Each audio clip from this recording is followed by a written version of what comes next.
In the world of Radio Shock Jocks, the biggest are Opie and Anthony. These people say shocking things that border on offensive in order to entertain their audience. I refuse to sit here and think that radio has to be nice. Why? Why does radio, out of any other medium, have to be nice? We are being now held to a standard where we have to be nice and make people feel good. Go screw! Radio Bad Boys, Opie and Anthony. Controversial radio personalities, Opie and Anthony. Infamous DJs, Opie and Anthony. Talk show radio hosts, Opie and Anthony. Opie and Anthony. Opie and Anthony. Radio Shock Jocks, Opie and Anthony. Opie and Anthony. Shock Jocks, Opie and Anthony. Shock Jocks, Opie and Anthony. Opie and Anthony. Shock Jocks, Opie and Anthony. Opie and Anthony. If you want to put it, feel free. I've done it before. I'll let you go from to my. That's really sick. This is where entertainment is going. More audio of E-Rock in the bathroom.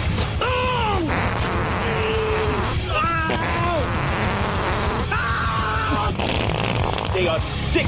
Free. Can you pop this? I want to see something squirt out. Aim it over there.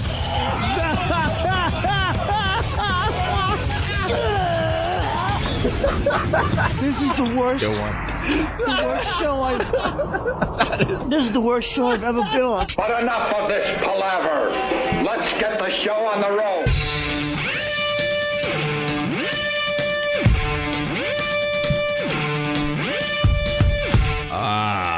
Good morning. Good Monday morning to y'all. Let's do this the proper way. Ow. Before we start the Opie and Anthony show. Yes. It's Roland singing the Star Spangled Banner. Ooh, okay.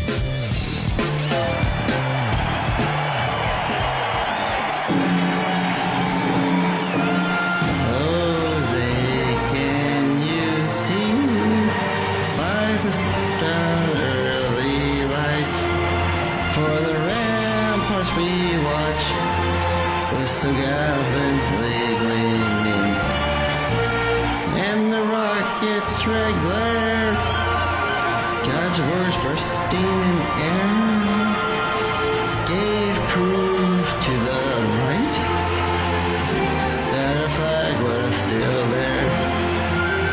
Jose, does that Star Spangled Banner yet wave for the land of the free and the home of the brave. And now we're ready to broadcast the Opie and Anthony show. Got to clear the tear out of my eye. That's right. You know, there's some renditions of that song that just get you. We got to have Roland sing some Halloween songs before Halloween. Couple days left here, so. Oh, yeah, he's not taking my Monster Mash. Do we have Monster Mash today? We'll play that a little later on this morning. Club Soda Kenny do a Monster Mash. We'll do Roland do a Monster Mash or Monster Mash or that other Halloween song. Monster Mash. Monster Mash. How many Halloween songs are there? 3? Halloween Shuffle? What? There is not the Halloween Shuffle. What? Just made that up. Here, list all the Halloween songs for us, E-Rock. Werewolves in London. That's a stretch. That's probably what a classic rock station would do. On Halloween, we're going to be playing your Halloween rock song today. Here's Werewolves in London, Warren Zevon, on your classic rock station, The Beaver. Thriller? Yeah, that would probably be like a Halloween song, but it wasn't made as a Halloween song. No. Are there any vampire songs or mummy songs? It's pretty much Monster Mash. Just Monster Mash. That's it. That's all that stupid holiday. Not even a holiday. After Monster Mash, all those artists out there were like, that's good enough for Halloween. Screw it. One-eyed, one-horned, flying purple people eater. Yeah, we'll throw that in the category. I don't know. What about Spooky? Ooh. Spooky something. Spooky. Spooky? The song Spooky? I don't know. Isn't there something with Spooky in it? That could be a Halloween song. Ooh. Spooky Scary. That's right. Mitzvah, spooky, scary. Most becoming men becoming wolves. And that's all it is. That's what drives me nuts, that 30 Rock.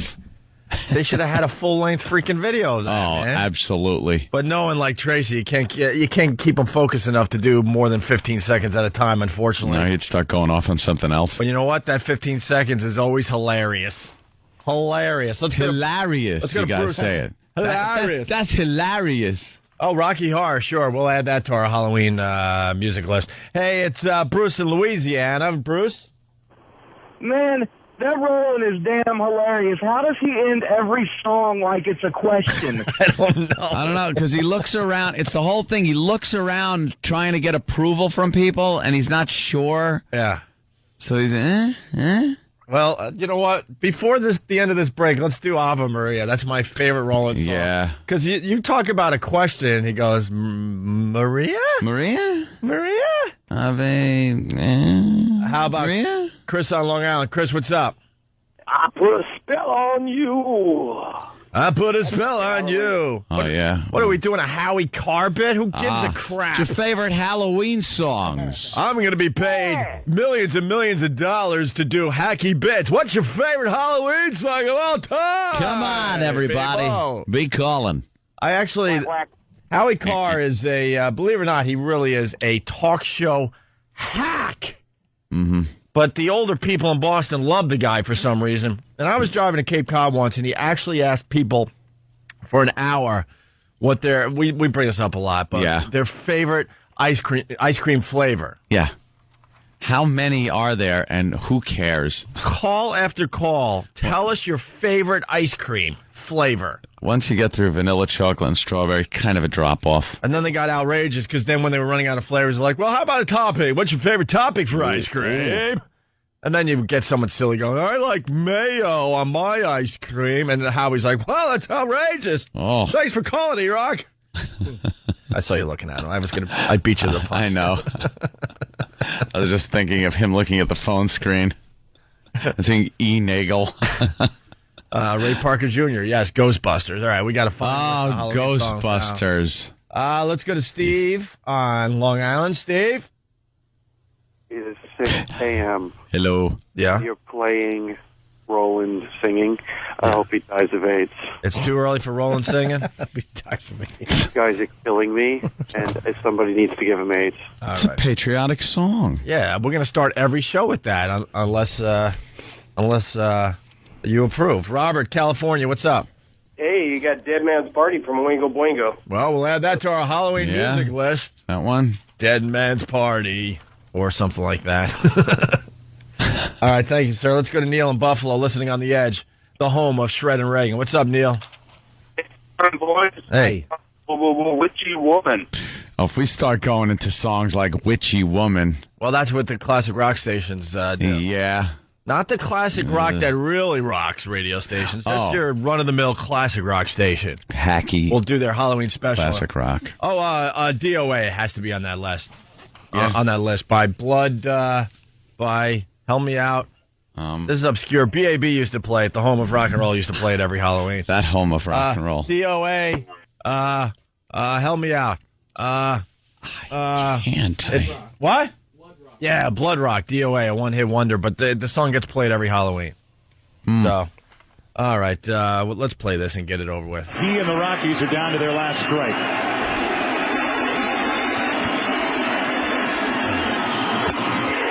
Game over, series over, and the Red Sox are world champs again. And so the Boston Red Sox, as they did in 2004, celebrate a world championship on the road.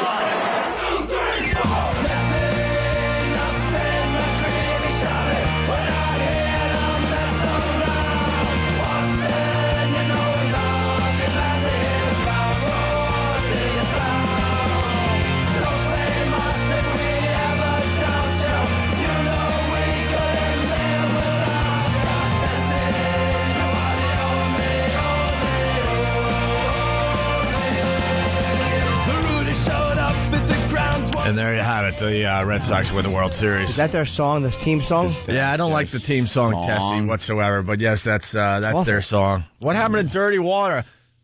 Love that dirty water.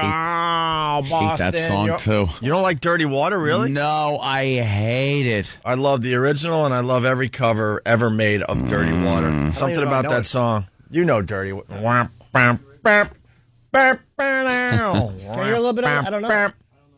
Standells, I think. Right? Couldn't tell you. You really don't know? No, I really... If that song comes on, I cannot get it off. You don't like this song, really? No. Why? It just... I don't like the song itself. Because it's like, listen to him. I want to tell you about my... No, I won't tell you about it. Shut up, who cares? I never heard this. You've heard this. Come on, Jim. Really? This is a huge hit. Down by the river, child. This from the 60s? Yeah. Sounds like something you'd see like in a Vietnam, like a montage of during a Vietnam movie. Yeah. You really never heard this song? Not to my knowledge, no.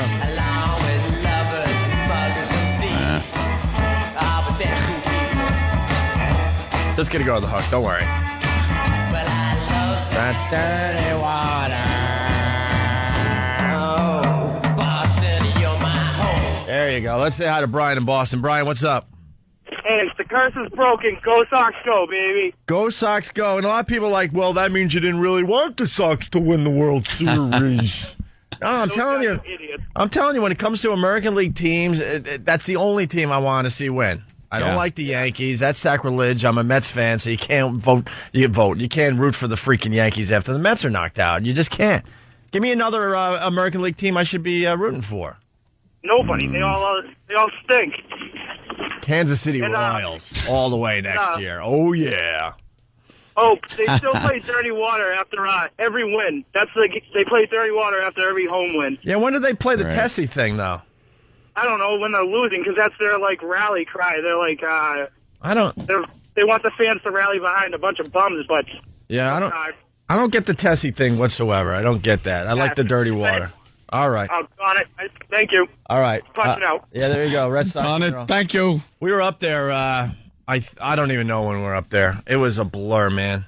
We went up Friday after the radio show to Boston, and man, that town was into the Sox. Obviously, you pointed out that every storefront had Go Sox. It was just you couldn't get away from it. It was Go Sox, Let's Go Sox, printed out things, signs all over the place. Yeah. Yeah. We stayed at a hotel right next to Fenway, and as you're waiting for the elevators, you could actually see Fenway. Yeah. And it was kind of creepy because knowing that they were in Colorado for the game, and it was a rainy, crappy morning, and there's Fenway just completely empty. Yeah. And you're like, that team is in the World Series. The World Series, and their house is empty. And their house is empty, right. Thank God. Because the last thing I would have wanted to do is to have been up there during the World Series and having them home. Yeah. Because we wouldn't have had a hotel room. No, we wouldn't. And if we did get one, it just would have been a mob scene. I would have loved to have been up there for the Red Sox winning it all. Yeah. And I want to thank Toucher and Rich and the rest of BCN for being very nice to us up there. Had a good time, definitely. Wow, that Toucher could drink, huh? Wow. Wow-wee. You got some stiff competition, my friend. Wow. You got some competition. Those guys look like Alkies. I've done their show a couple times. They definitely look like, they certainly look like Alkies, both of them. I don't even know if Toucher knew where he was at the Halloween party at the Hard Rock. Well, Friday night. The beers were flowing. Wow. Oof. So then we did the Halloween party, and then we were back on a train Saturday morning. It was the weirdest thing ever. Yeah, it was just one of those get in, get out, put on a show and leave. Right. And, got back Saturday and then just kept going. Did you really? Kept partying, yeah. I made a huge mistake on Saturday, too. What'd you do? I had my car here in the city from last week. Mm-hmm. And then my girlfriend had her car. So I was like, all right, just, you go. I'm going to stop off at the Apple store.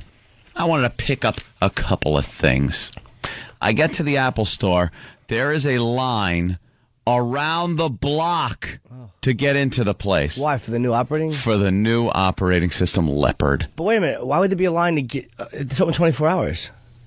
Yes. They don't have enough Apple stores. Exactly. Oh, you couldn't get in for anything? couldn't get it. Because I leaned over. I was like, hey, dude, I'm just looking for some graphic stuff. I need you got to go to the end of the line, dude. My friend, I'm so sorry.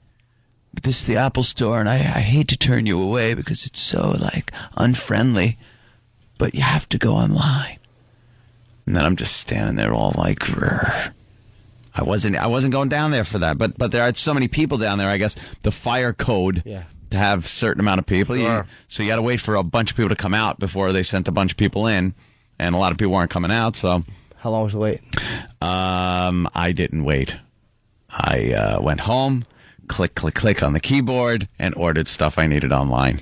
Screw it. The Apple Store here in New York, there's one downtown, but the 24-hour one is on 59th Street. It's in a perfect location and Fifth Avenue. And when you walk up to it, people haven't seen it, it's a big glass cube. Yeah. And you walk in, and the store is actually in a basement. It's downstairs. Well, you should explain. The big glass cube is the size of like a large elevator. Oh, yeah. That's it. That's the Apple Store, what you see on the street. Right, on the outside. It's right, that's what's so cool about it. And then, go ahead, sorry. How many feet would you say wide it is? I'm not good at judging. The glass Apple thing high. itself? Yeah, just a piece of glass. It's really high. It's, I don't know, I would put it at about 15, 20 feet wide. 20 by 20 by 20 by 20, something like that? Big cube with a big white apple hanging in there. Yep. And that's all you see from the street, and then you go downstairs, and it's just massive. Oh, you go down the spiral staircase that's made of glass that some poor schlep has to keep mopping. Yeah. His whole job is to sit there with a Swiffer mop and just clean up the dampness so no one slips and owns Apple. It smells like electronics in there, though. It just smells really good. It's the best smelling store in the country. And there's people just on computers all the time, and ugh. The last time I was in there, I'm trying to buy something. Last time I was in there, I was buying something, and the workers were distracted. And I'm like, what the hell is going on? And they finally let me in on the whole thing, that there was a guy jacking at a laptop. He was jacking. Wow. It's a wide open store. There really isn't a nook or cranny to and then there was a whole scene to get your jack on. And then there was a whole scene as they were kicking the guy out of the Apple Store. They didn't arrest him? No, they just kind of kicked him out. I think he was kind of like a little off. Well, was he in the little pillow kids section? Maybe that was a problem too. He was close to homeless. I wouldn't call him officially homeless, but he was well on his way. That's a great place to go if you're homeless. You just want to look at a little porn. Yeah, and you don't even try to do it discreetly on one of the smaller models. No, you just grab the biggest one with a 30-inch monitor and just put hardcore porno on it. Big G5, you get like 15 a terabyte of hard drive. Open up 6 windows of just smut. So your mistake was going to the Apple Store, or was there a bigger mistake? No, I went to the Apple Store, and then usually when you say you there was a mistake over the weekend, it was I went gambling. No, I drive 150 miles an hour. yeah. I guess that is a pretty minor mistake. In my basement. I mean, we're kind of breathing a sigh of relief that your mistake this time around was that you went on. You didn't want to wait online at the Apple Store. Those aren't mistakes. Those are just things I do in life. That a mistake was me. I should have known that the new operating system was out, and it was going to take forever. Jimmy, do you partake in the new OS? No, I actually almost did. I was going to go at night after the seller, because you can go at 24 hours. You go 3 or more. There's people in it, but I mean, amazingly enough, I know there's still people hanging out in there. I ordered the operating system for 5 computers. I got the 5-computer one, and I'm just going to put it on my PowerBook at first and see how it runs, because I barely use that for anything. And see if it's all right. We'll test run it first. And you may see a PowerBook go into a shredder if it doesn't work. Of course. Because I get very angry with operating systems that don't work. All right, listen, moving on. I want to spend literally 1 minute on this. A-Rod, that bum! Minute's too long. All right, good. I just looked at the clock. I'm glad you're in agreement. How that second hand's going around. And for the rest of America, A-Rod has opted out of a... How much? I'm going to say $250 million contract this year. What was it? Which I'm happy. Good, let him. I want him gone. Yeah. Bye-bye. Great regular season player. That bum has never won anything. I would love him to leave. Goodbye. Well, bye-bye. Supposedly it's not completely over. Please let him go. a little maneuvering on everyone's part, and then the Yankees might go back to him now that he's a free agent. I guess he's officially a free agent. Let him go. We'll see. I guess they're going to see what he gets on the open market, and then they might. He's a disloyal. They might come back into the negotiations. He's a disloyal pig. He really is. He's a disloyal slob. Well, that's why he doesn't have a ring. Go. Yeah, but Good for him. Most athletes today are disloyal. Yeah, and a lot of teams are too. But I mean, they really are. But I would still like to see him go. But I hate him. But he takes the cake, right, Jimmy? He certainly does. He takes the cake. He's just a douche. I'd like him if he won things. How about this? I'll give you A-Rod for David Ortiz. How about that? that would be nice. Give me that savage left-hand swing. I'll take that in the World Series or in the ninth inning over that stupid ass who hits a lot of June homers. Yeah.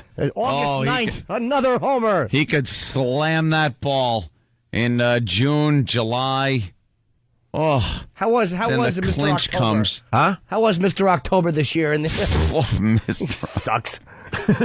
Terrible. I hate him. I want that stupid big tooth Alfonso Soriano back. his awful teeth that Kevin Dillon bashed in Platoon. That's how Soriano laughs, man. He had those big giant choppers, that stupid face. He's a problem in the clubhouse. I love him.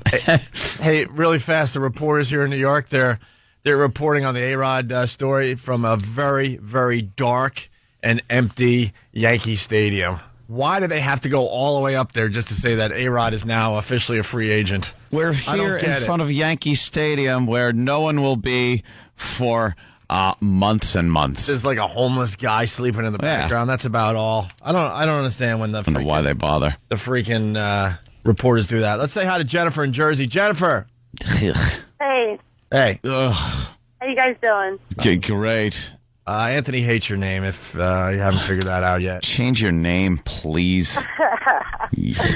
I'm really upset because you guys aren't on YSC this morning. You're just noticing? Yeah, I was out of work for like 3 days, so I'm probably missing something. Yeah. So are we. A job in Philly. Yeah. We're a bit sad. I think if like the Pest could rally something, we would go down there and at least say, "Hey, thanks for the memories." We should go down there and at least throw a thanks a lot party. But yeah, we're currently searching for a new home in Philly there, Jennifer. Okay. Well, they can get rid of Preston and Steve and put you on 93. Oh yeah. Well, of course they're going to do that. Yeah. Sure. That's what I would do if I was running a radio station. I didn't know the eye test was today. Is the station eye test today? What's that?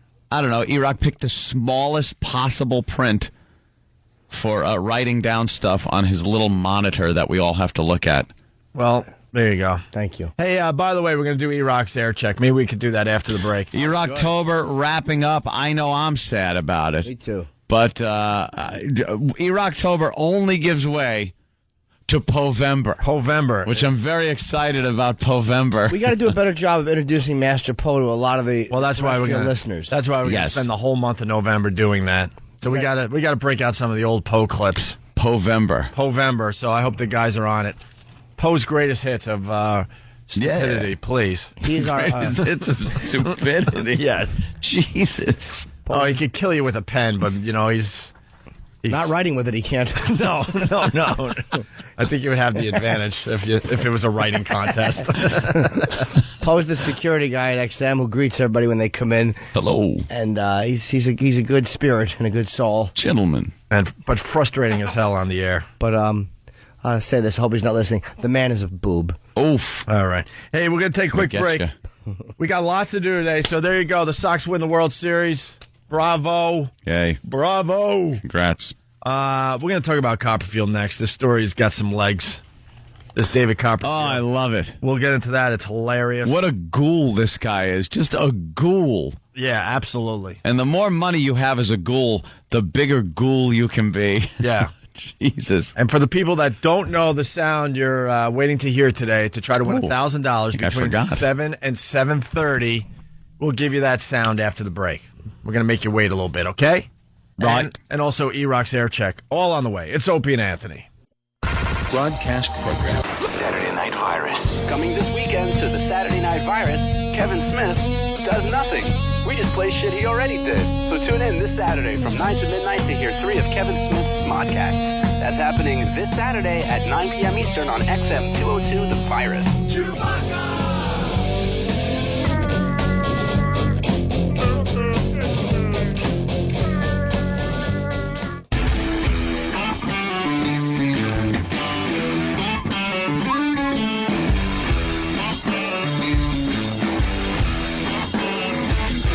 Love this riff. You're checking out the Opie and Anthony show. I don't think Boston's awake yet. What time did the game end last night? Anyone know? Had to be like 1 in the morning, right? What time then? Was it? That's at 10. Couldn't have been that. No. Had to be.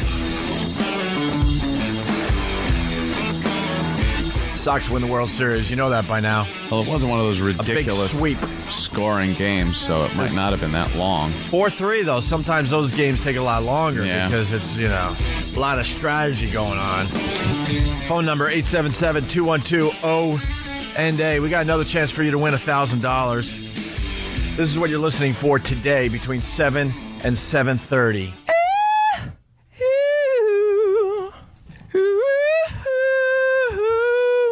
Yeah, when you hear that between 7 and 7:30, if you're the 10th caller, you will win today's $1,000.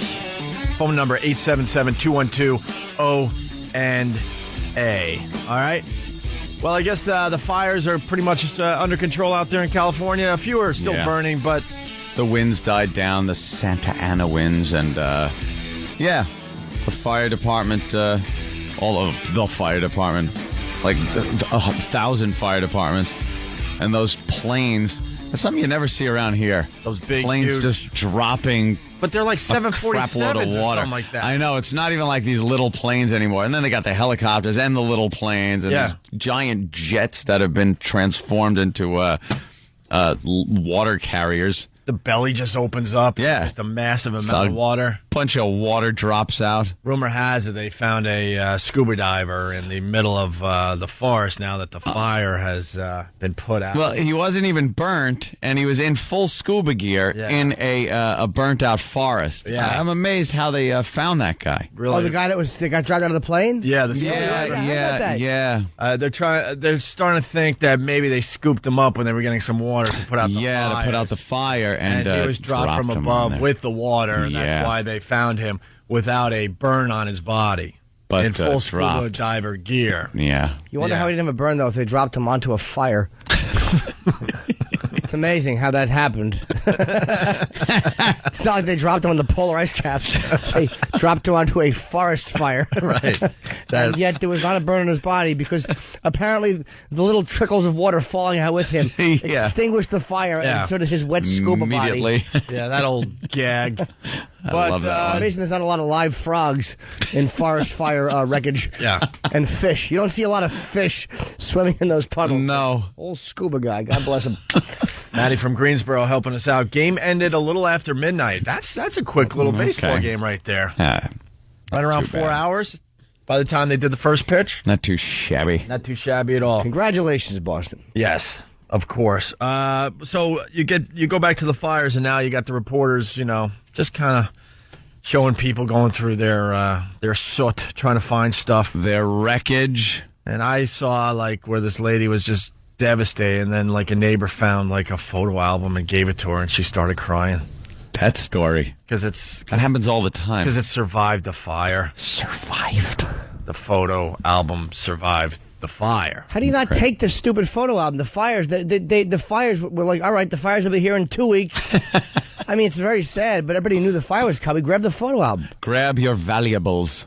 Well, I wonder how that worked. Were people just calling U-Haul companies going, oh, my God, get over here immediately. This fire's on its way. Or at least, load up your trunk with your pictures and things that are irreplaceable. Or put them on disc. Yeah, how about that? It's 2007. Hello. By the way, Matty S. I say hello. I hate that. Hello. Right. Someone's on crack. Matty S. is absolutely wrong. He's in Greensboro, North Carolina. The game ended for him a little after midnight because I'm sure he just couldn't give a S. A real Boston fan's checking in. The game actually ended at 12:45. Yeah. That seems a little more like it. The game ended for me a couple of weeks ago. Yes. Poor Yankees. Ended for me in 2005. It's true. I got blown off. I'm just a boy. I just wanted a little autograph. I'm just a boy. And got nothing. All right. Hey. And this next story is in your jaws tight. Yeah, it was a little segue into this very interesting story. So one of the people that lost their homes had to call AT&T. Uh-huh. And this is what happened. Listen to this. You had to take a call today that was rather interesting, to say the least. You spoke with people at AT&T because you were wondering about your cable bill, essentially, and your phone bill. And if you can, as succinctly as you can, tell me what happened. I called there to let them know that our house was destroyed, to cancel all the stuff. And the first thing they asked me was if I had a chance to grab the receiver for the satellite dish. And I told them no, that's the last thing that was on my mind. So then they told me that I would have to pay the $300 for the receiver. I went ahead and tried to argue it. I asked to speak to the supervisor, and she pretty much told me that we will be receiving the bill for the $300 for the receiver that they lost. Oh, they're going to send a shame team out on them, I bet you. Oh, AT&T, I guess that's good that they're concentrating on that stuff instead of fixing the reception here in New York. It's good. Collecting their $300 from burnt receivers. They are an atrocious all company. over the place. What was your reaction to this? I'm angry. I don't think that's right at all. I don't understand how they can do that to people. I asked to have the bill postponed until we got reimbursed through our insurance.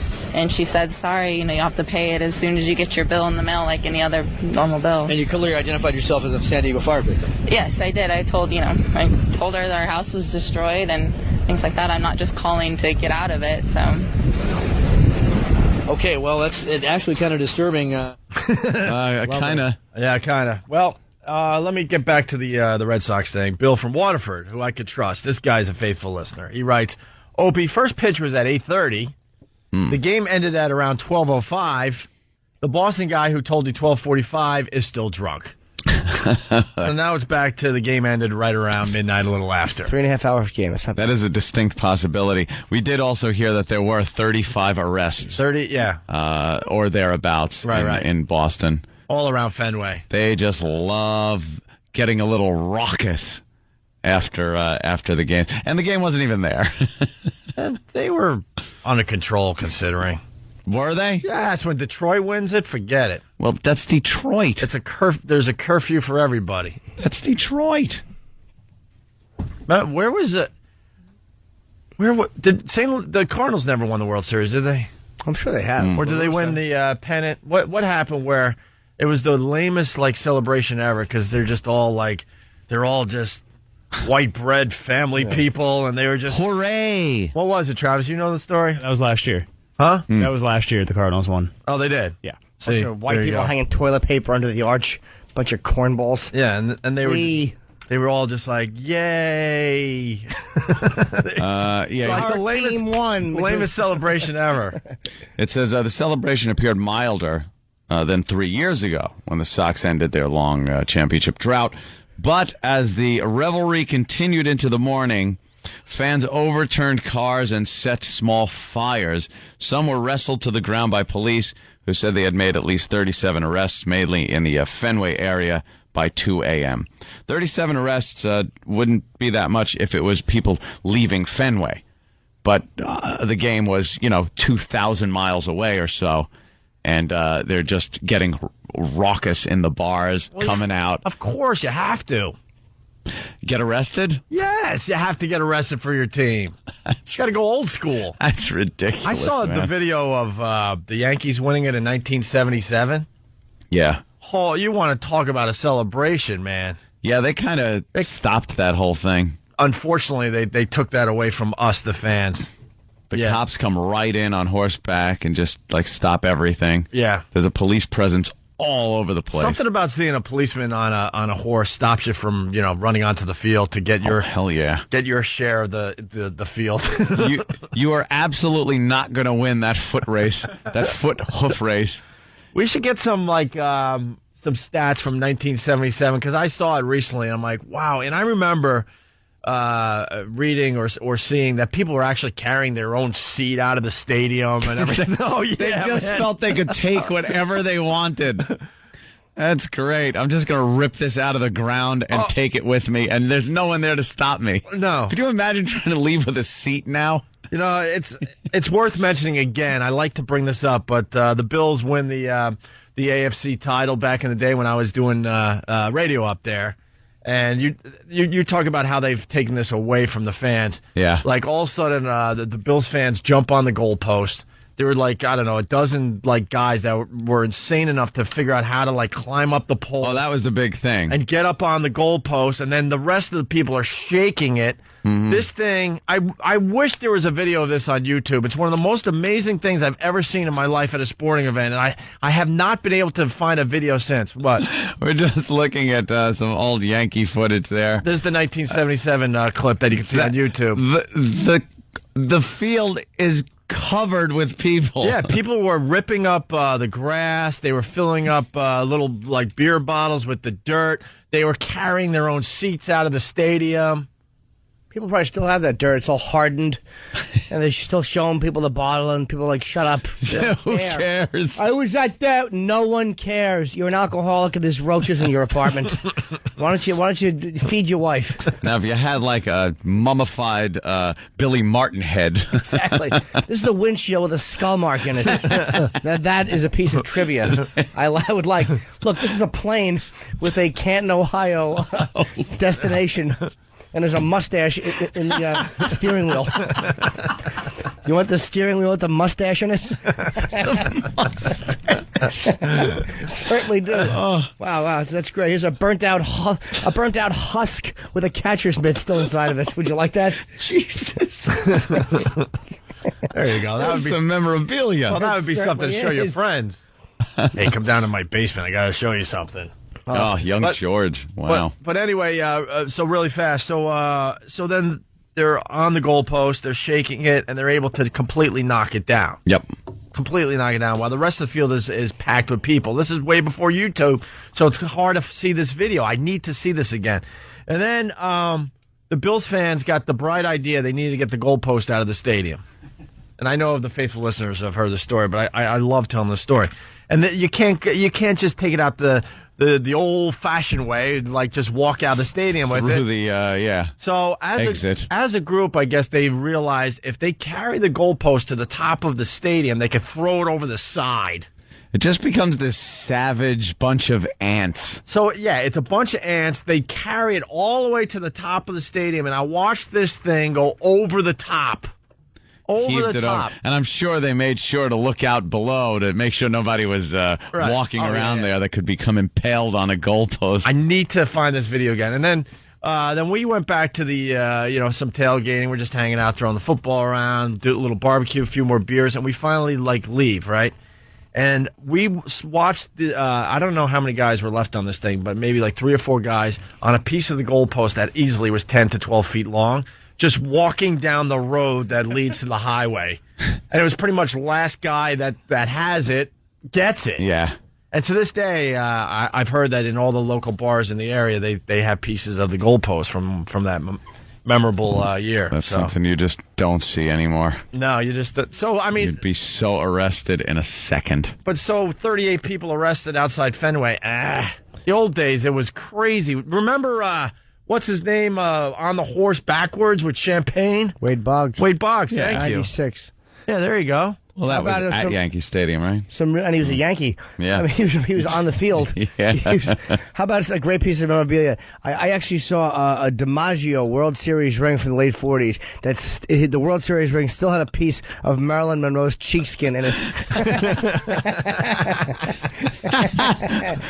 When she got a little lippy. Absolutely. The whole world may think you're fantastic, but as far as I'm concerned, your fat ass is in front of the TV. That's why they called him Old Joltin' Joe. She sure was jolted when she mouthed off. Hey, could E-Rock, I know I'm going to change gears here, but could you go to Brother Elmo's MySpace page? I'm hearing rumors. My sister called me yesterday. I want to turn a lot of people on to what a insane person my brother is. I'm not sure if it's up there yet. Give me 1 second here. You know, it's Halloween and everyone's figuring out. Oh, by the way, Aunt and I, we were in Boston for a Halloween party. If you're thinking as going as one of the Rutgers girls, do not do it. Everyone is doing that costume this year. That's a big one. And if you're thinking of doing Britney Spears, do not do it. Everyone's doing Britney Spears as well, including my brother Elmo. All right. That's weird. That's my brother Elmo. Go to Brother Elmo on MySpace to see what he dressed up as this past weekend. And please, Stephen S. from Bayshore, if you're listening, put this on the show rundown on ONARadio.com later on today. Put the picture up of my brother. He decided to dress as Britney Spears at the VMAs. The guys that dress like girls on Halloween, there's something going on there. Don't call my brother That's all fruit. I'll say. Don't call my brother I fruit. would never. Don't call him a fruit. Love Elmo. He's straight, but maybe he just wanted to feel pretty. But there's something going on there. I don't know what it is. I'm not going to make any accusations. Right. I'm just saying it's that one day a year where, as a man, you are completely free to dress as a woman, and you choose to. Yeah. I mean, a little weird. Hey, could you go Do you ever dress like a chick? E-Rock, No, how about you just go to the picture I had? I don't need other guys pictures. I banged were. E-Rock's just surfing on his... Yes. E-Rock's just surfing on his own, and now we lost the picture. Just keep it on the picture so we can describe. What are you doing, Eric? E-Rock's trying Basically, my brother to figure dressed out how to buy a couch or something. My brother dressed as the chubby Britney Spears, and it's up on his MySpace. That's what he did for Halloween this past weekend. Yeah, there were girls at the BCM party. Yeah. That were dressed as various phases of Britney. They had like the Britney when she was the innocent Britney, and then they had the crazy Britney, slutty Britney, pregnant Britney, things like that. All walking around in a little group.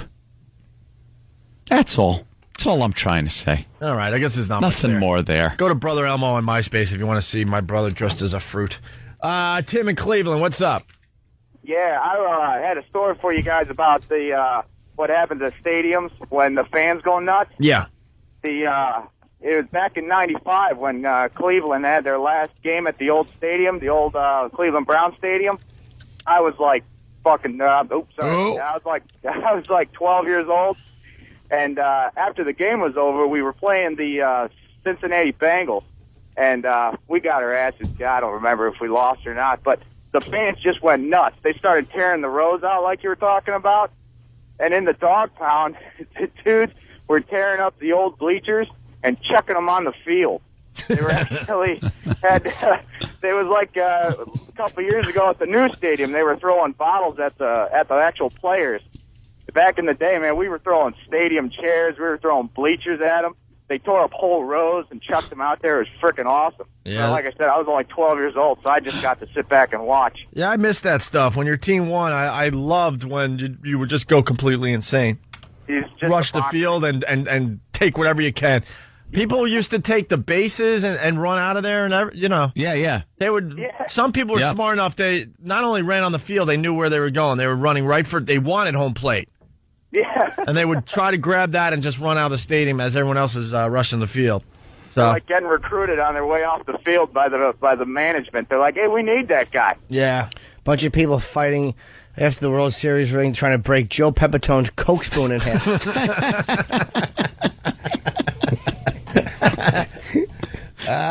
Let's go to local references I know. of the degenerates we've had around here. Hey, I want that Holly Hobby doll from Luis Polonia's car.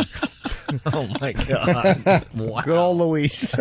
Let's see. Let's go to Cindy in PA. Cindy. Hi. What's up, Cindy?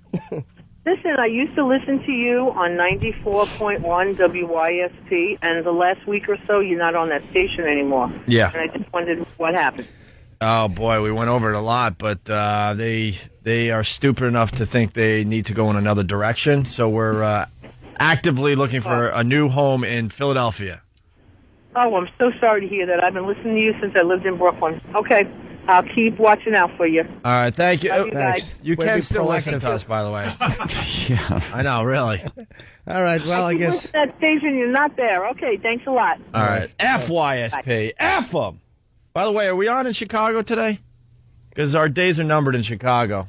I at least want to be able to say goodbye to the audience we did have in Chicago. Once we get the boot, we can always call Steve Dahl, ask if he'll send a message. Yeah, there you go. Well, it was reported that Steve Dahl is going to another station to do mornings, and the station we're being heard on, CKG, is going to some kind of Spanish programming. Oh, really? So unless we... Ay, caramba. I did 6 years of Spanish. Oh, really? Maybe if I brush up, maybe we could save this gig. El Chaco Jocos. That's they just took it from Lucille Ball. Right. That's Lucy Spanish. He's going to another station, huh? Yeah. Dahl is moving to another station, and I guess this station's going Spanish. So I just want to say goodbye to everyone in Chicago before it happens, because they never tell you when it does happen. No, they don't. God forbid you can say goodbye to the audience. Yeah, all of a sudden you're just gone, and they make believe you never exist. Yeah, but the people right now, that's 6 people they're not being considerate of. All right, we're going to take a quick break. Copperfield next? Please. All right, let's do that next. It's Opie and Anthony. You're checking out the Opie and Anthony Show. We got Moose Nose from Whack Bag. Moose Nose? On the line. Want to give Whack Bag some props. They're actually talking about the radio show. A little more lately. Thank you so much. Hey, Moose Nose, what's up? Yeah. Hi, Moose Nose. Moose Nose. Hey. What's up, buddy? How you doing? Not much.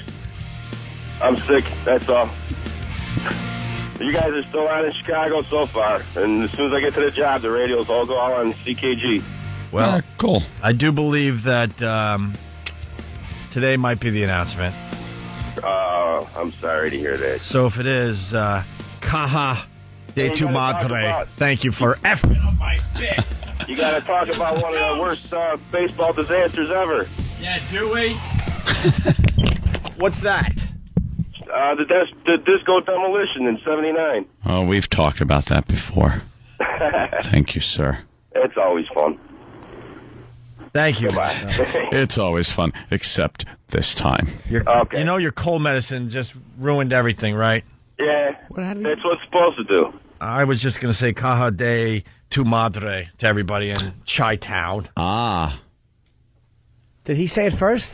Did this guy say something in Spanish? No, he just babbled babbling and babbling. He just babbled over you. babbling. I like the guys who work the station. They're very nice. Drew. They're all very supportive. And Drew Hayes, really rocks. good dude, man. And Steve Dahl. Thanks to everybody. Steve Dahl rocks. They both believed in the show and helped us try to make something of ourselves in Chicago. Yeah. And Steve Dahl's producer, who I'd like to sleep with more than I'd like to breathe. What's his name? Bill. Wow, that old fantastic. gag. She's lovely. Oh, I let her kick me around a room for an hour. She's wonderful. I love how we just blurt the same stupid jokes out. Put a bunch of moles in a room. What's the matter? What's his name? Oh, it's a guy. I get it. And Bill. Could I have thought of a more creative name? Bill. Hello, Bill.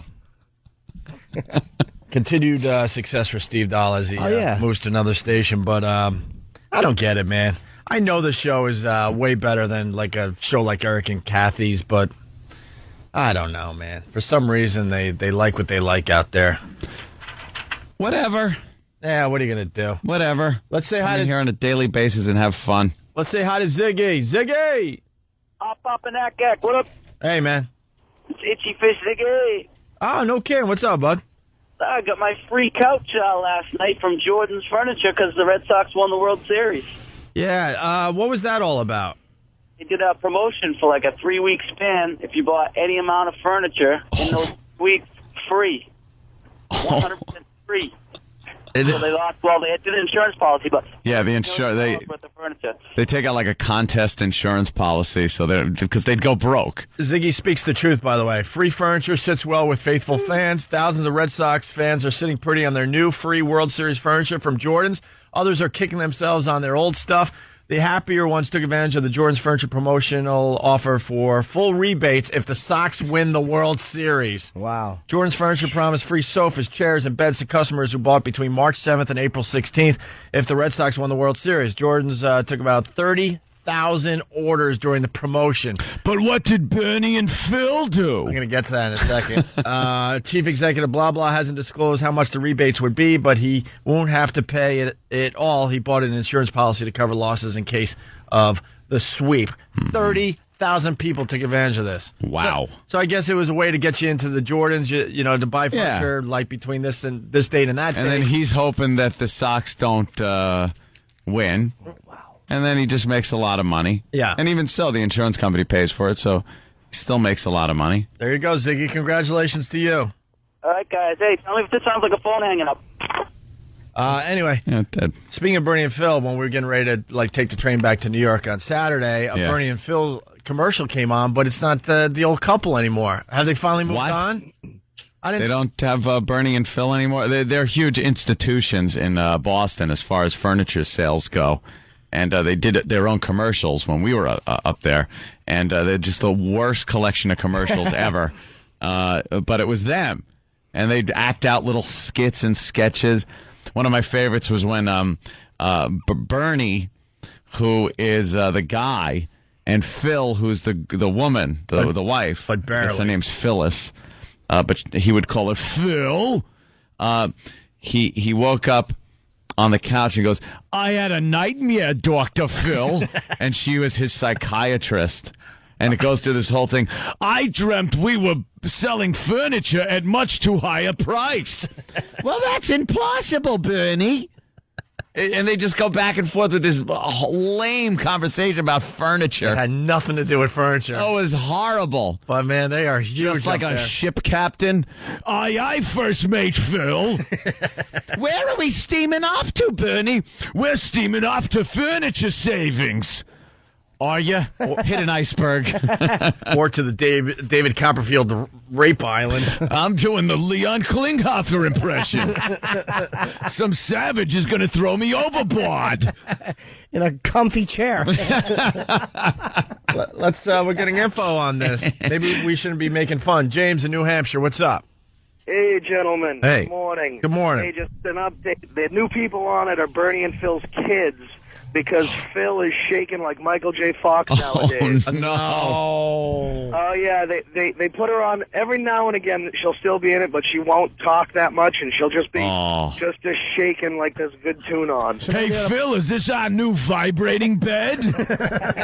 No, Bernie. I just need my medication. Watching out. Oh, that's not cool, man. We loved Bernie and Phil when we were up there. God. Remember the Western one they did where Bernie had the big, I think he was the sheriff. I'm a sheriff. And as the sheriff, I'm making it the law to make lower prices on our furniture. Oh, Bernie. Bernie, look at the loons. I'm trying to find pictures. I don't know what they look like. Oh, they were just old fossils. We absolutely loved Bernie and Phil. We couldn't get enough of them. I don't see any Bernie and Phil. Let's say hi to Nancy in New York. Nancy, what's going on today? Actually, I called because my alarm clock went off, and I didn't know whether the... That's what I do. When my alarm goes off, boom, I call a radio station. Absolutely. That's right. Get right on live radio to wake me up. Hello. What's up, Nancy? Did I win the contest? That's all I want to know. Yes, if the contest was the first dumb whore to call after the 7 o'clock hour, you would be the winner. Oh, well, that's me. Sorry, that was a little harsh. Nancy. Phil is not working at Home Depot in the paint department as a paint shaker. Come on.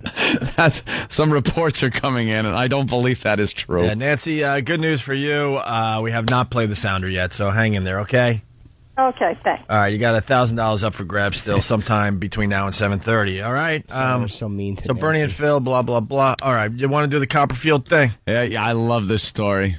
Ooh, do I love it. This beast, this animal. Funny about David Copperfield, he's a big Otto and George fan. Loves Otto and George. Right, now it's making more sense. Yeah, of course it is. I don't know Copperfield. I met him one time. I walked into the Comedy Cellar years ago. We had a big meeting among the comedians. Something was going on there. And that night at the show, in the back, was Copperfield. Yeah. Just sitting there by himself. And I walk over to him, and he goes, "Hey, I like that movie you did with Louis Black." Ooh. And he signed an autograph. I never saw him again. But he loves Wow. auto. I think he probably Really? Yeah, loves auto. Did he enjoys. disappear or weird. something? Yeah, he just pulled something over his head and then he was gone. Yeah, I made my face look like a chair cushion, and then I motioned for Claudia Schiffer to come over, take a load off. Yeah, he was he married to Claudia Schiffer, or I are they believe just it- going apparently out? it is. I don't know. Married for a while. He picked her up when she was pretty young on the modeling circuit. And now it seems he's got this thing going on that allegedly police are investigating. The FBI has his computer. They're looking through emails and stuff, but allegedly he's been using his notoriety and fame to pluck young naive blonde girls out of the audience and either talk to them to see what their vibe's all about or take it even further. And I guess taking it to the utmost is what happened with this latest victim. She has reported him to the police on rape allegations. And the story behind it, though, is just so Copperfield. You can't just grab a woman and rape her in a hotel room like some basketball star or something like that. He has to make it very elaborate. It's like one of his tricks. So he bought... It's very elaborate. He purchased an island a while ago. He bought Rape Island. Rape Island. He bought it like, I don't know, a few years back, I guess. When you have that much money, that much Vegas money, you can buy your own island. Highest paid act in Vegas for a long time. So he's got this huge island. The only way to get to it is you have to take a plane and then some kind of a short sea hop plane, one of those little seaplanes, and then a boat. You got to take then a boat, and then you're on the island. So he's talking to this girl. She comes in with her family. She's 21 years old, blonde girl. And he instantly, swoops down and starts chatting with the whole family, gets them all backstage, but he singles the girl out, and this is all her complaint, and starts talking to her. She wants to get into modeling. So, of course, David Copperfield can help with her modeling career.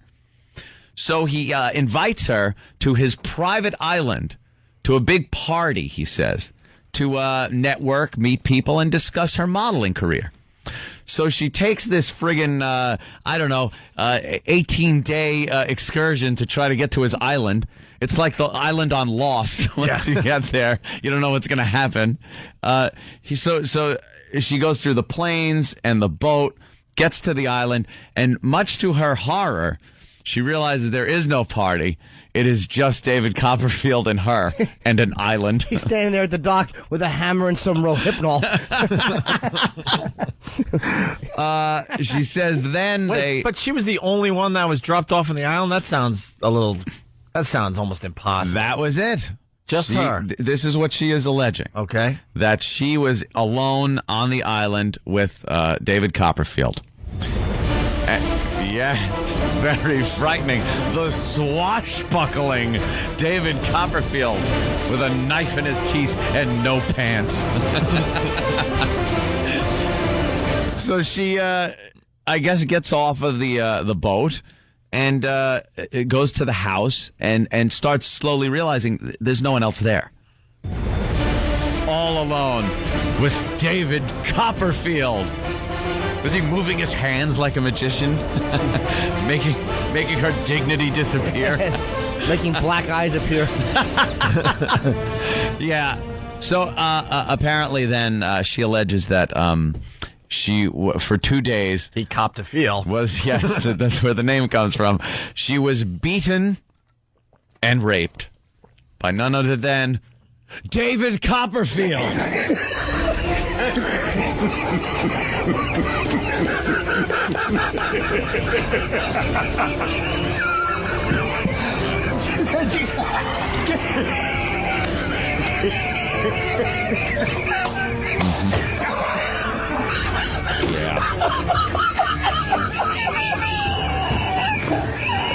You are never to blame. By the way, kids, rape is not funny. Of course not. We're just trying to be shocking. She was, yeah. And then he just sends her back out on the boat. Just ships her off, like some cargo. Ships her off. And, she got home. I guess she lived in Washington.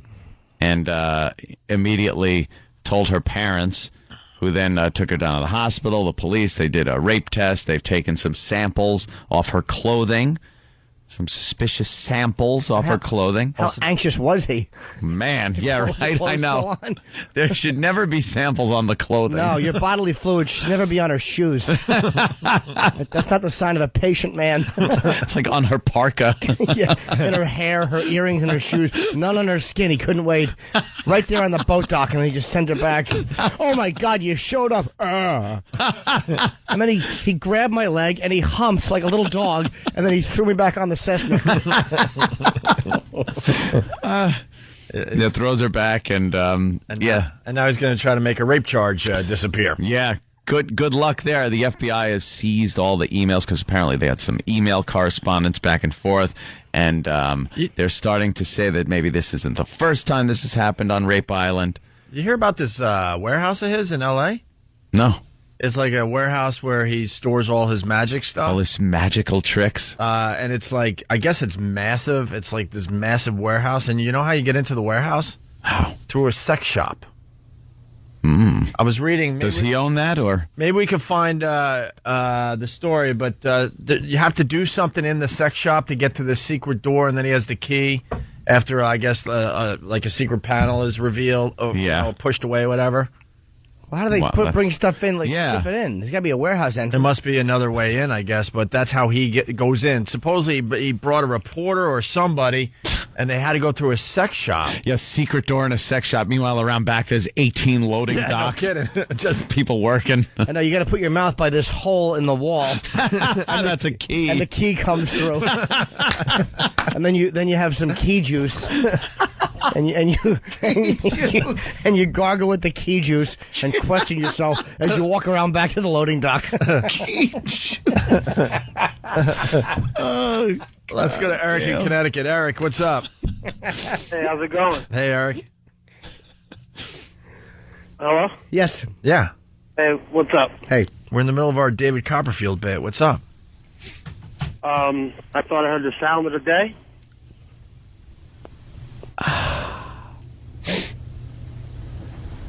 Chris in Jersey, what's up? Yeah, what's up? Hey. I think I heard the sound of the day. Samantha, Jersey, what's up? Hey. Hey. What's up? Hi, Sam. What's up? What's up, Samantha? I'm driving home from work. I was listening to your show. Yeah. And I thought I'd call in and chat. No, you thought you heard the sound too, didn't you? No, if I thought I heard the sound, I would have said, hey.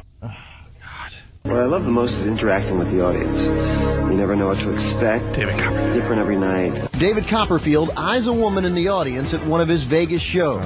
He came on stage, and he was just, it was creepy. Like, my husband leaned over and just said, like, he keeps looking at you. It was weird. I did not want to be going on stage. He actually came down and, like, pulled me up on stage. As TMZ first reported, during his shows, when David thought a woman was hot, he used the code word mama, which told his assistant the magician wanted more. He did say mama, which was weird. By the way, I told the story on the air. When we were in Vegas, Copperfield grabbed my fiancée out of the audience to be an assistant on stage. And, did he? Yeah, and he was just like... It was blonde, yeah. And I remember at the time, it was kind of creepy because he was like... Kinda. He was combing the audience, just looking around, and then his eyes locked on her, and I went, he's coming to get you. Oh, boy. And she's like, no way. And sure enough, he came right up to her, grabbed her, and she was an assistant on stage for one of his tricks. Wow. And then at the end, he made her kiss his cheek and go, remember who got you over your stage fright. Yeah, exactly. How about but it didn't go. I don't think it went to the mama stage where all of a sudden she's being dragged backstage and who knows what the F. Whisked off to Rape Island. Yeah, no kidding. It didn't get to that point, but I saw this whole thing go down. I was an eyewitness to it the last time we were in Vegas. We went to that dumb Copperfield show, and I even came back to New York and said how awful it was and how dated his dumb Vegas show was. But He did drag my girl up on stage to help with one of the tricks. Maybe he doesn't get some of certain his vibes. trickery. Maybe he didn't get the certain vibes off her. Or maybe he's weird with like he saw the boyfriend. Maybe there's different things that would go into like, this is not Oh, gonna happen. Steve from Bay Show saying he couldn't make up his mind between Lindsay or Opie. How about the other time? This is not the first time this happened in Vegas, by the way. Can you say the N-word for the thing on the girl? Probably not. Wait, I'm trying to figure that out. All right. Oh, that. See, because the N-word is only one word for me. Well, we're going to go N-word, woman, chest. Can I say that? So when you hear the N-word, that's what I mean. $25,000 pyramid? Well, remember I was telling you about the sex shop and how he gets in? This is how I knew I read this somewhere. The Illusionist gave the Jackmans a tour. Yeah, Jackmans. Well, when Hugh Jackman was in The Illusionist, right? But they were somewhat taken aback when shown the entrance via an adjacent sex shop. So there's a sex shop next to his warehouse, his hidden warehouse. He went into the sex shop and then he pushed the N-word. You got to push of a mannequin, triggering the release of the warehouse doors. It's like Clockwork Orange when he wanted some milk in the Corona milk bar.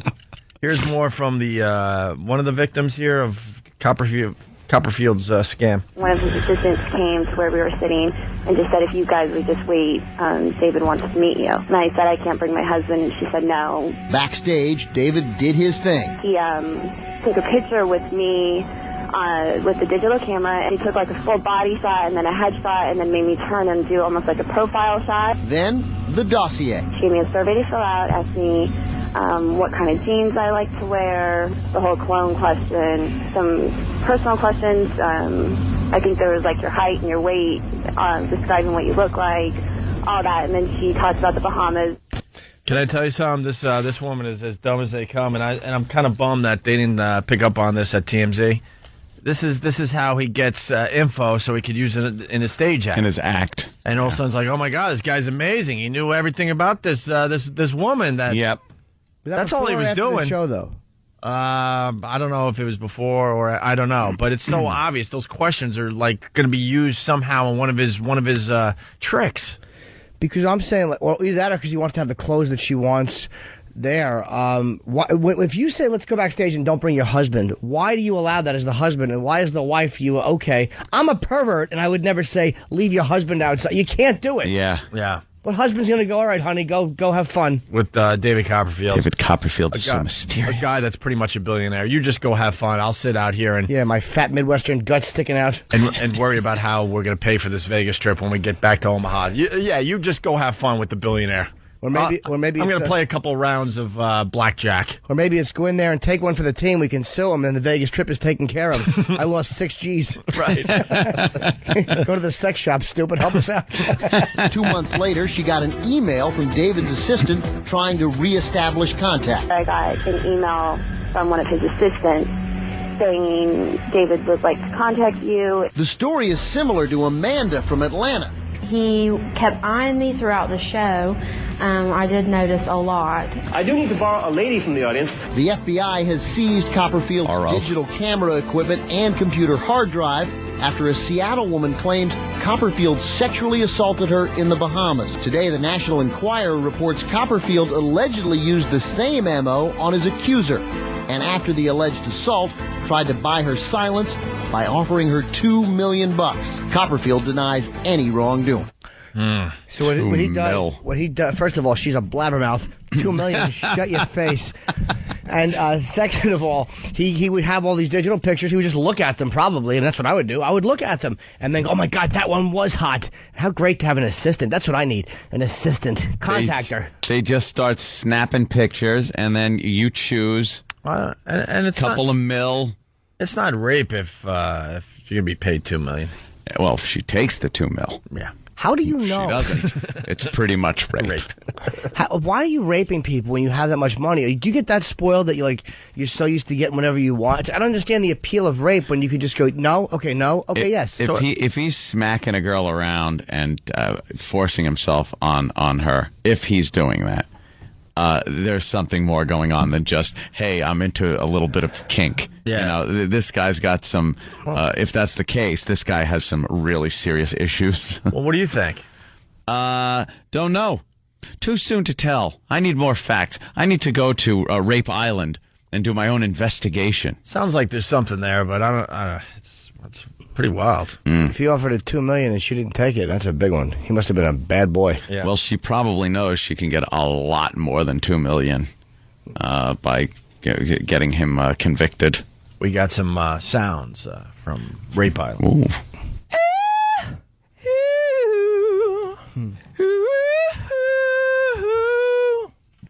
Is that him trying to lull her into a false sense of security? Hell is... We got to take a quick break. That one. I know that was a stretch today. I'll acknowledge that. Okay. I honestly didn't see it coming. I did not know what clip you were going to play. Yeah, okay. And I'm like, oh, that makes sense. Bit of a stretch today. We'll be back. It's Opie and Anthony. Good morning. Thanks for checking us out today. Still got lots to do. We want to talk about Al Roker a little bit today.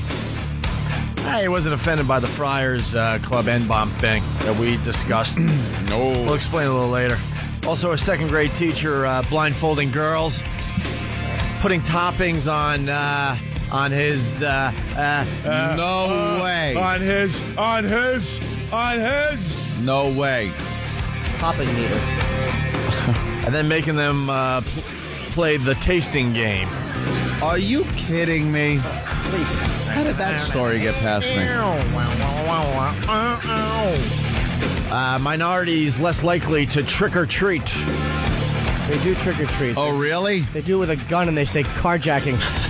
That's not what I saw. Thanks, Eric. Yeah, they're less likely to trick or treat. We'll get into that story a little bit. We have a dummy attempting to exit a plane mid-flight through the emergency door. Trick never works. We got a blind man shooting a home invader. We'll get into that a little later. A blind guy? Yeah, hopefully we'll do that real soon. Awful home invader. And then a hunter either photographs Bigfoot or a bear with a bad skin condition. I did a little Google search. I threw Bigfoot in there. Yeah. Lame. Really? You got the famous picture from the video. But you got Paris Hilton. Ugly, disgusting, big feet she's got. And then you got a lot of Photoshop crap. Look up, is this the face of Bigfoot? And then there's like this face, and it's like the woods that someone took a picture, and then you look closely in the woods, and it looks like it could be the face of Bigfoot. It's so fake.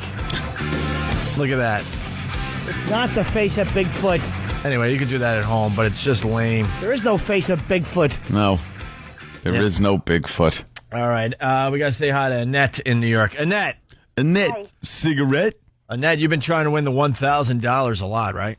Yes. Yeah. It's just about dancing. All right? Yes. And you've been suffering with this radio show, haven't you? No, I love your radio show. Ooh. Oh, man. Then it's really going to hurt me to tell you that you're the 9th caller. I'm sorry. Damn. God. I swear to God, I'm sorry. Okay, thanks anyway. See, now you're... I hate doing that to a real fan. It's actually Greg. Greg's the winner today. Greg, you won $1,000, sir. Hey, thanks, guys. I appreciate it. It's going to come in great use coming this upcoming week for me. Why? What happened? I'm going to Vegas. Oh, you're going to Vegas? Yeah. All right. Put it all on black. Yeah, what are you going to do with the $1,000? Pay for the trip, or are you going to actually use it to gamble? No, actually use it to gamble, of course. Or bring your wife to see David Copperfield and try to parlay it into $2 million. That's the real bet in Vegas. Yeah, how many exactly? How many fat girls in blonde wigs? Go ahead, go smile at them. Will you just take one for the team already? You know what we could do with $2 million? All right, well, congratulations, Greg. Have fun in Vegas, okay? Thanks, guys. I appreciate it. Are you a fan of the show? Oh, yes, I am. Going back to the first day. Oh, that's good to hear. Thanks, Nice. Greg.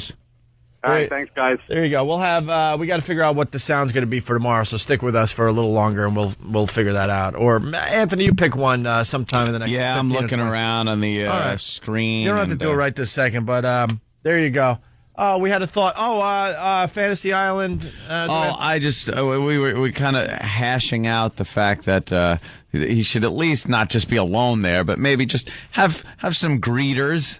On the island to at least make the girl feel a little better. I think. Yeah, it'd be better than just the plane showing up and her getting off all alone and David Copperfield being there, and I don't know, put her at ease a little bit. The plane. Ah, yeah. See, that always relaxed them a little more. That was always, remember? Yes. Tears, everyone. Welcome to David Copperfield's Rape Island. The plane. She was very badly raped, you see. Yes. Come in. Take your clothes off, or I will do it for you. Where are my punches? Damn! You just been pwned.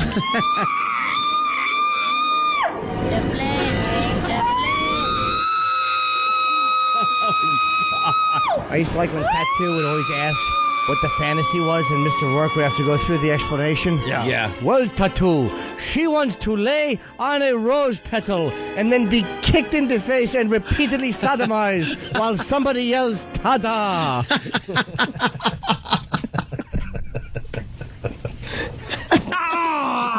Oh, man. There you go. That was fantastic. Tattoo and David Copperfield. She wants to be sawed in half with a hanky over her face with magical sleeping fumes in it.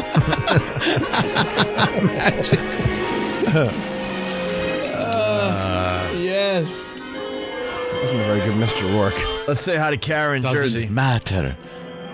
It could be Khan. They get the point. Kara, what's up? Hi, good morning. Good morning, Kara. How are you today? Good. I heard the sound bite. Of course you did. Yes. Welcome to FH Island. Hey. That's the parking lot of that Outback. FH Island.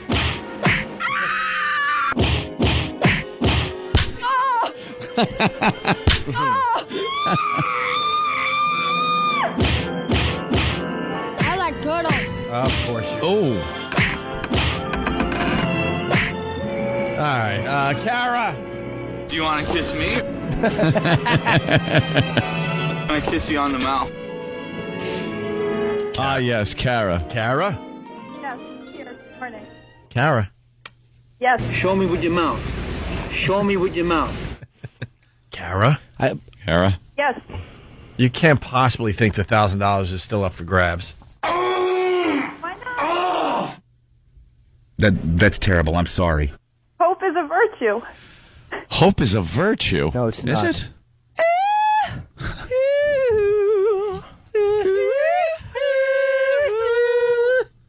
Hope is not a virtue. Patience is a virtue. Right. Yeah. Well, even if it's not, that is one of my favorite sound clips. I remember when you had that. Jared in Boston, what's up? Poor girl. Hey, boys. How you doing? Hey, good. Was David Copperfield's victim's name Aaron? Ooh, you lingered. Wow. That one goes back. All right, why don't we get to E-Rock's air check? I love, by the way, I have on Fantasy Island, I would love when Tattoo would talk, how they would just play the midget plink-a-link-link music. Plink-a-link. Plink-a-link, how it would just become like a... The shame! The shame! Well, Tattoo, she wants to see a midget shoot himself through a pillow. Hey, can you get Rob Bartlett, too, from Imus's show? He stopped by to say hi. Well, while he says, ow, it hurts. He said that? Oh, yeah, it's apparently he recorded it. He audio recorded his own suicide little tattoo. And it was pretty horrible. There he is. How you doing, Rob? I have Rob? the phrase that pays. You got the phrase that pays today? Ooh, ooh, ooh. Hey. I'm a prize whore. Prize whore. We got plenty of them. You like the prize pigs when they call? Prize pigs? It's so lame. Please, God. Well, that's what radios come down They to. call it before and after. Yeah. Never just in a nick of time. That's because they come from Philly. That's why. Hey, leave Philly alone. Leave Philly alone. All right, Rob, we're going to get to what you're doing, but we got E-Rock and his air check that people have been waiting for It's the last an week. E-check. Have you alerted the Museum of Broadcasting? Yeah, we should. Yeah, this absolutely needs to be inducted What are you eating? in the what never to do section. Well, we got to play the first part again. What is he eating today? Cheerios. Regular Cheerios. The berry Cheerios. What are berry Cheerios? And are they real? We already went over the berry Cheerios from the other day. He kind of slinked away as Jimmy crushed his box of cereal. No, those are the. What are they? Those sugar dried? That's the berry fruit burst. things. He just got another box of the kind that Jimmy stomped on. What kind of milk do you have in them? Regular? 1% low fat. That's Ooh, good. very good. You take care of the 99%. 1%, and he just drops his neck in the bowl. Are they real blueberries? Blueberries. You linger longer. Blueberries. Bob Bartlett lingers longer. So when are you going to work for Imus again? I hope soon, because I'm tired of eating SpaghettiOs. You're going to be part of the new lineup, right? Ramen noodles. I only know what I read in the paper because, when I speak to him, it's like, well, you can't be trusted. Well, I can't tell you anything. You can't be trusted. But he's supposed to start in like a month. Well, my bags are packed. I'm ready to You're go. ready to roll. Waiting for the call. Could this be your last appearance on our show? Or one of many, depending on what goes down over the next couple of weeks. No, I'm assuming I'll get the call, but Yeah. You never say until you get the, Yeah, you don't. First of all, you don't want to jinx it. But number one and number That's two, it. you got to, get the paper. And Yep. put your name in the paper. Well, Rob said to me before he dares Imus to replace him. Speaking of Imus, we got a quickie. You know that Al Roker pretty much demanded that Imus get fired for saying what he said on his radio show. From the MSNBC side. Yeah. Well, and he was outraged by that type of language on a radio show. And then we're at the Friars Club for the Pat Cooper roast, and the N-word was being thrown around like crazy. And there's Al Roker laughing it up on the dais, and I couldn't believe it.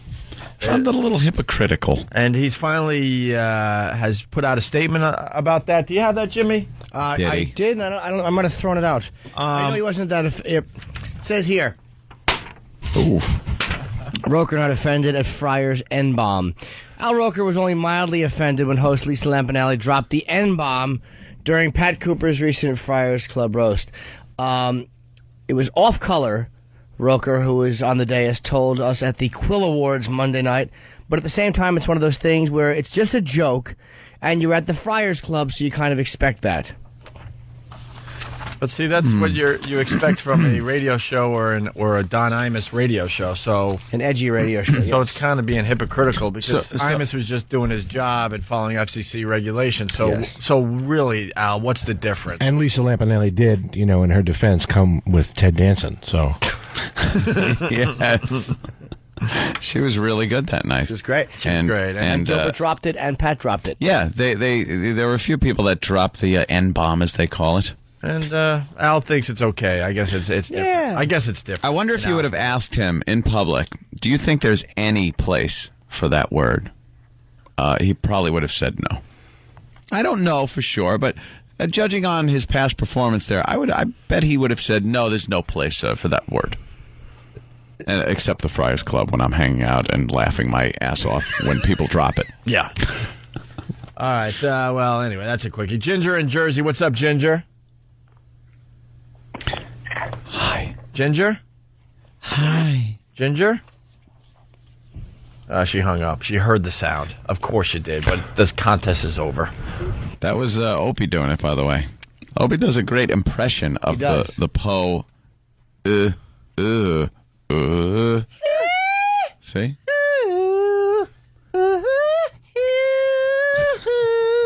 There's a great impression of the first part. I want a little deeper on that one. Yes. Right there, it's great. Yeah.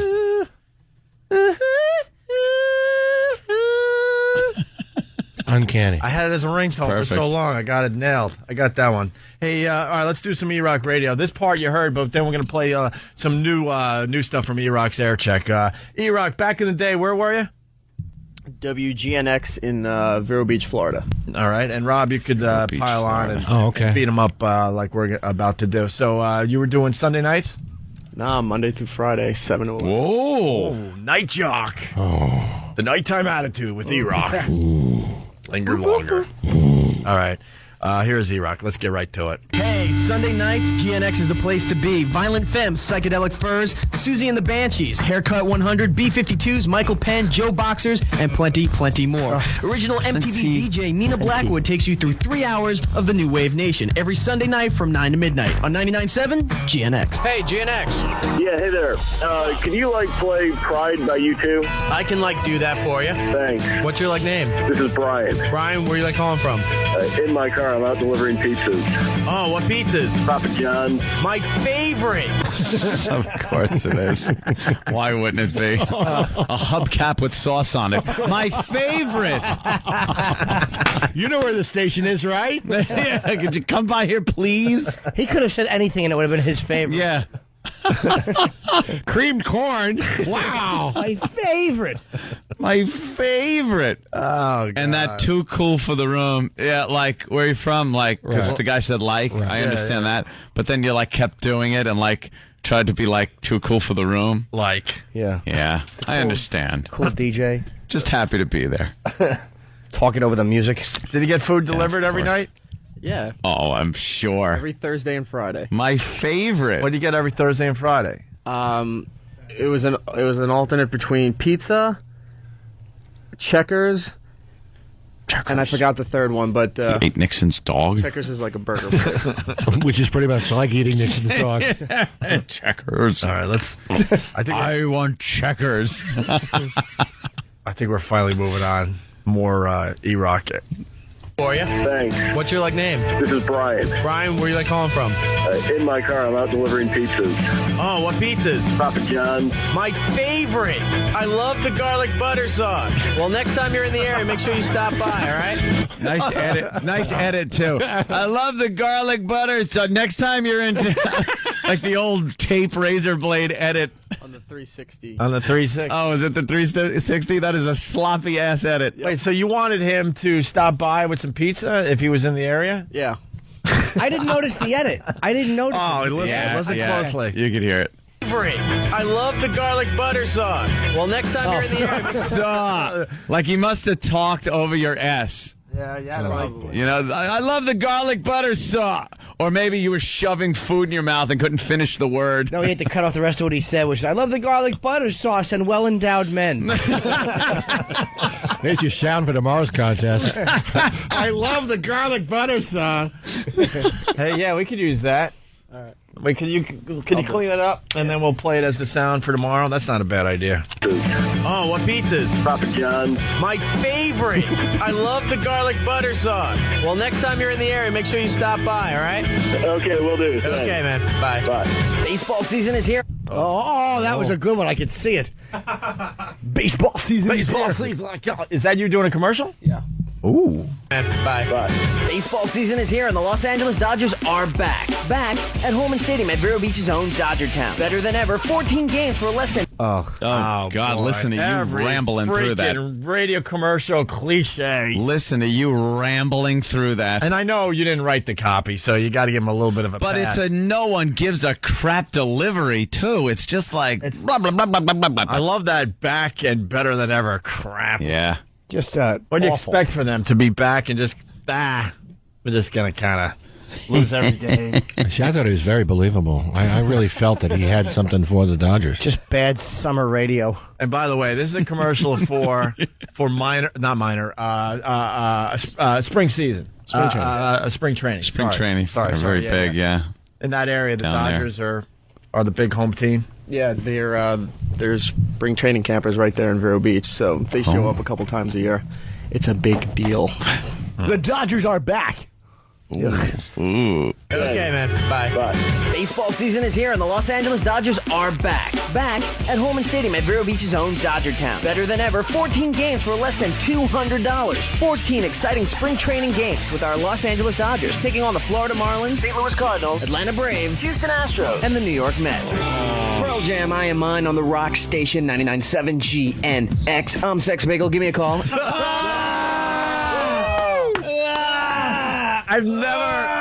I've never heard it used. I've never heard you say that you're a sex bagel. This is a first for the show. I would have respected you more if you said, I'm John Mark Carr. Oh, God. Scott Muni is rolling in his grave. I'm not good. I'm not good. I'm not good. I'm not good. A sex bagel. I'm not good. Haircut 100. Oh, sex bagel. Right after me, it's sex bagel. Sex bagel. Keep it tuned to the sex bagel. Yeah. Playing your alternative rock right after me. Coming up Muni. after sex bagel is rape croissant. Oh, God. I'm Sex Bagel. Do you think that was going to take off? Sex bagel stinks. A little O&A history. When we discovered Sex Bagel and he told us he was Sex Bagel, one of the first things we did was change your name. Remember, there was that whole thing trying to figure out what to name you. We almost named you Hawk. What else? Something cooler. Hump Muffin. I still call him Hawk Bagel. sometimes. I don't know why I like that name. Yeah, Sex Hawk was Bagel's cool. awful. He did some fine assaults on the media. That one famous one, as you like flapping your wings like a hawk on live TV. Something cooler than Sex Bagel, like tampon. Yeah, I gotta hear Sex Bagel with you again. Oh, yeah. Exciting spring training games with our Los Angeles Dodgers, taking on the Florida Marlins, St. Louis Cardinals, Atlanta Braves, Houston Astros, and the New York Mets. Pearl Jam, I Am Mine on the Rock Station 99.7 GNX. I'm Sex Bagel. Give me a call. 877-997-9469. That spells out GNX, in case you didn't know. Singular wireless users, you have pound GNX, which, by the way, since we don't run the Metro... You're just babbling. Wow. And he tripped, too. Like, he's a little stupid lip. Well, he worked for one of those stations where your delivery had to be blah, blah, blah, blah, blah, blah, blah, blah, blah. This part coming up here, they were proud of the fact, and they promoted the fact that you could give them local traffic updates.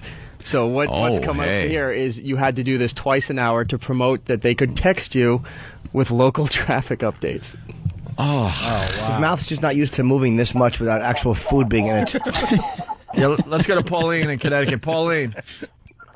Hello, how are you doing? Good. What's up, Pauline? Oh, nothing. On my way to work, listening to you guys.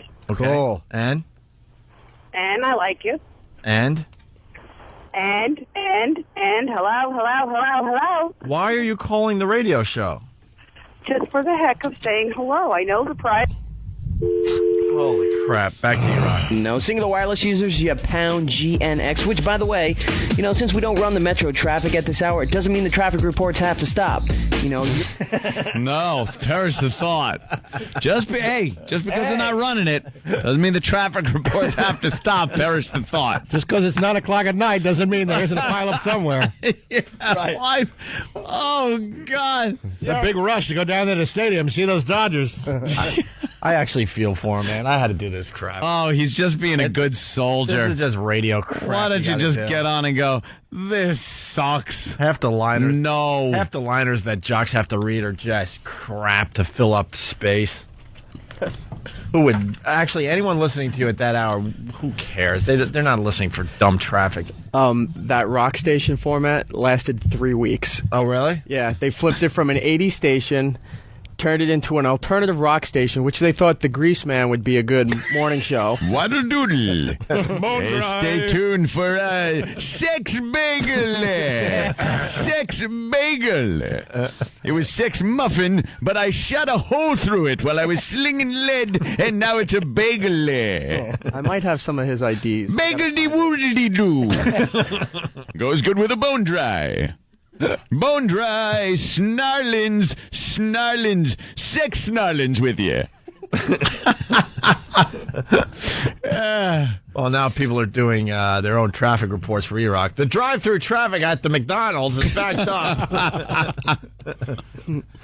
Thank you, Smokezilla. If only we had a truck strong enough to drag E-Rock behind it. You have pound GNX, which, by the way, since we don't run the metro traffic at this hour, it doesn't mean the traffic reports have to stop.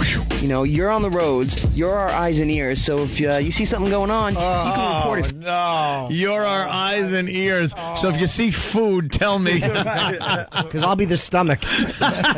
Yeah, if you see any coupons in the local paper, please bring it to my attention. You're on the road. You're our hands and feet. Your eyes and ears. Oh, my God. Yes, E-Rock. This one wasn't scripted, but they had bullet points of key phrases. Bullet points should have been going through your head. Exactly. Pull guns from paper bags. Hollow points. Our Bud Sex Dwyer. Was there a big book of cliches that you just kind of flipped through? This is so good. Is this the Laszlo from Long Island? He writes, Sex Bagel, the radio nickname for a guy who loves food so much he wants to it. Sex Bagel. You see something going on, you can report it faster pretty much than they could anyway. So dial up pound GNX on your Signal wireless phone.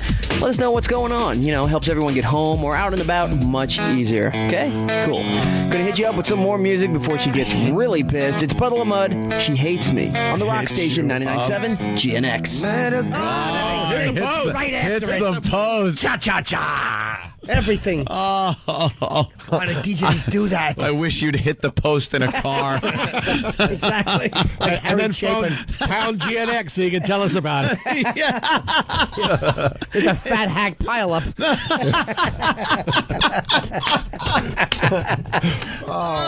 That's all. Sex Bagel stinks. Drunk driving with Papa John's grease all over the little chubby fingers. Oh, like garlic juice. Yeah, I like garlic butter sauce. That's all he brought us, though. You don't have any more, E-Rock? Oh, you have to. The GNX stuff, that's all I got. Well, what else you got? I have a air check from WBLI in Long Island 2 days after Christmas. They had nobody, and I was the overnight board op, so they made me do Please, please bring it in tomorrow. Need more of this. Yeah, bring it in tomorrow. All right. Oh.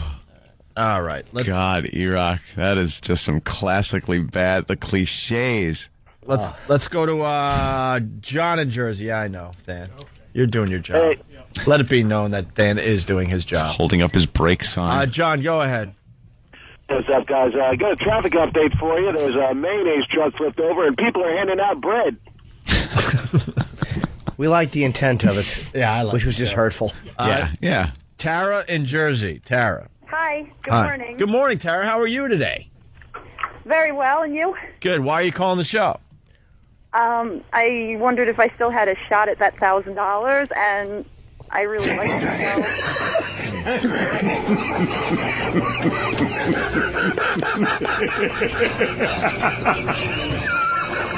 You can't be serious, right? I'm serious. You played one of my favorite clips today, too. The guy singing Went Up karaoke. Yeah. We gave the money away like half hour ago.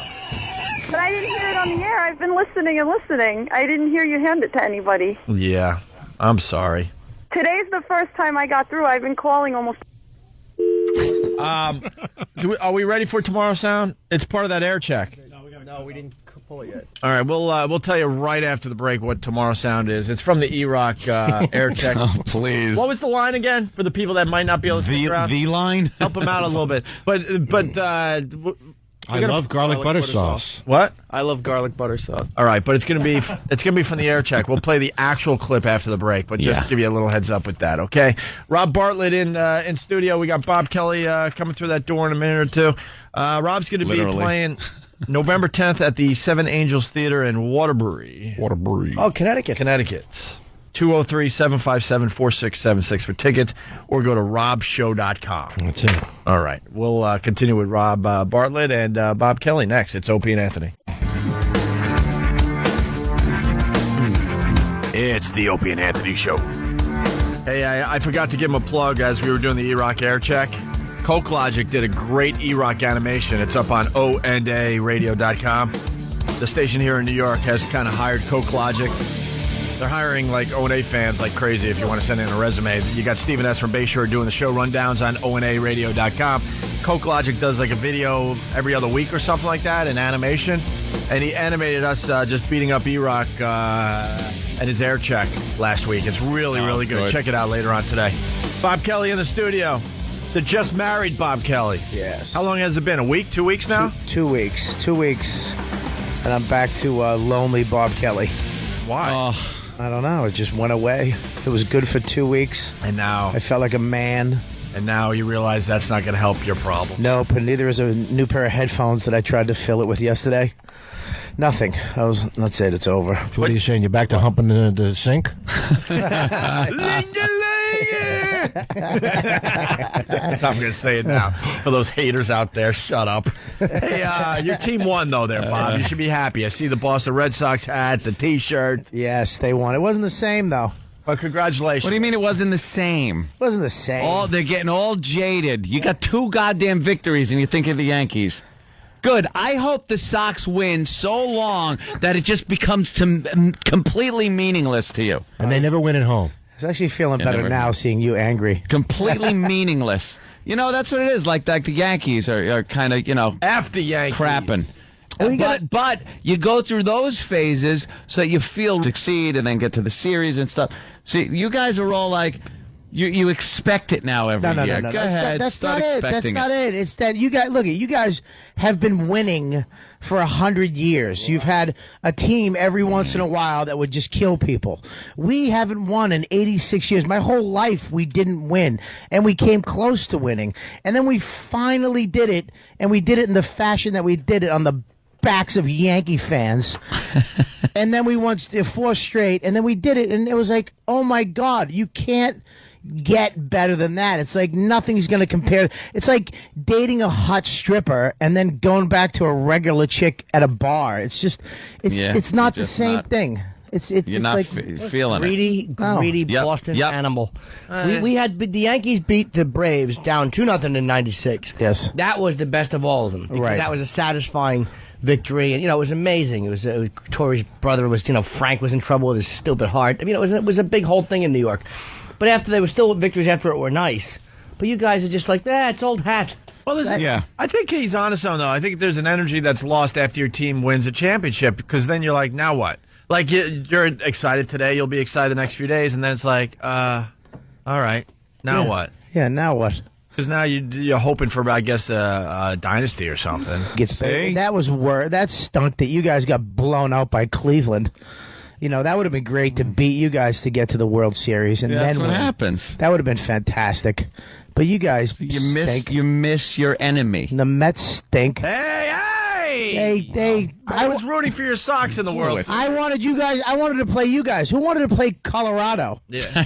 Who wanted to go to a mile high? Nobody. I said this on the air last week. I pride myself in knowing a little bit about sports, a little bit about all sports. I couldn't name one player on the Rockies. I could care less about the Colorado Rockies. They stink. Thank you, E-Rock. Whatever you just did. You had to adjust your microphone for whatever reason. He's a professional. Yeah. Yeah, but Sex bagel. Well, I'm excited for the Patriots now too. I met Tom Brady too at Miami. Really? I've never wanted to. When? Recently? Yeah, I was at the Miami game. Oh, while he's like working his ass off and his chick is just sunbathing on South Beach. Yeah. That time. Yeah. Yeah, she could care less. She was like on the beach and in the water and stuff, while her man was like throwing 12 touchdown passes. Yeah, but she dresses him now, and have you seen how hot he looks at the post-game interviews? I mean, he's switching it up. Last week he looked like a presidential candidate. Yesterday he looked like a GQ model with a little hat on. I met him, and I was frozen in my tracks with his presence and his good look. I would kiss him. I wouldn't even kiss him sexually. I would kiss him like love, like suck on his bottom lip and slowly pull away, so like that little bit of saliva would be touching me and him at the same time. Bobby never has a problem talking about how attracted he is to guys. Tom Brady. Certain guys. Tom Brady. You do that to Mr. Brady. Greg. Hey, Bobby. Kelly. So he's in your top 5. Who else is in your top 5? Top 5 men? Yeah. Geez, I think Brady would take up 2. I would try. Wow. I would try for Brady once. hot If for he him. rejected me, I'd try again. Yeah. Are you a Brad Pitt fan? Brad Pitt. Oh God, you ever see his shoulders? His rounded shoulders. And I love that he has little acne scars too. That makes him even sexier. Yeah. Who else is in your top 5? I'll keep naming people. Come on. Oh, you ain't dragging me into that. Jerry Van the world Dyke. of the home. You're the one who brought up Tom. You brought up Brad Pitt real quick, Ope. Well, that's the go-to one. That if guys are going to talk about guys, they mention Brad Pitt. Oh, that's not a stretch. really?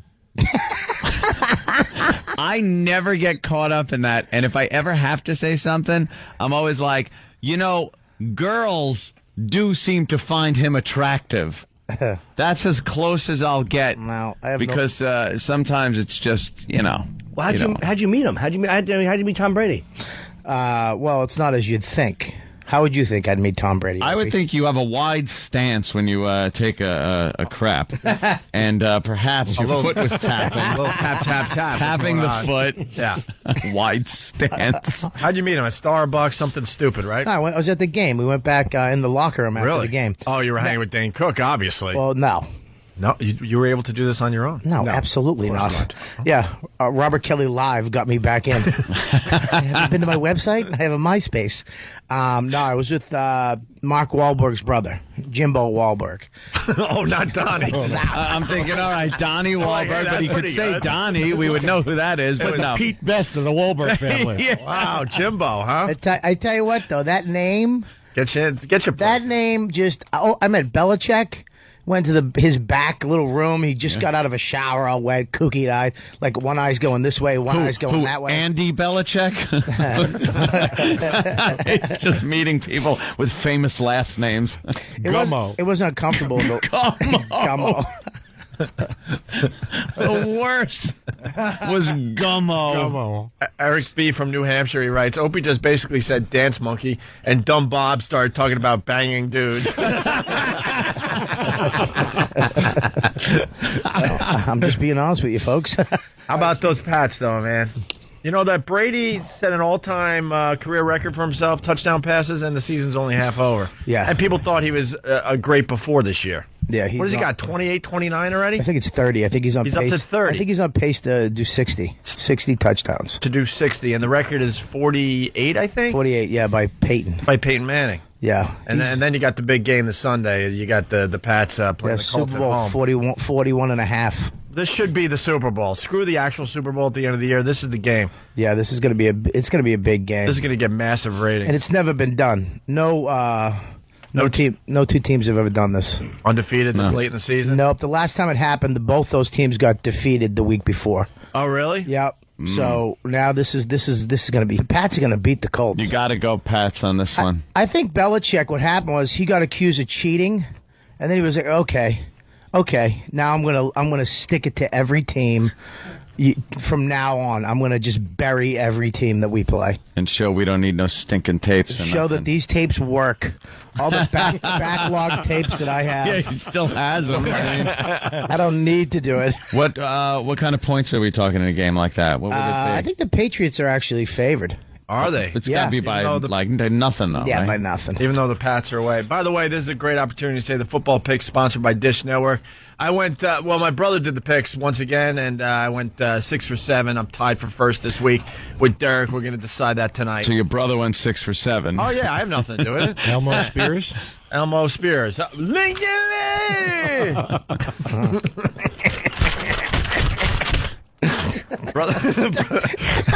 Brother Elmo on MySpace if you want to see him as Britney Spears. Yeah, Dish Network. It's time to get more TV from your TV. Sign up for Dish Network today. Yeah, I went 6 for 7.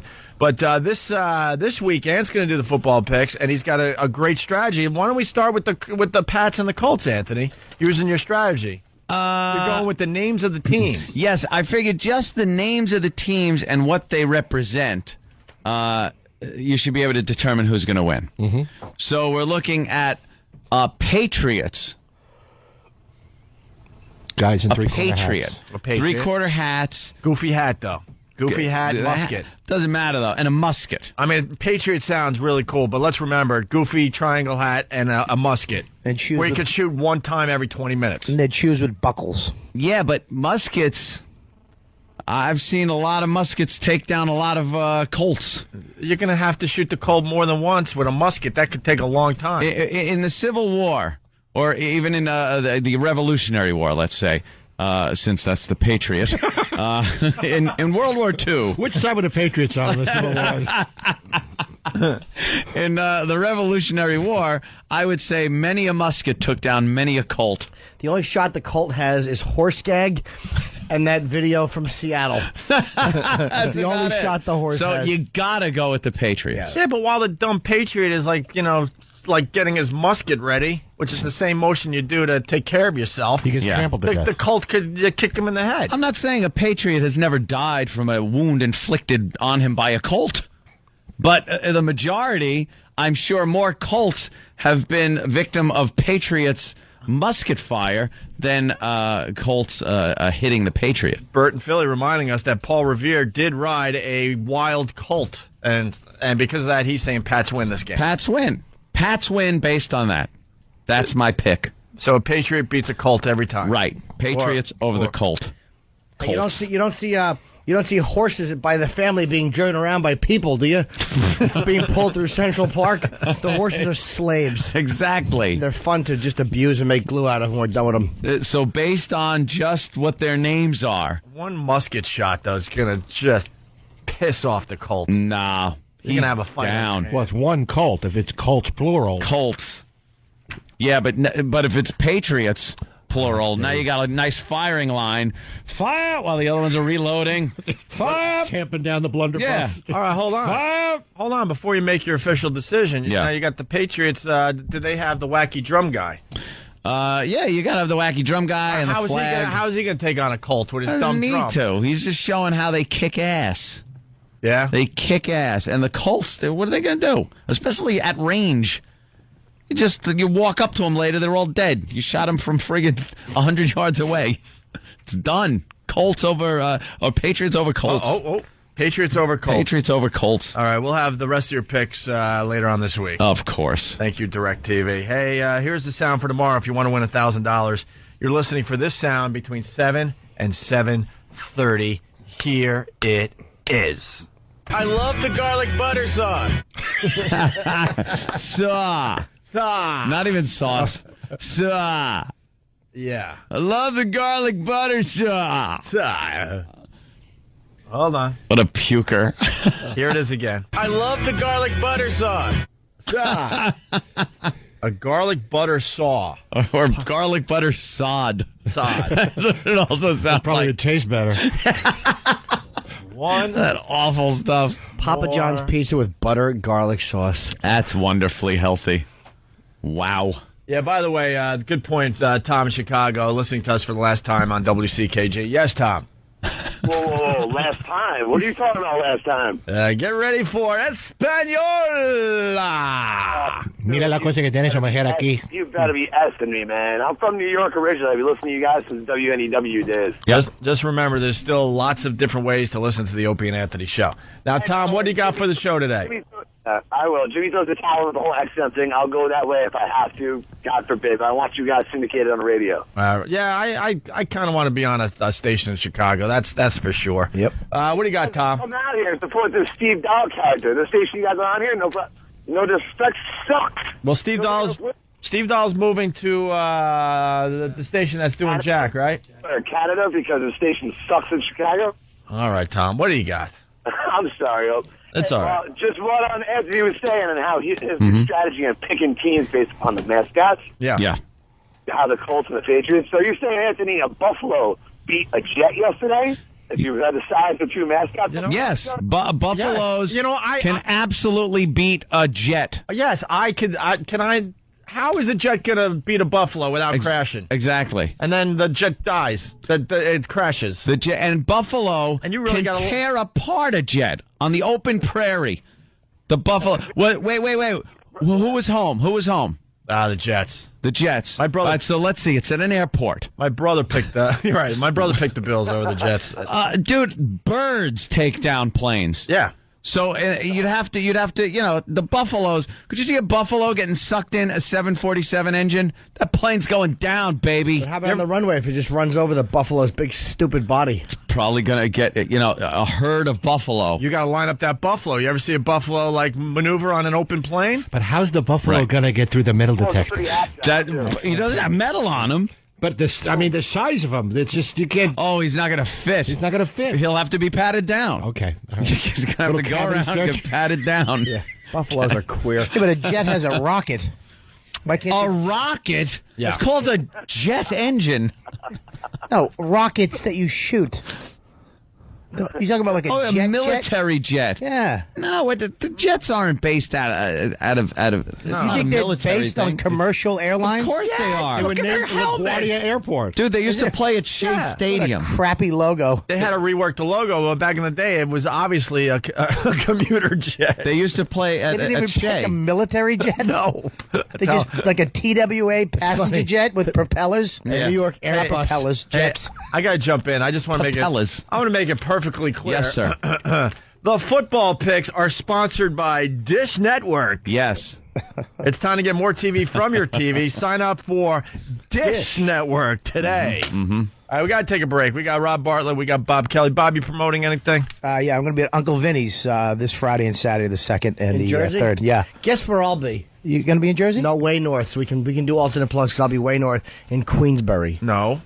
Yeah. Queensbury. No. Oh, yeah, upstate New York. No. Vinnie Marks Club? Queensbury. Queensbury. I'll be in Queensbury. No, I'm doing teeny comedy clubs to do my new hour. Sweet Basil Restaurant. That's Vinnie Marks' place. Oh, is it? Oh, Vinnie Marks. Yeah. Okay. You're doing Sweet Basil's Restaurant? Teeny places.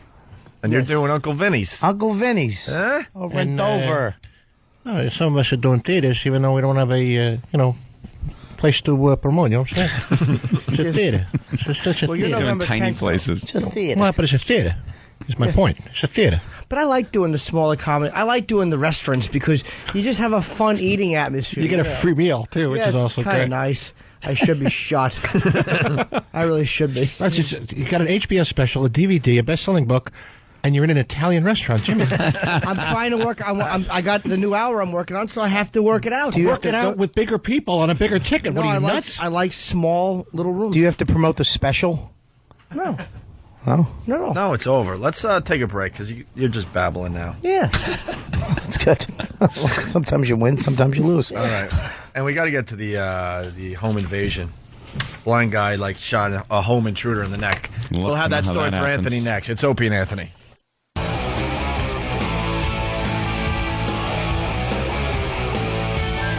Rock and roll. Full studio today. Opie and Anthony. Once again, congratulations to the Red Sox. People are finally waking up in Boston. In their own vomit. They slept in. No showers today for a lot of people. They're all waking up like Bon Scott.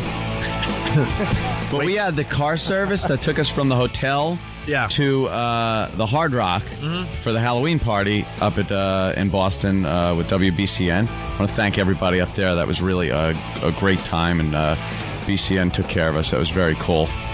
But the car service obviously had been used the night before, probably had every car service in Boston been used to transport people from Fenway to various bars, locations, and maybe their homes, whatever.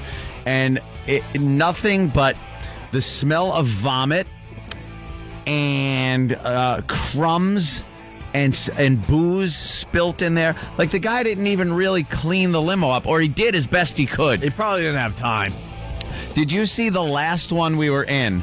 There's a little foot thing for my foot, a foot thing that you stand on when you're getting in and out. And that was covered in vomit. Oh, really? Like someone had opened the door to boof out that door, and it just hit that foot thing. And the crevices, probably? Yeah, right? yeah, and all the little crevices. Sure. Pavement chowder. Yep. Yeah. Pavement chowder. Can I have some pavement chowder? What's that, New England? Manhattan? The white choice in the best. Hey, I'm gonna try a little something here. Rob Bartlett in studio, Bob Kelly in studio. Just want to try some here, see if this works. It might not. Who knows? Let me just try it, though. Chew. Oh, no.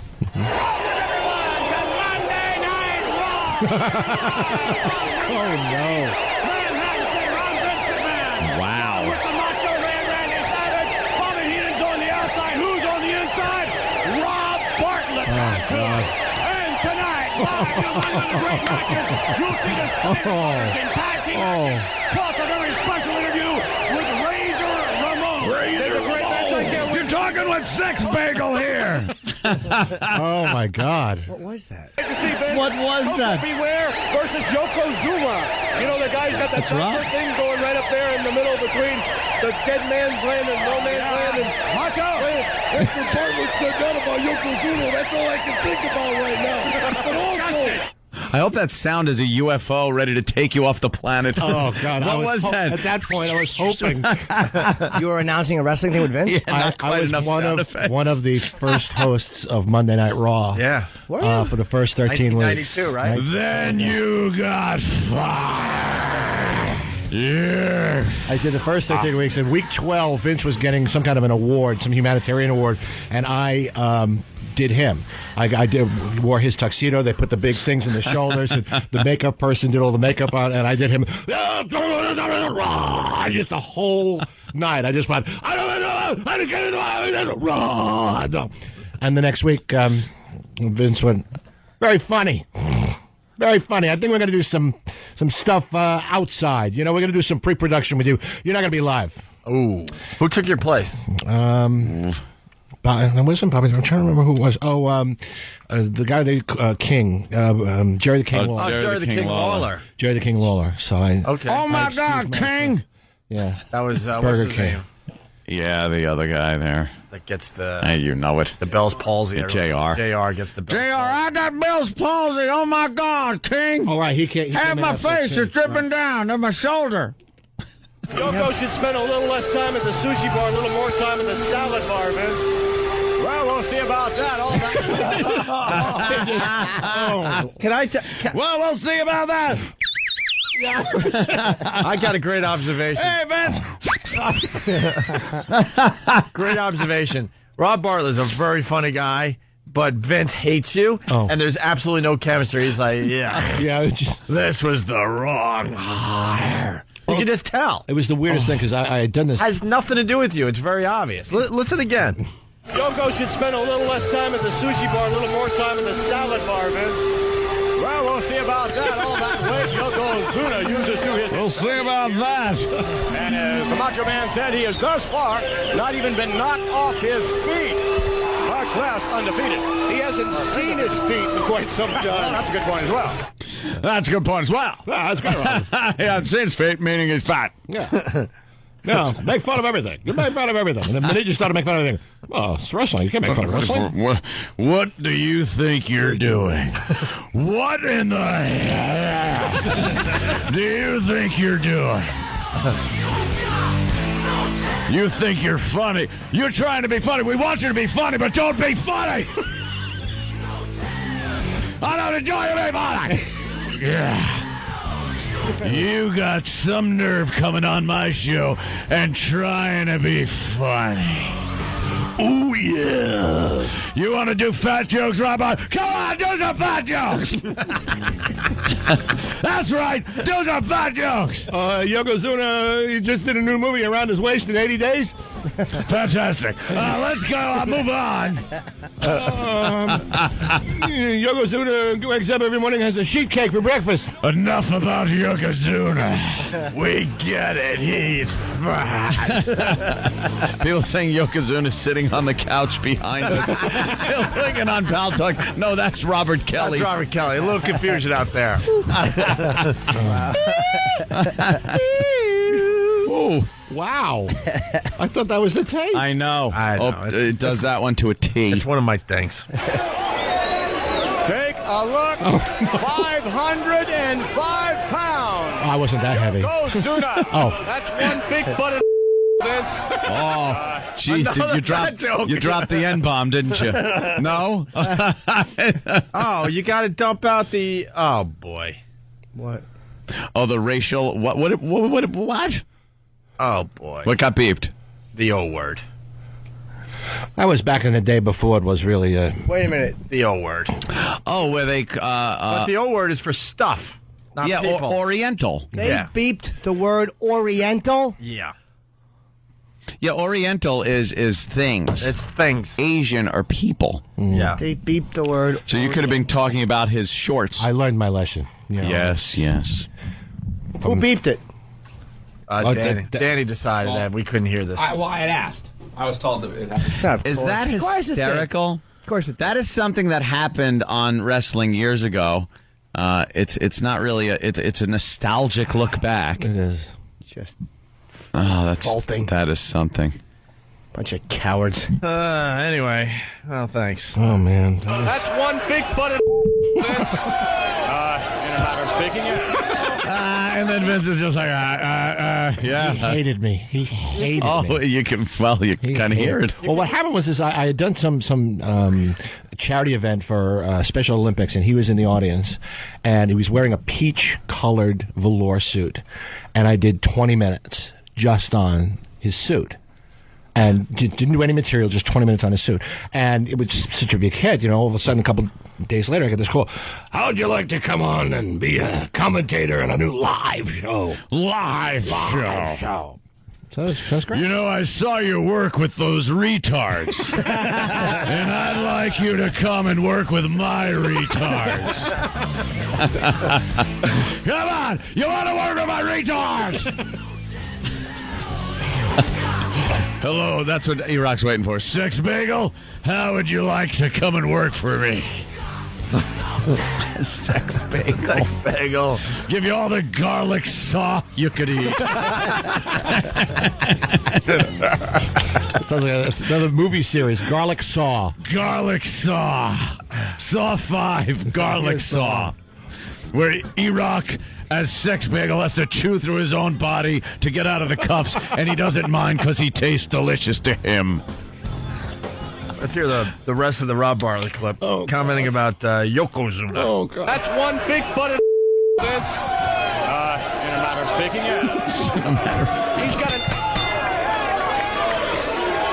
He's got an ass like an amphitheater. Ooh, I heard that. Ooh, snap into a Slim Jim. Ooh, I heard that. Ooh, no, you didn't. No, you didn't. Another fat joke, Rob. Well, it was Yokozuna. What's an amphitheater? 550 pounds. I knew nothing about wrestling. I had, you know. I'm making fun, but I do have to say, I would watch Vince, Macho Man, and Rob Bartlett. Oh, hell yeah. Dude, it looks so awkward. Just Vince going, yeah, well, in a matter of speaking, but not like that. Jesus, this guy having the open fat jokes. What the hell? Vince, explain that one to me. I didn't get it. I didn't get what he meant by amplifier. No, amphitheater, dummy. Ooh, yeah. He's got an ass like an amphitheater. Ooh, I heard that. Folks, it's uncut, and uncensored. Yeah. Oh, you said ass? Oh. I like that, Rob. Oh, man. I've been on the internet. I was voted one of the top 10 worst wrestling announcers in history. Wow. Really? Yep, I wear that mantle proudly. Uncut and uncensored, so you could say him in the, even if he's a Oh yeah, snap into a in Slim Jim. Yeah, it.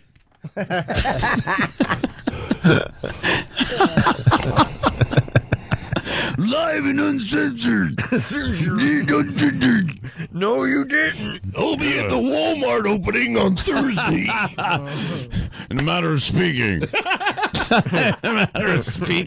Matter of speaking. What does that even mean? Oh, I just said, you know, after the show, it's like one of those where it's really, really tense. You know. Oh, I bet. Oh, just awful, Or before the show, you know, just there at the City Center, just, you know, after the first week was just like.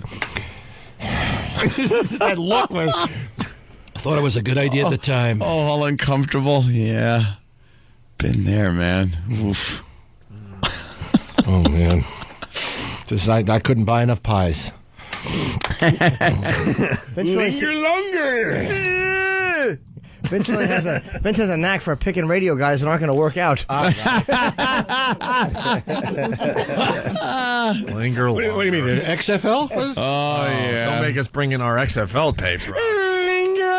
My favorite was the one where you guys did the live event from the Hard Rock when it was still it was before it was the Hard Rock when it was still the WWE restaurant. Yep. And you were like peeking in. You were like the man on the. You were peeking in the dressing room watching some fight or something like that. God. And they were on stage. It was like all the pests were there, and they actually you were going to break, and Opie did the raise the roof thing. Oh God, yeah. Really? Yes, you did. Yes, you did, Dude. You raised the roof. He raised the roof. All right, we'll bring those. Isn't that around when I was starting to come on the show? I don't think I was a full-fledged... Unfortunately, you couldn't join in that debacle. Oh, no, but I kind of remember being there and just being happy that I was on the show, that all this stuff was happening on. You and Florentine were doing, like, time to warm up the audience. Florentine was warming up the audience, helping us out with that, getting them all pumped up. And I remember thinking, like, wow, this is really cool that all this stuff is happening. This stinks. What was the name of the guy that was trying to make into a big star on XFL? He Hate Me? He hate me. But then he had a brother, too. He hate me, too. He had the same thing on the back of his Oh, really? He hate me also. He hate me, too. Can we get a Vince ID before we get out of here? This is Vince McMahon of the WWF. And if you love a good cage match, you're going to love Opie and Anthony. Opie and Anthony. That's it? In a matter of speaking.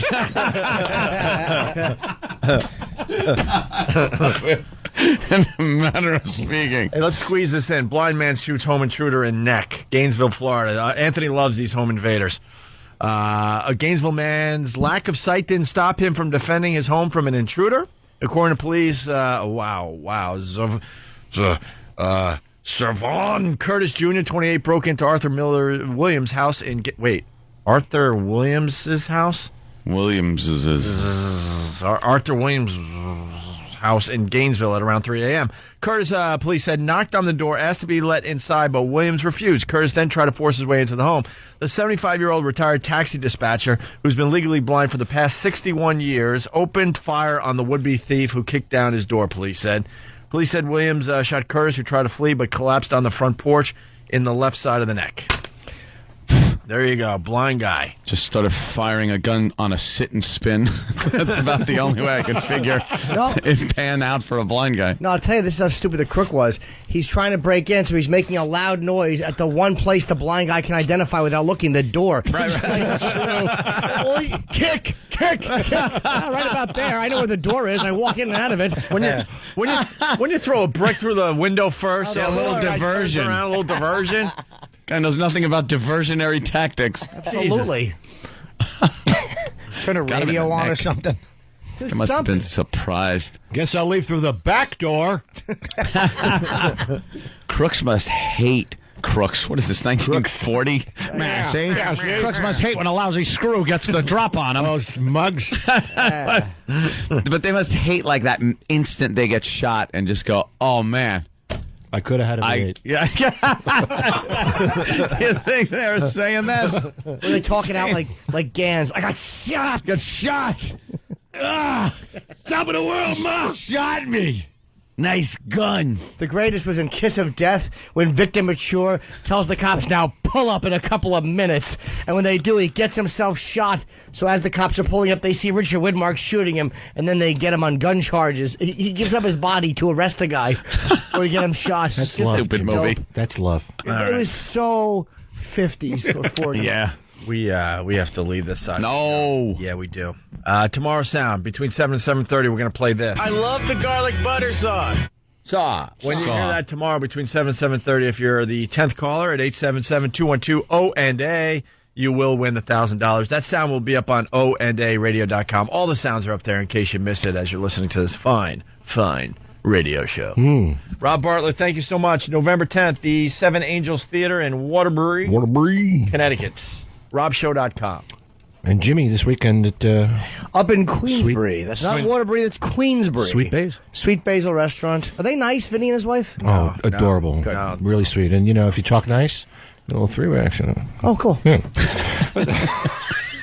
And Bob Kelly is at what? Uncle Vinny's. Uncle Vinny's Friday and Saturday. 877 Uncle Vin. And RobertKellyLive.com or on MySpace. Yeah. And Comedy Central special. When is that out? It's coming out after Christmas. Why do we have to wait so long? We're putting it on the new CD.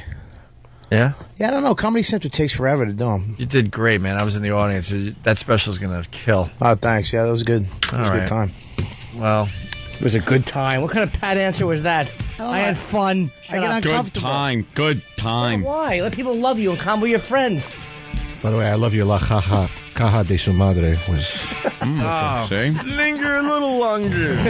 Linger longer. We might be saying goodbye to Chicago today. Chicago, we'll see you again, I guess. I don't know. This business is another. You guys are getting kicked off? We'll see. What? You'll love it. What's happening? But this time around, it's not. I mean, they're going Spanish, so it's not. Yeah. It's not a kick in the teeth like YSP was. This is a weird one. Well, they're only going Spanish from 6 to 9 a.m. Yeah. Swim walk.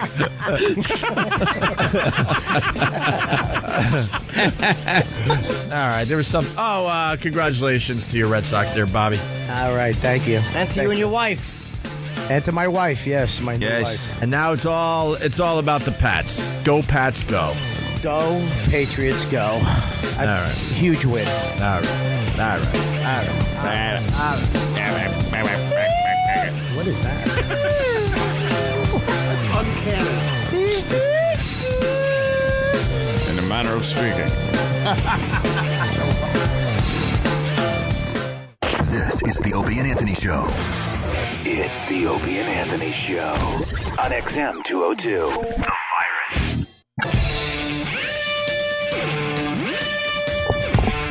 Dummies. Shock attack. They dumped Oriental? Yeah. They fucking dumped it. They dumped Oriental. And the context in which they dumped it was so weird. I was just describing the difference between Oriental and Asian.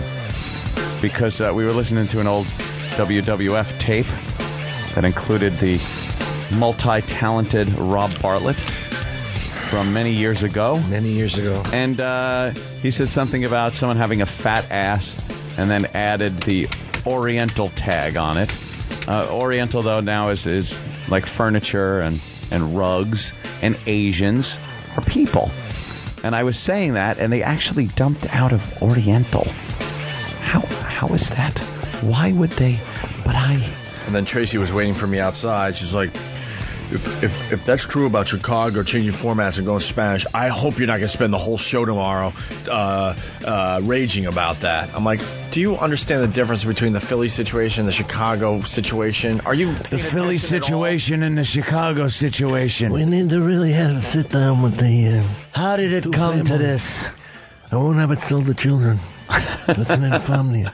And how about what Tracy worries about is them dumping out of the word Oriental. Go yell and scream about them dumping out of Oriental, and don't worry about how we handle us getting dropped from Chicago. And how about you worry about the fact that you want us to do a guy's talk show, and meanwhile you fucking hand us dresses and cut our balls off and say, here you go, sissies. I don't mind the dresses, but me neither. All the balls being cut off, but combine them and it's shit. Bunch of cuckolds, while dark men fuck our wives. We're just sitting there applauding. Cuckolds. Stupid cuckolds. I hate that word. Cuckold. I love it. I love when Jimmy says it. Cuckold. That's just fucking mind-boggling. Some poor bastard sitting there shaking as his wife is just being pounded better than she ever could be by that poor slob. When unfunny people get mixed up and try to tell funny people how to be funny, it always fucking Wait a minute. Unfunny people get mixed up with funny people and try to tell funny people how to be funny. It always stinks. No one funny is ever in charge. Which guy's the funny one? Tom. Trying to figure out. You understand? There's never funny people in running things, ever. Because they wouldn't be doing that if they were funny. No. Whitney they went to school and got law degrees. Sorry, but Whitney is only in the 10th grade and says she meets guys on the internet to have sex. Wow. Look at this. Look at the set of tits on her. Look at this thing. You don't know me! Oh, she must have just said Oriental. Wait, is this the way you walk around? You just picture Cartman every time now. Now, South Park episode where Cartman was the hot chick on one of these shows. When your mom died. Okay? Yep. Your aunt took care of you. Been taking care of you ever since. Why do you turn on her like that? Because she gets on my damn nerves. I don't care. You don't care? No, I don't You knew care. that accent. Oh, that don't sound good. She did. She really wants to disappoint Daddy. She sure does. Tell him the truth exactly. And that's why, because you're a selfish little thing. Oh, I thought little thing. I was going to call her a slut. Exactly. Maury loves parading 14-year-old girls out in scantily, all scantily clad. I care about me. You don't care about anybody. Because y'all can't get this. Yeah, that's right. You'll have fucking... Hello. Why don't you sit down over there and have some lemonade? Jesus. You thought you were here to meet a young lady. On the internet. Get Sam Jackson to change her to a radiator. Oh, God, was that a dog shit film? He should be shot for that. It didn't turn you on? No. To be chained would have. She's got cellulite on her ass. At 14? Fat dumper. Jesus. Oh, the audience just loves What's it. with the beeps? I sure do. How many? More than 100. Wait, she fucked more than 100 guys? Is what she I said? like to beat up on people. I sure do. Beat up? What? And I wish somebody out here would step up to me. I wish somebody stop me, all of y'all that. Yeah. The whole crowd attacked her. Oh, that would be great. Well, the security guys fucking gave her a good teabagging. David Copperfield takes her to Rape Island. Exactly. on his little boat. You make that shitty assimilating accent disappear? I know. Oof. This chick's going to have to retire by 15, man. That body's not going to be kind to her in another year or two. She'll have a cunt lip in each sock.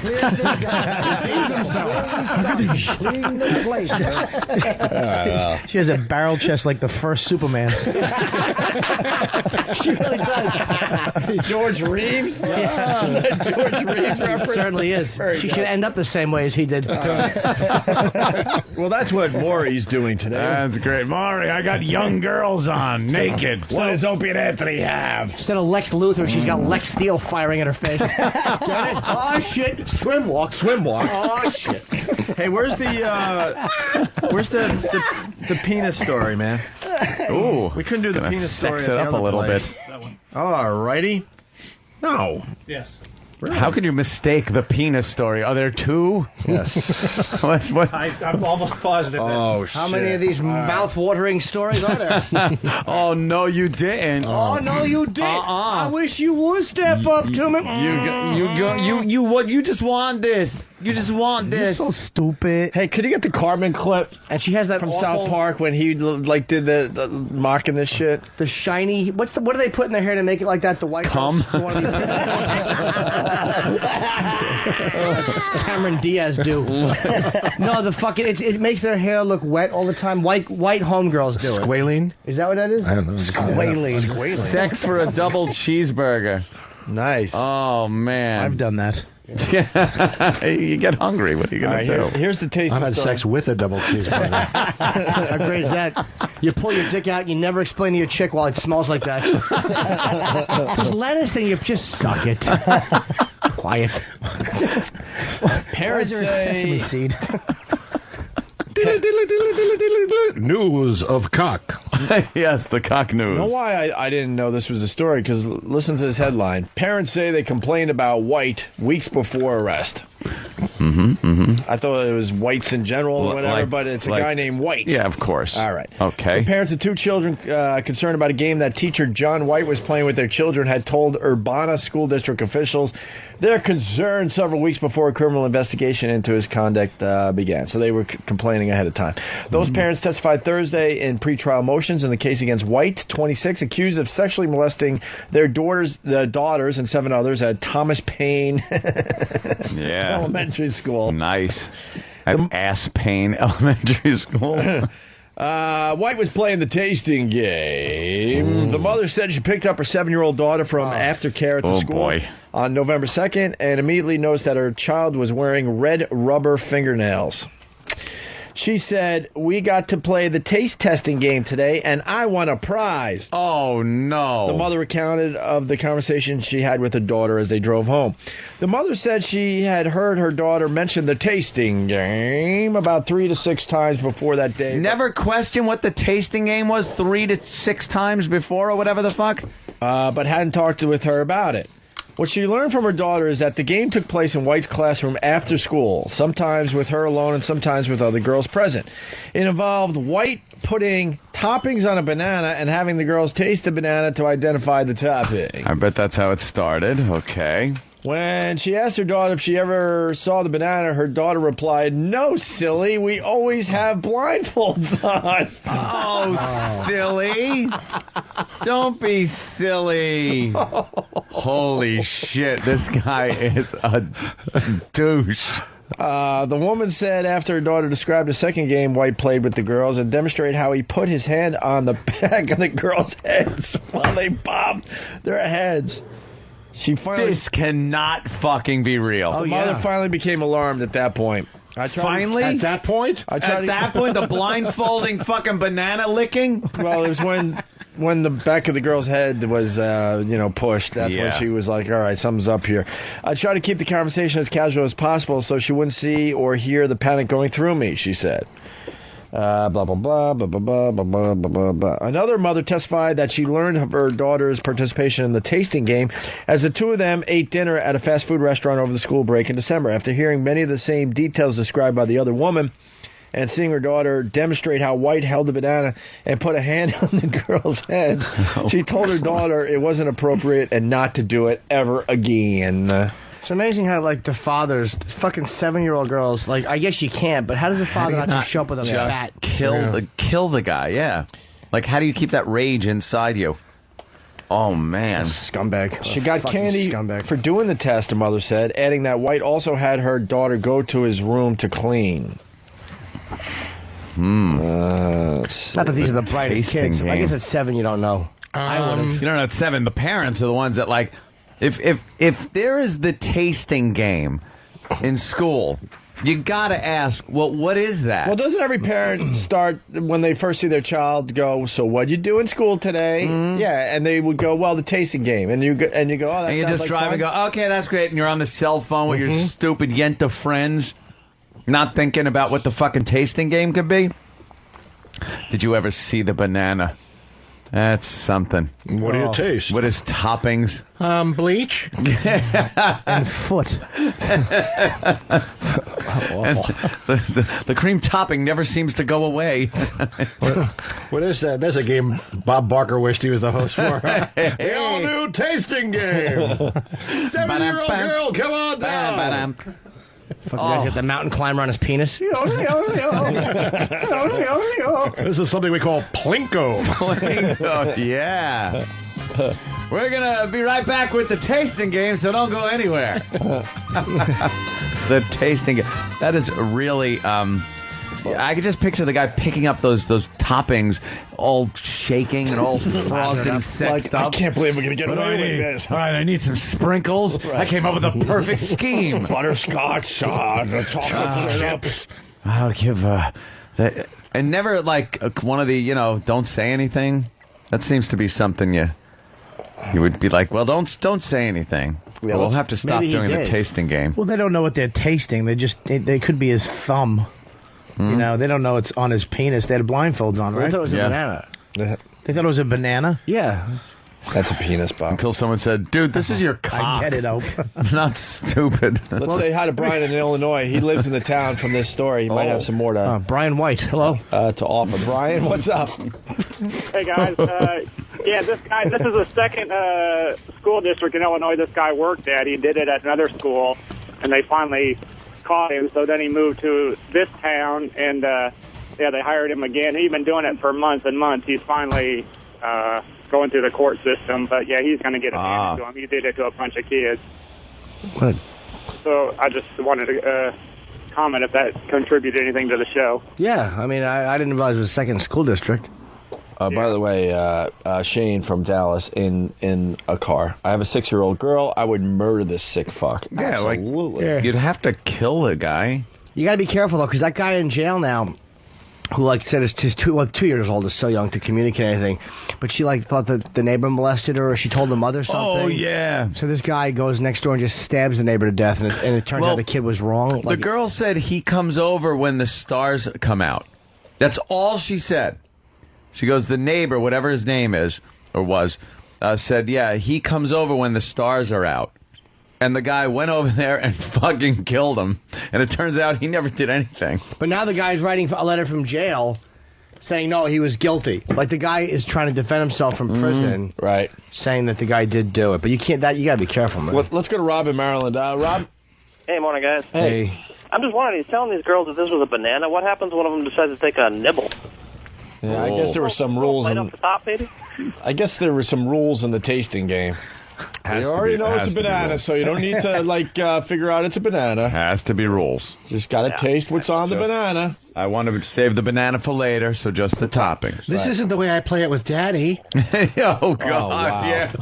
That'd be funny if the chick took her blindfold off and winked. I know what you cock. I know what you do. Let's knock the game shit off, okay? Hey, just gave him a wink. I'm just in it for the rubber fingernails. She just went, are you gonna get hard or what, you faggot?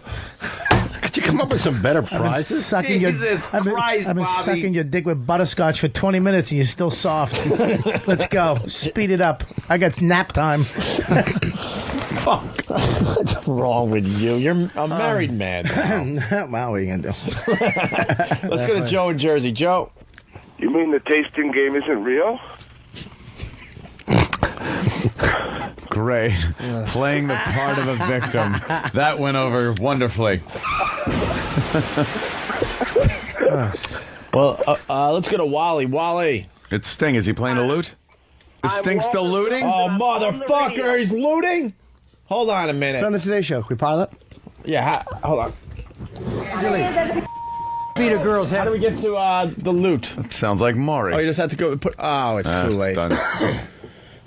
All right, switch up the TV so if they go back to the loot, we're ready. Let's go to... I hate the fucking I thought you were talking about like if the Lakers won a championship again, looting. No, not that looting. It's worse. It's worse looting. It's the loot that fucking Sting plays. Wally. Hey, boys, can you hear me this time? Yeah. Gee, Wally. Yeah, you know what? I got 2 little girls, and I would absolutely kill this fucking guy, but my stepsons, I'd let them do it. Yeah, I think we should all just homeschool our children at this point. Did he say he'd let his stepson do it? Yeah. Jesus. I guess he was trying to make a joke that he doesn't care about them.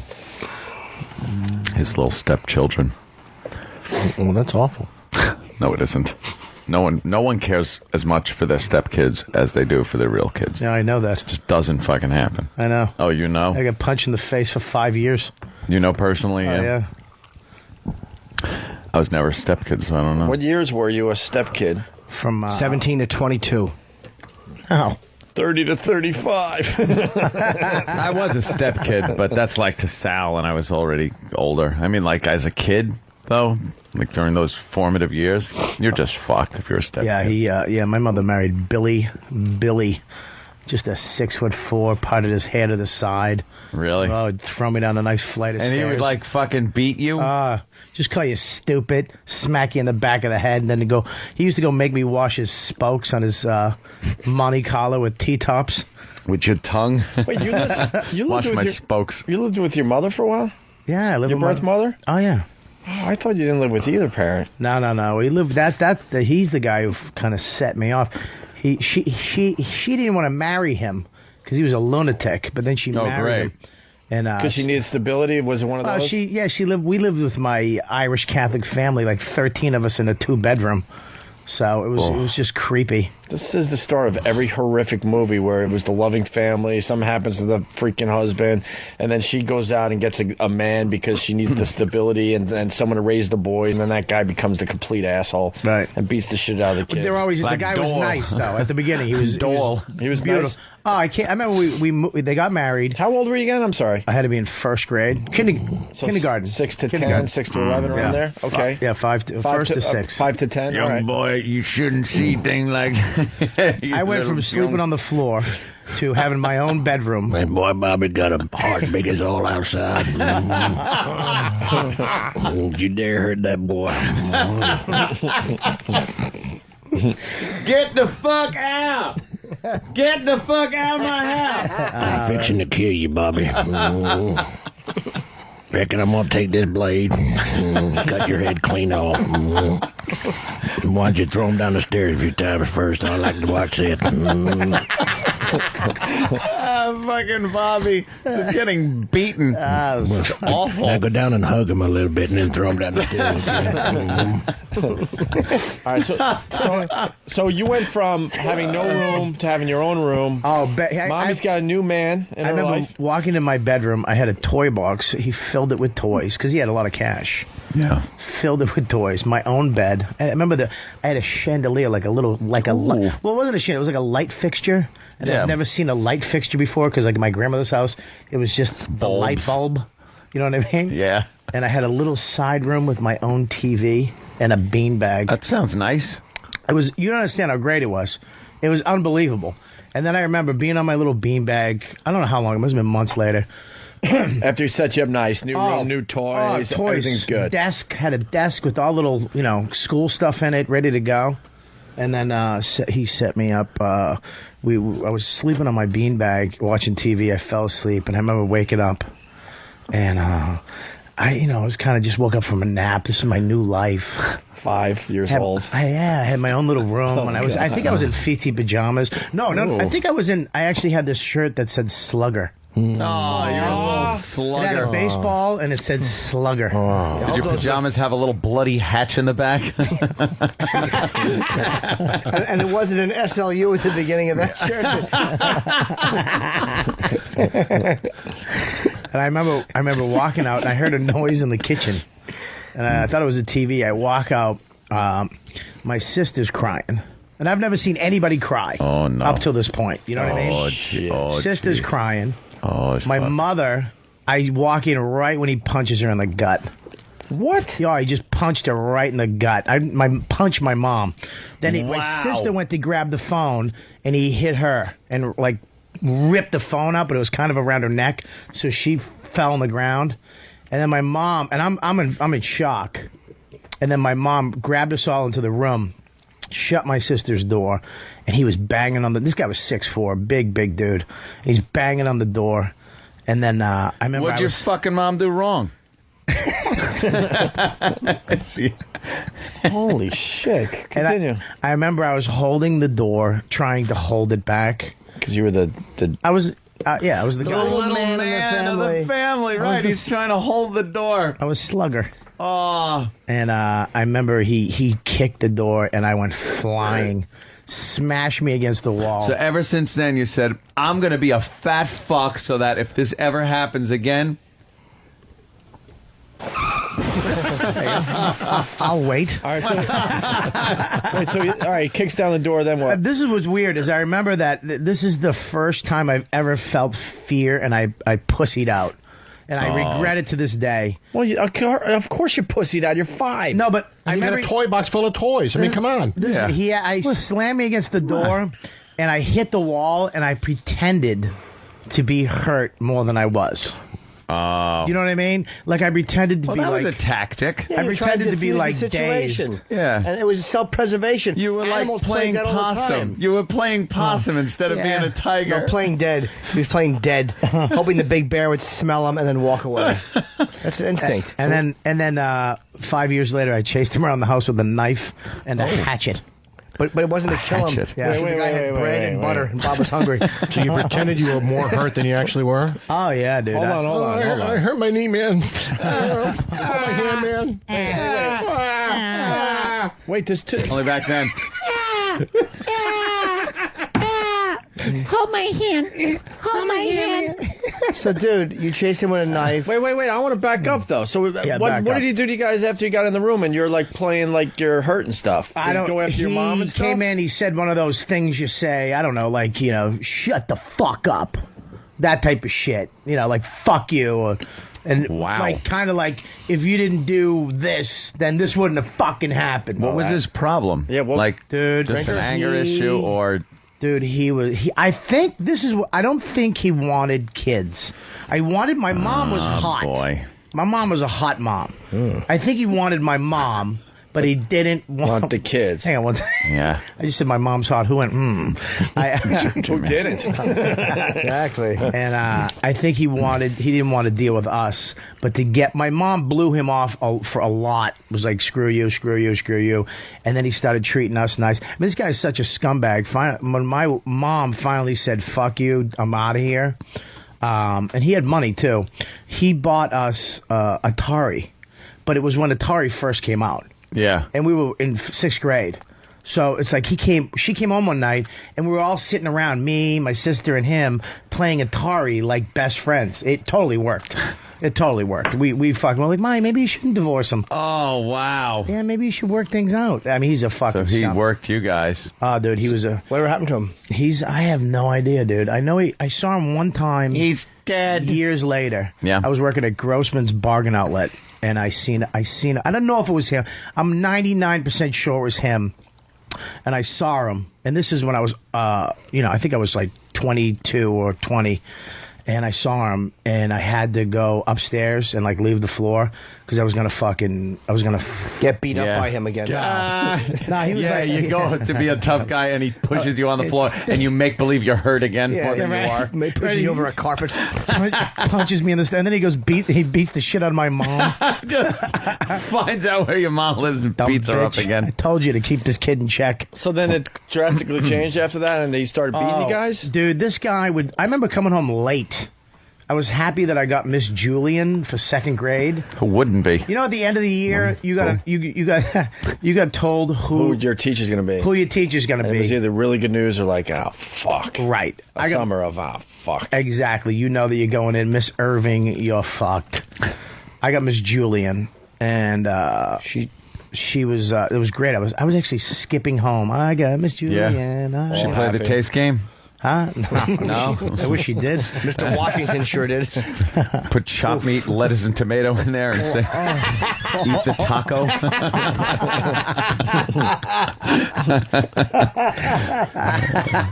Nice. We're going to paint my pussy today. Be wonderful. Yeah, I got home late, and I got in, and I went, I don't know if I called him Dad. I was like, hey... I got Miss Julian. And he goes, you're fucking late. I was supposed to be out of here 20 minutes ago. And he threw me down a flight of stairs. Oh. And how old? You were 6, 7? I was in 2nd grade.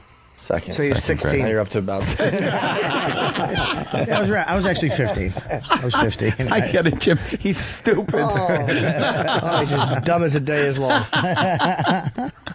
Wow. So he tossed you down the fucking stairs? Oh, yeah. Nice hot one down the stairs. And your mom just looked the other way? You know what, dude? I don't know. I don't remember. I remember telling her shit, but I remember this is fucked.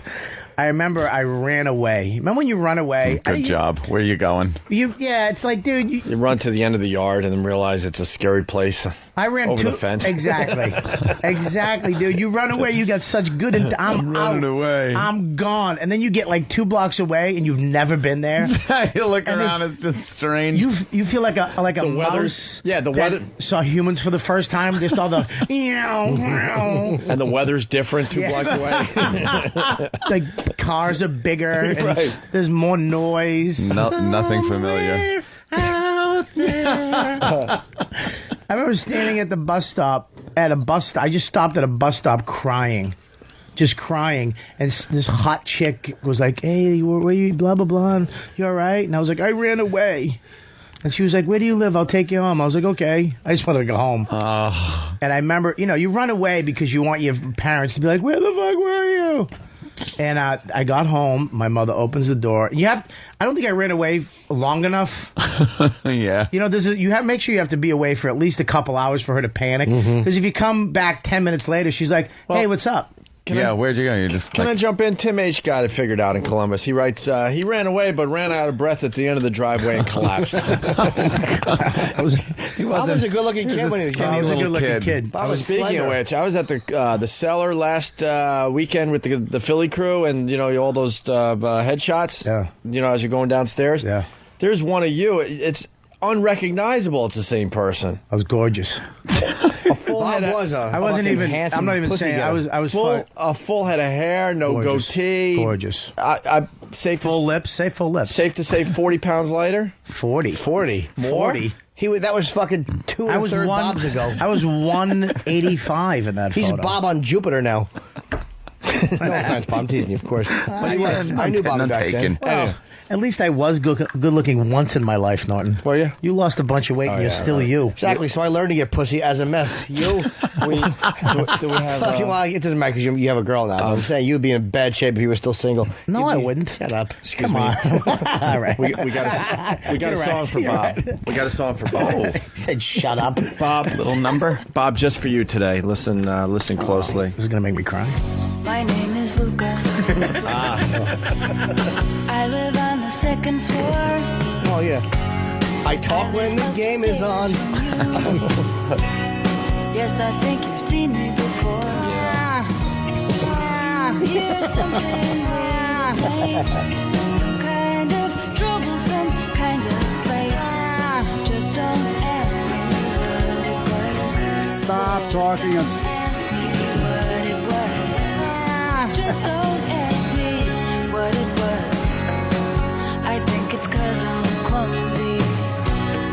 I try not to talk loud. Maybe it's because I'm crazy. I try not to act proud. Only hit. Shut up. Jesus Christ, man, what the hell is wrong with you? Please, just shut up. You just don't argue. You lie. You're a fucking liar. Shut up. You need to shut the fuck up. No fucking way, no fucking way, no fucking way, no fucking way. Shut up. You shut up. You shut up. Shut up. God damn it. Are you fucking with me? What are you, a fucking moron? Would you kindly shut your noise hole? Shut up and sit down, you big bald fuck. Shut up! Shut up! Shut up! Shut up! Because you are a disgusting nobody! Shut your goddamn mouth! Now choke yourself! Don't pull my fucking hand over there! I said choke yourself! Oh, fucking idiot. Oh, fucking idiot. Just don't ask me how I hate you. I live on the second floor. I hate you. Yes, I think you've seen me before.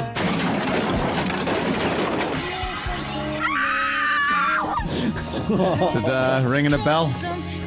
Oh, but you guys are hitting so many buttons, it looks like you're launching the space shuttle. Right down the steps they We are. get it, you assholes. Bunch of asses we are. How many buttons did you just hit? Both of you. Hey, it's a sad day. All right, well, there you go. My name is. See, that makes it all better, Bob, right? Well, I didn't finish the sad part. Yeah. When I left and I came back, my mom was crying, like, where were you? Exactly what you want. Oh, when you run away. And then when I got upstairs and she hugged me and said, I love you. And I went, I love you too. I went, oh, Mom, I love you too. And I was high, and everything was better. You know what I mean? Everything was better. Yeah. And I was hot. Wait, here we go. Radio. All right. Hang on. Can't end like that. Let me get the proper button. Hold on. All right, Is that the way it ended? A nice way? No. Nice. Oh, that's nice. Why don't we go to break? That's nice. No. Oh, that's real nice, Bob. No, I'm hiding under the coffee table, happy that I finally got some love and attention in second grade, going into second grade. Yeah. And I heard my mother on the phone talking to one of her girlfriends. And then she goes, and then he comes back, and I told him I love you. And then he goes, oh, Mom, I love you too.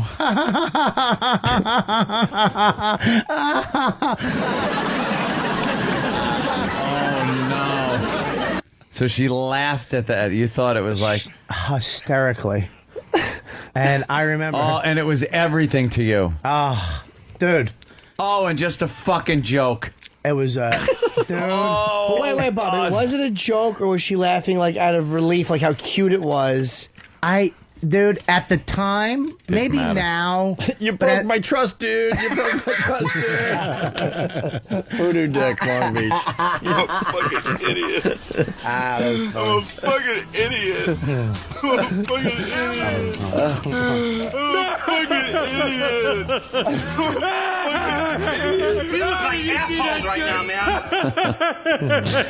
Oh, is that horrible? Poor little Bob. There you go. Poor little Bob. Wow, that really stuck out in your head, too. Oh, I remember it to this day. Yeah. Oh, Mom, I love you. And then he said, oh, Mom, I love you. What a dope. And then you went into foster homes after that? No, then I snapped. Then I started using drugs in 6th grade. And Yeah, then you should've. That guy went after me one day, and I pulled a knife out. Nice. And then and a hatchet, and I Nice. went after him. And I was going to kill him, too. I'm not even kidding.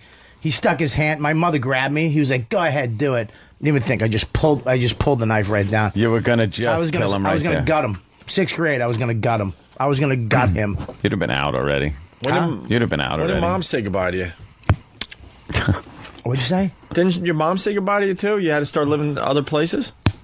What is that? What is that? What are you doing with the spoon? Yeah. No, I went to jail. I went to juvie jail. At what age? At what cute little Bobby age? 13. Little juicy lips. Yeah, 13 juvie hall. Wow. Yeah, there's no gay sex in juvie. Oh, please. You're only in there for 3 months. If you're sucking dick, you're gay. You're getting out in a week. I'm not saying you wanted to. Yeah, but I'll dude- suck your dick for cigarettes. Dude, at 13, you got 100 boners a day, though. Yep. I bet when you walked in, they referred to your mouth as the fuckery. You think black people knew what fuckery meant? That's why you got full lips. They're still swollen. How do you know I have full lips? Because you said, don't forget to talk about my full lips. It was a callback. Peter, Massachusetts, what's up? This story reminded me of time when I was like in 3rd grade. I got out of line. My mom used to whack me with a wiffle ball bat. So one day she'd whack me. I'm like, that's it. I'm out of here. I'm running away. I run down the street and I start hitchhiking like I'm going to, run away. Frickin' neighbors call my mother. Tell them I'm down the street hitchhiking. I see her car coming down the road. She fucking says, get in. I get home, she just fucking beats me up some more with a wiffle ball bat. That's great. Then she made you do the challenge. Hey, can we, His mom had to do the challenge in their asses. Let's take a quick break. I think Peter's onto something. We want your stories of running away as like a 3rd grader because it's just completely ridiculous. But in your mindset back then, you were convinced I'm running away. Yeah, but you're like 8. Like, what are you gonna do? But a block is like 10 miles. Right. Yeah. I want to get some of those stories because it could be funny. Like, then what finally hits you? Like, oh shit, I can't do this. Fuck. Yeah, I'm How am I hungry. gonna get a job? I'm hungry, right? I need clothes. I need whatever. I don't know. The mistake you made was having that chick take you home instead of her place.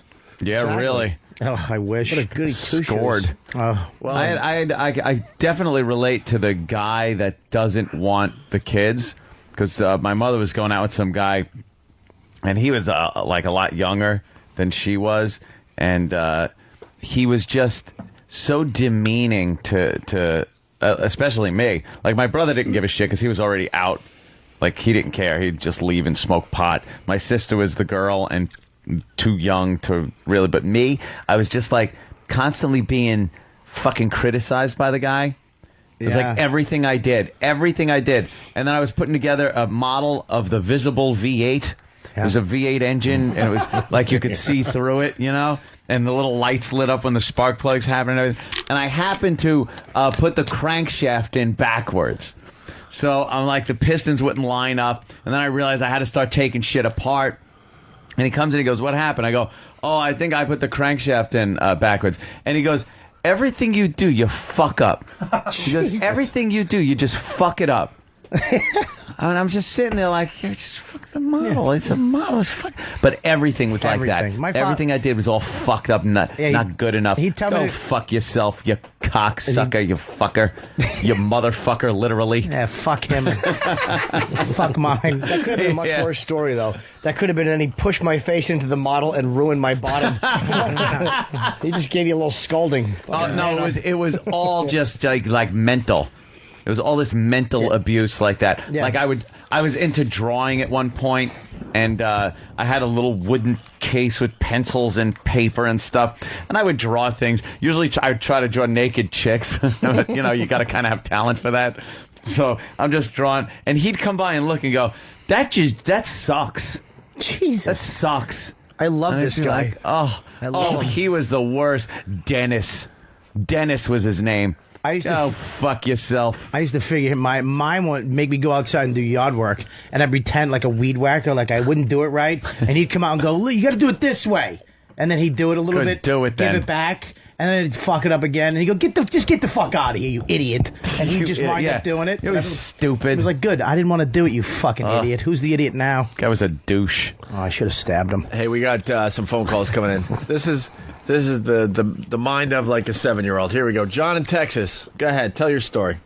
Yeah, man. I don't know. I don't know what it was, but I got fed up, had enough, and I grabbed the old big brown paper sack you get from the grocery store, and I popped it full of clothes I could get out of my drawers. Started out the house, and without any hesitation, I got probably as far as the mailbox, and the bag just got too fucking heavy. I came back to the house, good. right?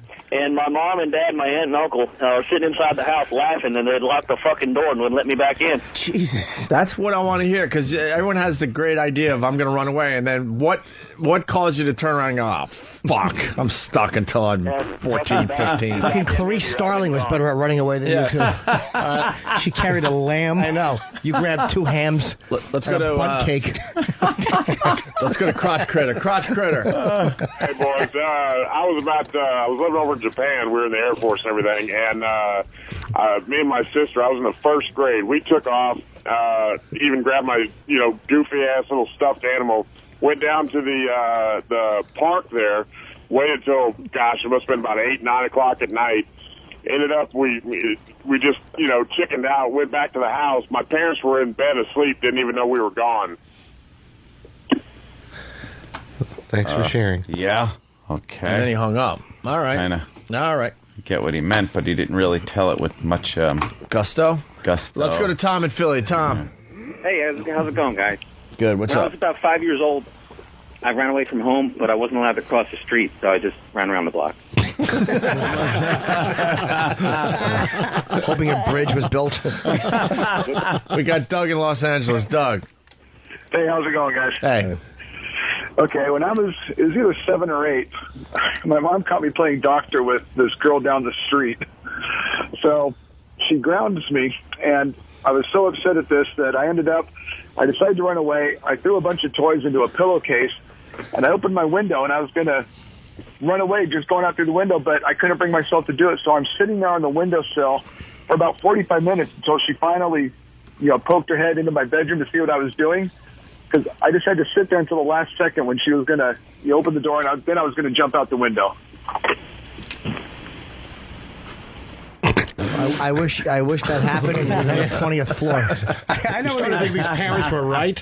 I know what he's saying, though. I did that. You don't want to kill you. I tried to fake suicide. I hung out a window for around an hour, and they never came up. I was like, and I'm crying. And then I'm waiting for them to try to knock on the door and get in. I put the bureau up against the door, but so they could get in. So they wanted to break in. What are you doing? And then I was going to pretend to jump. Yeah. And they finally did come up, but the bureau opened too quick, so they just were there. And they're like, "What are you doing, dummy?" So you really, dummy. I think my father went, "It's a 2nd floor window. What are you going to break an elbow? You're not going to kill yourself." Well, no, this was the 1st floor.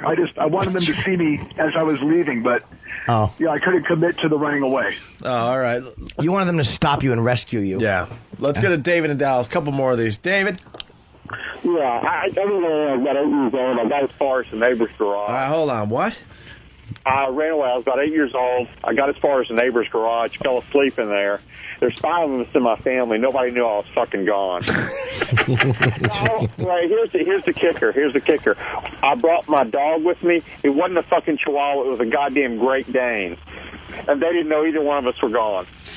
Probably happy. They probably would call him the dog. Yeah. Come here, boy. Yeah, they probably were. Well, yeah, they probably thought the dog ate me and left. I don't know. But, you know, that's my life as the youngest of 5. There you go. Thanks, David. 2 more, and then we'll move on. Mike in Kentucky, what's up?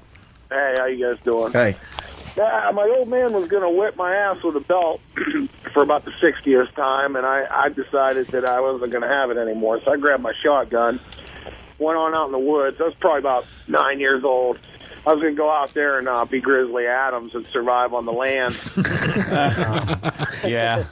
I got out there and sat around. It was in the fall time for about 5-6 hours. It started to get dark, and I got scared. I remember my old man yelling at me when I was in the woods, you got to come back to eat, you little thumb bitch. So I was getting hungry, and he was right. I went on back to the house, and they fed me, and then he put me in the bedroom there, and he got the belt out, whipped my ass with the belt anyway. It's probably harder than he was going to.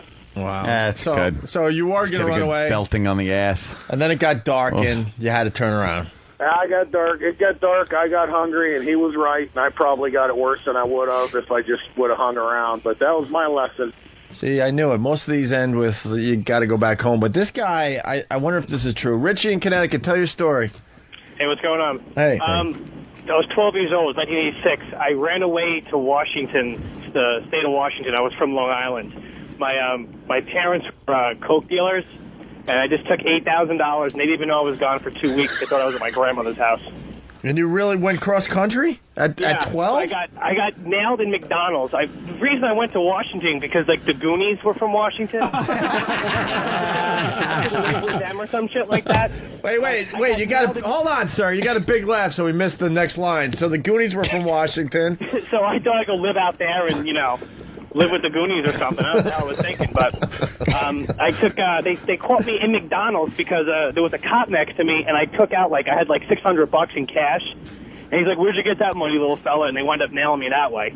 Oh, that's smart enough to get across country with $8,000. Dumb enough to think the Goonies are real. You're fucking 12 years old. At least I wasn't sucking cock under it.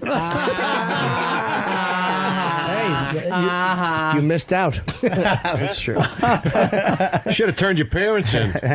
Yeah, well, Bob Cup sucks. Yeah, I hope you die. That was really funny, though.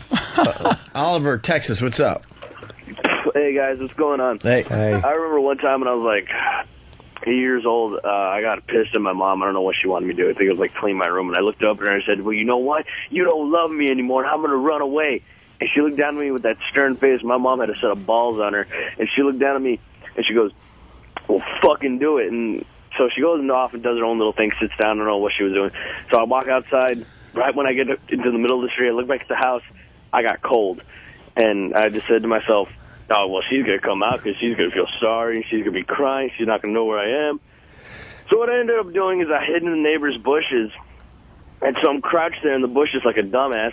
And the neighbor comes out and looks into the bushes and sees me. And I look up at him with those big eyes and I said, shh, I'm not here. My neighbor pretended I wasn't there. And then he comes out with the big old, that huge water gun you'd attach to your water hoses. Yeah. Starts spraying me down, and I get all wet and muddy. And so when I come back home, I finally, because I was getting sick, so I come back home, I walk inside, my mom's sitting there having a martini on the couch. She looks at me, and she just starts laughing. And I had to go home a wet mess and a broken shell of a kid. Oh, Jesus. That is good. So, yeah, I'm checking out, guys. Thank you, sir. Let's go to Bill in Iowa. Bill. Yeah, I was like 7, and I'm like, yeah, I'm doing the same thing. I'm running the fuck away, you guys, or whatever. I had to clean my room, something stupid like that. So my dad's like, all right, fine. So he throws all my shit in a bag, gets me in a car and drives me down to the bus station. Here, I got you a one-way ticket. Where do you want to go? And I started bawling like a little girl with a skinned knee, and of course went home that night and spent the week in the house in the room. See, they never work out. It seems like a good idea, but you bail at the last minute. Let's go to Bruce in North Carolina. Bruce. Yeah, I ran away in nothing but my underwear one time. My I told my mom I was going to run away, and she says, "Well, I bought those fucking clothes, so take them off." Jesus. And run away. You run Strategy. away naked, and all she let me wear was a pair of fucking tighty whities. I made it about 6 miles before you had lots of rides. Imagine a pedophile going, "Oh my god!" All right, it's like, all right, who's fucking with me? He was just get out of one car door into the next one. It's got to be my pedophile friend. They're fucking with me. What is April 1st? What's going on? That's a midget. There's no way that's real. Huh? I swear to God, a cop picked me up and then took me to my grandparents' house, and then they got me some clothes. Oh, you're so lucky, my friend. Yeah, we're trying to move on, but the stories are really coming in. Like, we got James in Iowa. James, go ahead. Hey, how you doing? Hey. Hey, when I was 16 years old, my parents ran away from me. They ran away from you? I come home from school, my mom, my dad, and my little brother moved to a whole new town. Get out of here. Hey, God's truth, man. Were they renting, or was it... No, I got in a fight with the old man, knocked the hell out of him, and I was 16, and they sold the fucking house and moved all within 3 days. And where were you that you didn't notice this was going down? I was in high school. I was 16. I was going to school. Right. They went and picked up my brother from school early. I didn't know it because he was in grade school. Did you know where they... Go ahead. I got home and all my shit was on the front porch. But what the fuck says the house was empty, so I thought, what the hell, I hung out for a few years. I didn't know where they lived till I was 21 years old and married. Wow. That's a great story, man. Yeah, laugh if you will, motherfuckers. It kind of destroyed my life. Oh, I'm sorry. No, I'm just talking with you. All right. I'm just kidding. Yeah, would you call up for help? Yeah, no kidding. That retard kid and a humpback fucking retard. That's pretty funny, man. All right, thank you, sir. Just kidding. Is this the Brother Joe? Brother Joe. Yo, guys, and do you remember in Central Islip when I ran away and you went out? You went out actually to encourage me to do it at first, and then you went out and you busted me and you brought me back home, and the old man beat the living shit out of me. Yeah. Wait, what happened? I figured I can make some points. Really? On bringing him back. Yeah, like, I'll bring him back. I'll get him. He's a politician. First I'm telling him to go. And he goes, and then I was like, yeah, I know where he is, so I'll bring him back. And I brought him back, and of course, yeah, the old man pulled out the strap and nailed both of us. Yeah. Why you, though? You guys I don't know. Were you in cahoots together? It was what to do. Because he's a fucking traitor.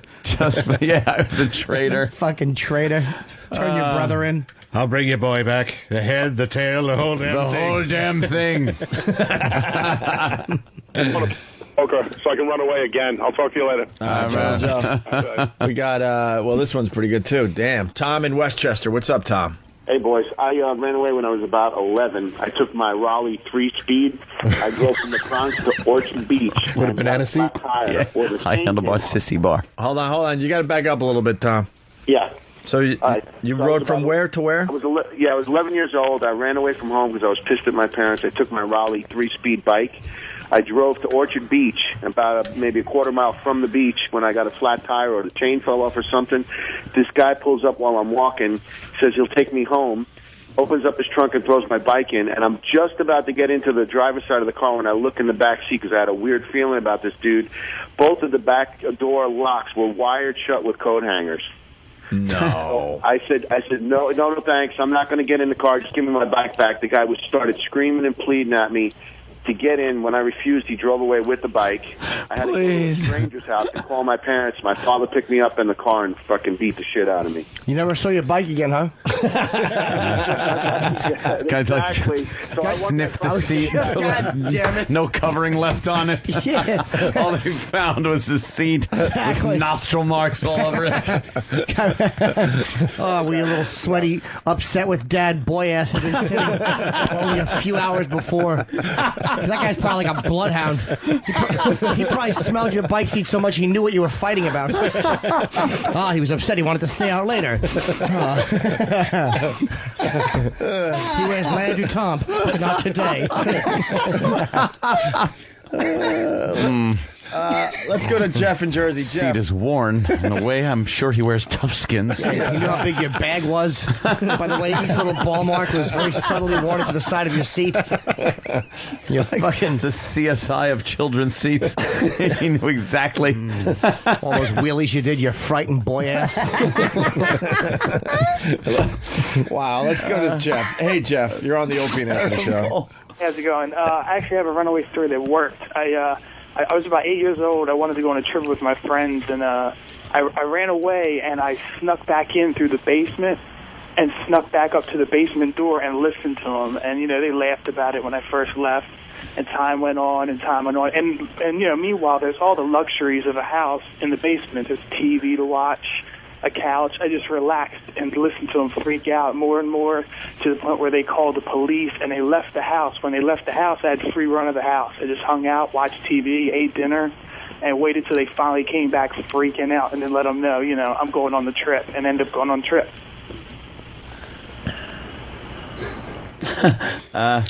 Yeah. Macaulay Culkin. Whatever. Macaulay Culkin? I got a little nervous with the cuckoo-cuckles. Macaulay Culkin. You know, the first one to snap on you when you mispronounce something. Well, dude, that wasn't just a close one. Macaulay Culkin doesn't exist. You made a person up. I hate how serial killer smart you are. You don't have to be smart to know Macaulay Culkin. That's not exactly a Harvard BA to know that little douche. You bang trannies. Who doesn't? What am I, a communist? That's my comeback. Just pulls that one out whenever he can. I'm surprised you didn't call them trainees, stupid. Oh, touche. Let's go to Washington. Brad, what's up? Hey, how's it going, guys? Hey. Hey, little backstory. My stepdad was just getting out of the military, so we decided we were going to tour Europe on motorcycles. I was about 7 years old, and I wanted some ice cream, and I wanted it bad. And complained, and next thing I know, I'm standing in a street corner in France by myself for about 2 hours. Now, if that didn't scare the shit out of me, then nothing did. Yeah, you wouldn't even know where the hell you are. That's creepy as a kid. In France. In France. Right, we got it. Thank God it worked out. So you're Macaulay Culkin. Yeah, Macaulay Culkin. Culkin. Macaulay Culkin. We're going to try one more, and then we're going to okay, possibly end this. I was doing a character. There was a word you couldn't say, but we'll get back to that. Remind me of what he couldn't say. Oh, go ahead. Oh, okay. I don't remember it. Oh. What word couldn't you say?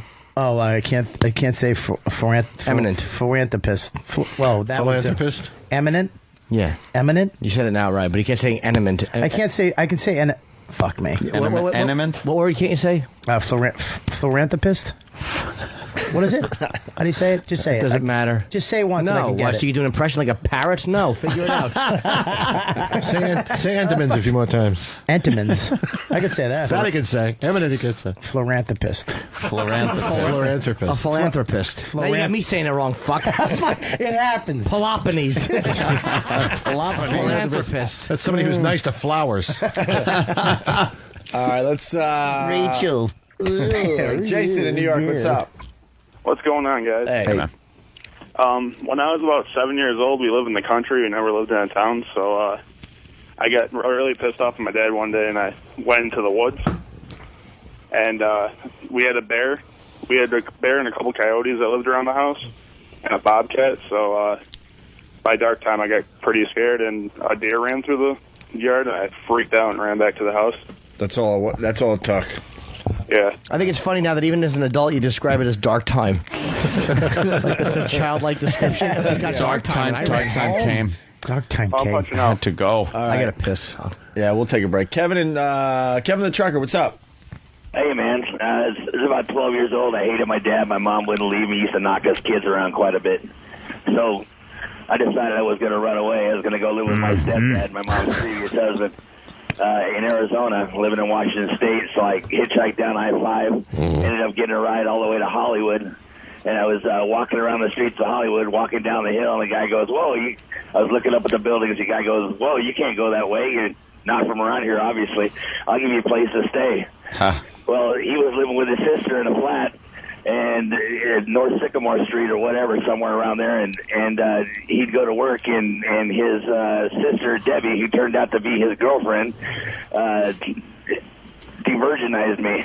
Wow. And found out that that it was going on, and he took me down to the basement, or was trying to, and I hit the first floor button on the elevator. He chased me down the street with a meat cleaver. I ended up in Arizona in a juvenile institution, and my dad flew me back home. So I ended up. Yeah. Shake it up. Shake it up. Shake it up. Shake it up. Shake it up. I'm sorry, man. I smoke a lot. Yeah. It sounds like you already have the trait. What do you smoke, carburetors? Shake it up. Keep smoking. Guy puts tobacco on a car engine and then just puts his mouth in the tailpipe.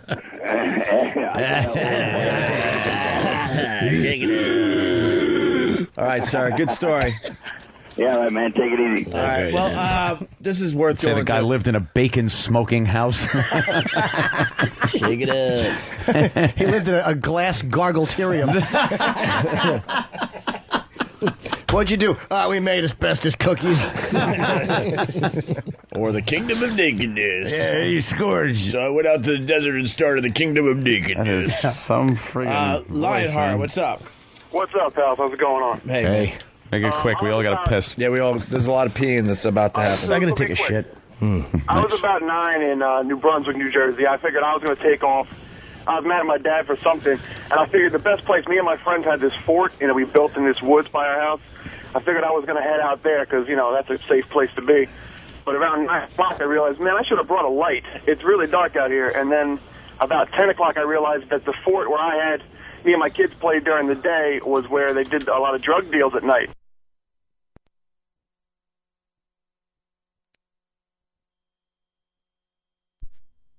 Oh, I'm sorry, dude. I thought you hung up on me. No, we're listening. we want to. We're good listeners on the show from time to time. No, they just they started doing drug deals around me and looking at me and talking to each other about me.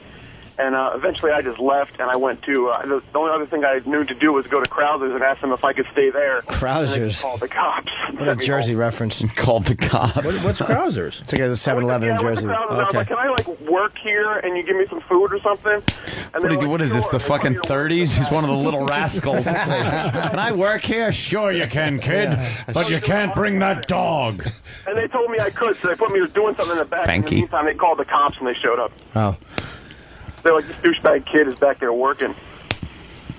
Yeah, you always had the impression that you should have the stick with the fucking bandana on it and something in there. I don't know what it was, but something was supposed to be in there when you ran away. A can of beans. Yeah. Fucking diaper. Homeless people rubbers. always ate beans. Beans. Yeah, they did. Come on the can. They had just that bandana and the stick, but then all of a sudden there was a frying pan somewhere. They'd have a frying pan, beans, and a big, huge fucking spoon to shovel it into their mouth And the with. beans always looked great. Did they? Oh, they looked great with a big hunk of pork in it. All right, we got to take a break. We got some familiar faces outside today. Hello. Yeah, I put him up on the cam.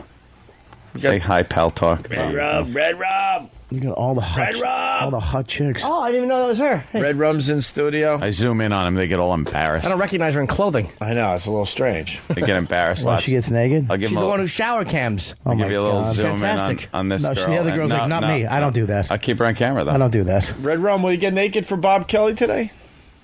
Sure, she don't give a shit. What, is her boyfriend here? Her husband. A husband? Is that the married woman? The guy looks like me if I was in a biker gang and I killed 7 people? Yeah. That's God, I great. wish That they should could be fix this comfortable. remote. Well, they can have sex in front. Yeah, whatever. What do you want? I don't care. I'm married. Do whatever you want now. I don't fucking whip All right, it out. It's plug time. Bob, where are you going to be? Uncle Vinny's Friday and Saturday night. Call 877 Uncle Vin for tickets. Very good. And Rob Bartlett? November 10th, Saturday night, Seven Angels Theater, Waterbury, Connecticut. RobShow.com. RobShow.com. RobShow.com. You want to get information. I'm going to be in the bathroom. Well, Jimmy's going to be in Queensbury. Queensbury, New York, this Friday, Saturday. What's the name of that place, Rob? Sweet Basil. Sweet Basil's Restaurant. There's a fucking SaratogaComedyClub.com, I think it's called. Antipasto and laughs. Yes. Should be a lot of fun. The appetizer is laughter. Yucks are on the menu. I got to piss. Yeah, it's piss time. It's O&A.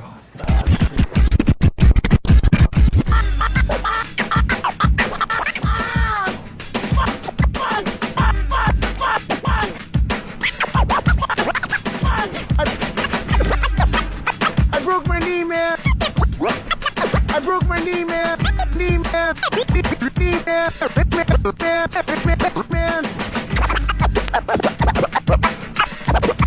I broke my knee, man. Fuck. Hold my hand, man.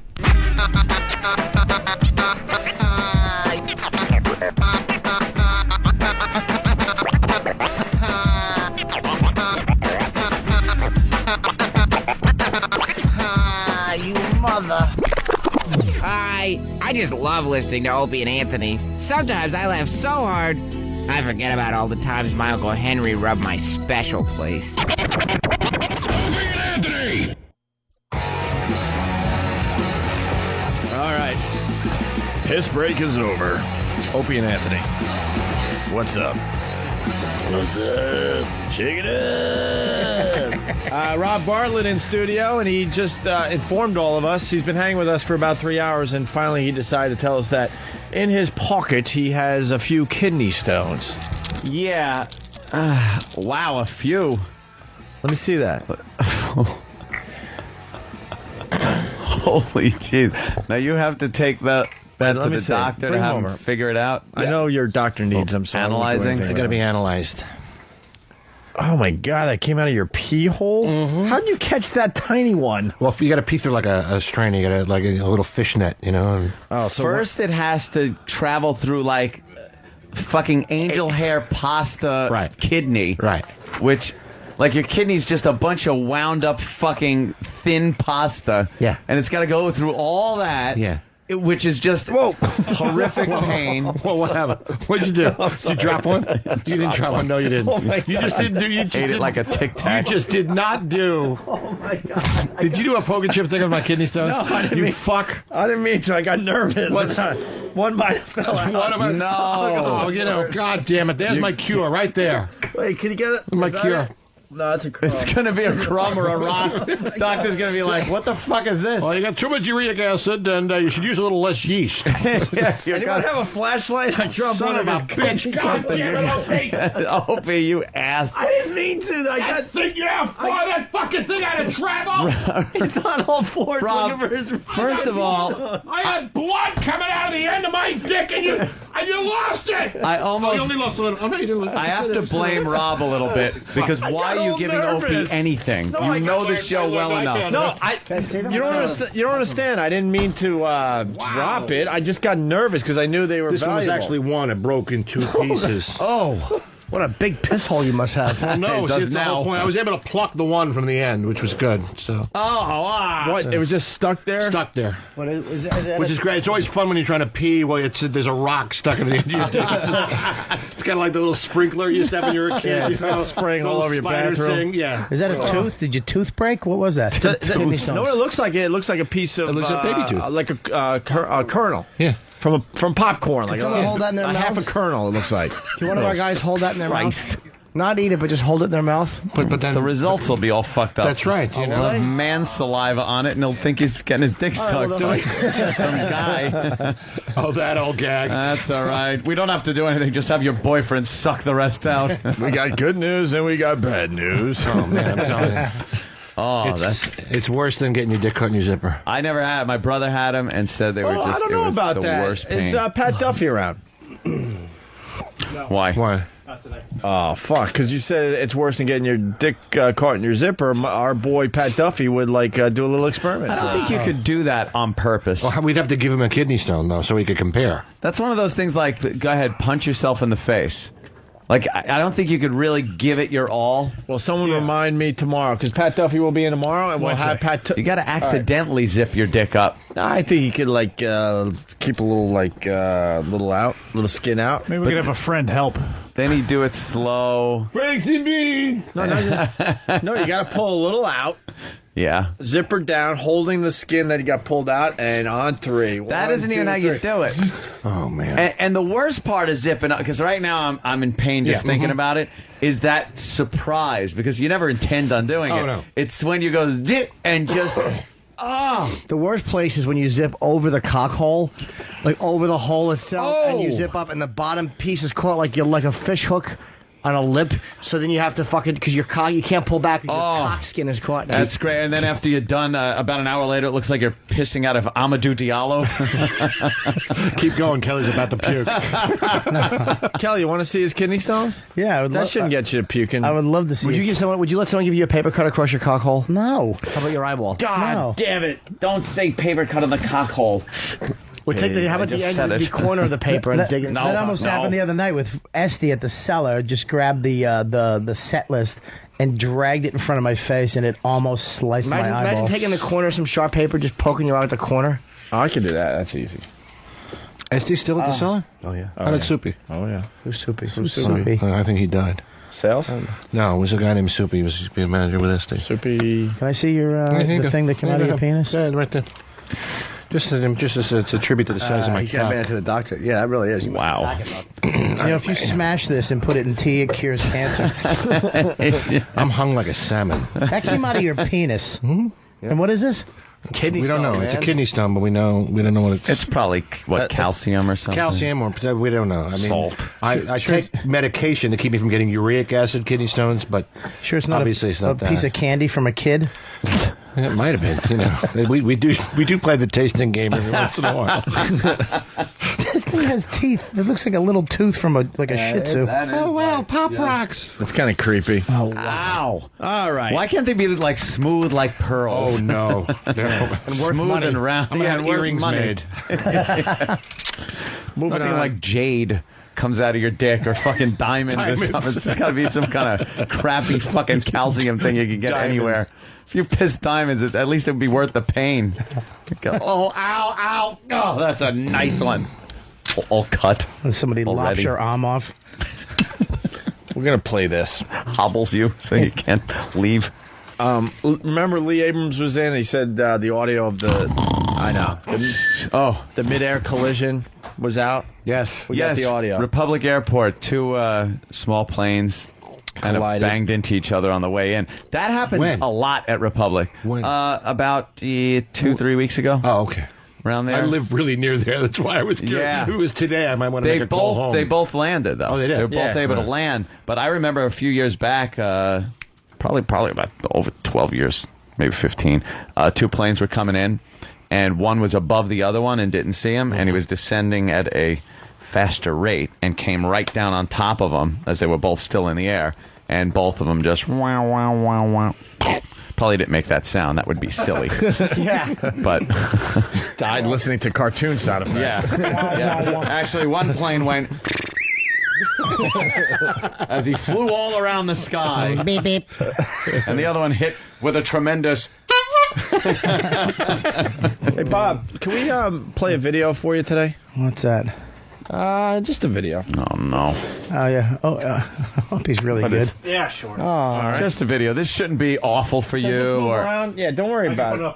Oh, yeah. You put it up on the other screen. Yeah, put it up on the new studio. We got screens lying around all over here. You want screens, Norton? We got screens. We got screens. We need to send... lousy with screens. Lousy. We need to send Opie... Get the screens, Norton. Get the screens. Some men are going to watch some television. We need to send Opie to an acting class. We really do. He's losing his touch. There used to be a day where he actually set people up and they'd be like, yeah, sure, no problem. But now he's like, hey, Bob, can we show a video? He acts like Norton on Lucky Louie. That was very good. Oh, wow. That was very good. Why'd you have to drag him into my bad acting? He is good. I'm not even trying to bad act, though. Why would someone that calls you stupid fat Bob Kelly, why would you annoy him like that? Norton is a good actor. Insult him. Norton is a good actor as long as there's no sound and a villain with a woman on a train track. Yeah, no music. Bob, just in case. Just in case. Angry. Scared. Just in case you're hoping to look away, we got it on 6 different screens. Wow. Look at this. He won't look away. All over. It's a stupid Don't video. look away, Bob. No, of course. Listen to me. Look that way, though. You put my cell phone in someone's asshole. Look, this screen's a lot closer. Oh, that's kind of cool. What is that? All right, here. Turn this way. Turn this way. This is just weird. No, Bob, turn that way. I'm right here. Yeah, but that's closer. Actually, no, that's actually better for me. All right.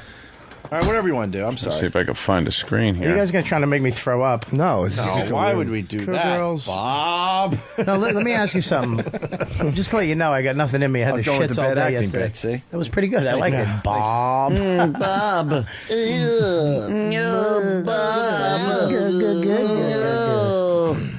There we go. Currently. Are you ready? I can just put it straight on the cam. Oh, you're a good guy. All right, you ready? Yeah. Don't read my email. Here we go.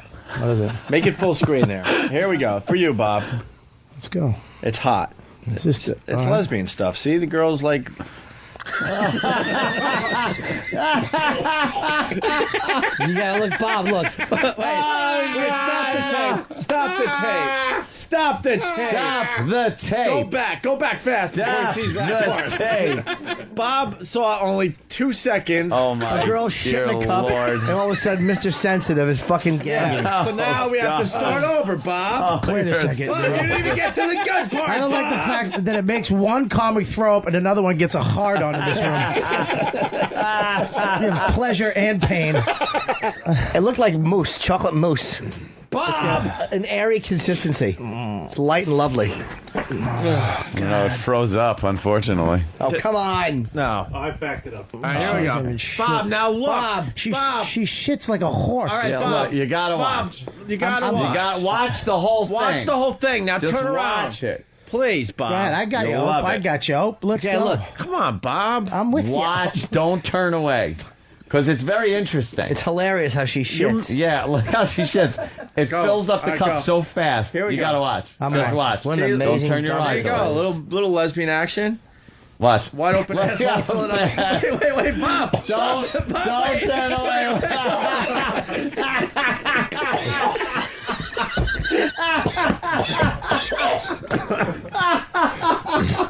You're not a fan of Carvel, are you, there, Bob?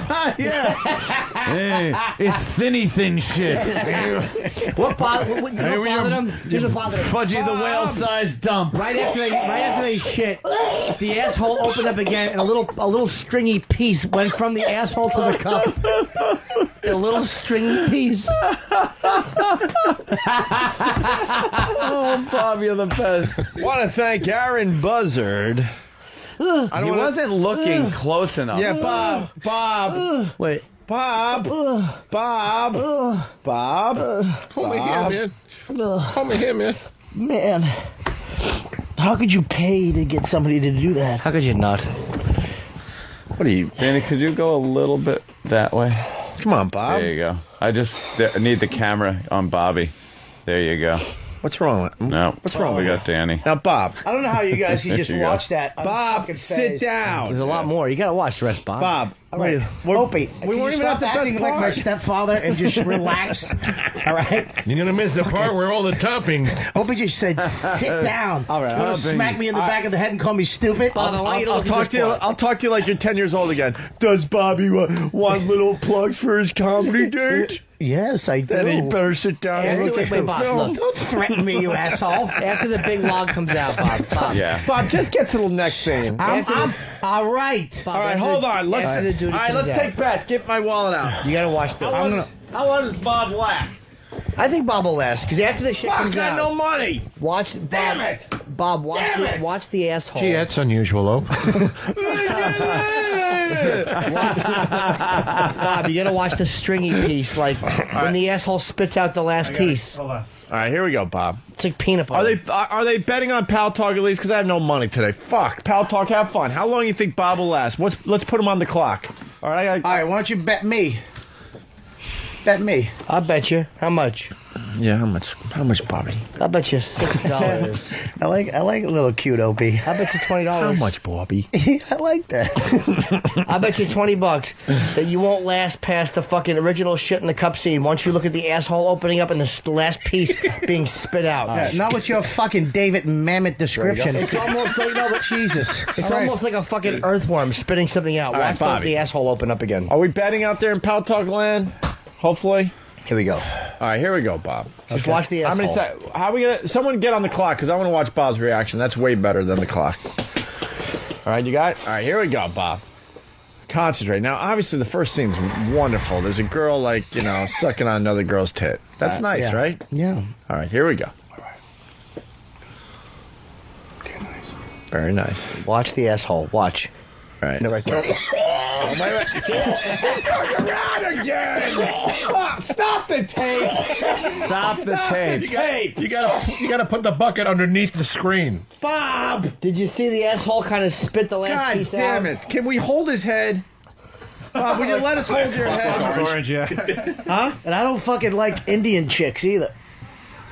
Oh, that's the real problem. Oh, yeah. That's what really turns him off. There's actually a video. Because you know the one girl shitting curry. There's a video floating around the web of just people's reactions to the video. Oh, really? That's a great idea. Okay. Well, add this one to the fucking... What happened to Sam? Is he still around? Oh, he's on the floor. So I got one cam now on the video. All right, we got to watch more, Bob. All right, We can't- Bob. You keep getting past the part, so you keep I just coming wanna at the get same one on part. Bobby. Don't tap out, Bob. You won't. I'm with you, Hope. I'm with you. Talk nice again. All right, I don't like the angry stepfather over here. A quick plug to make everybody feel good. Yeah, go ahead. This Friday and Saturday, the Sweet Basil Comedy Club. I will be appearing in Queensbury, New York. 518-792-5233. The SaratogaComedyClub.com. And I'm going to be in Jersey. Yeah, good. Jersey. All right, now watch the video. Uncle Vinny's. Uncle Vinny's in Jersey. Now, Bob, come on, because there's another... I'm with you. There's another scene we wanted to get to All here. right, get to the scene. You know what's coming, so just hang in there. Yeah, hang in. Don't look at the little gluey pieces that are sticking in the asshole. I through the don't shit. like. By the way, I got to explain something. We're not telling you the website because then everyone's going to go there and then we can't do this little bit with Bobby. Eatabullet.com. There you go. All right, here we go, Bob.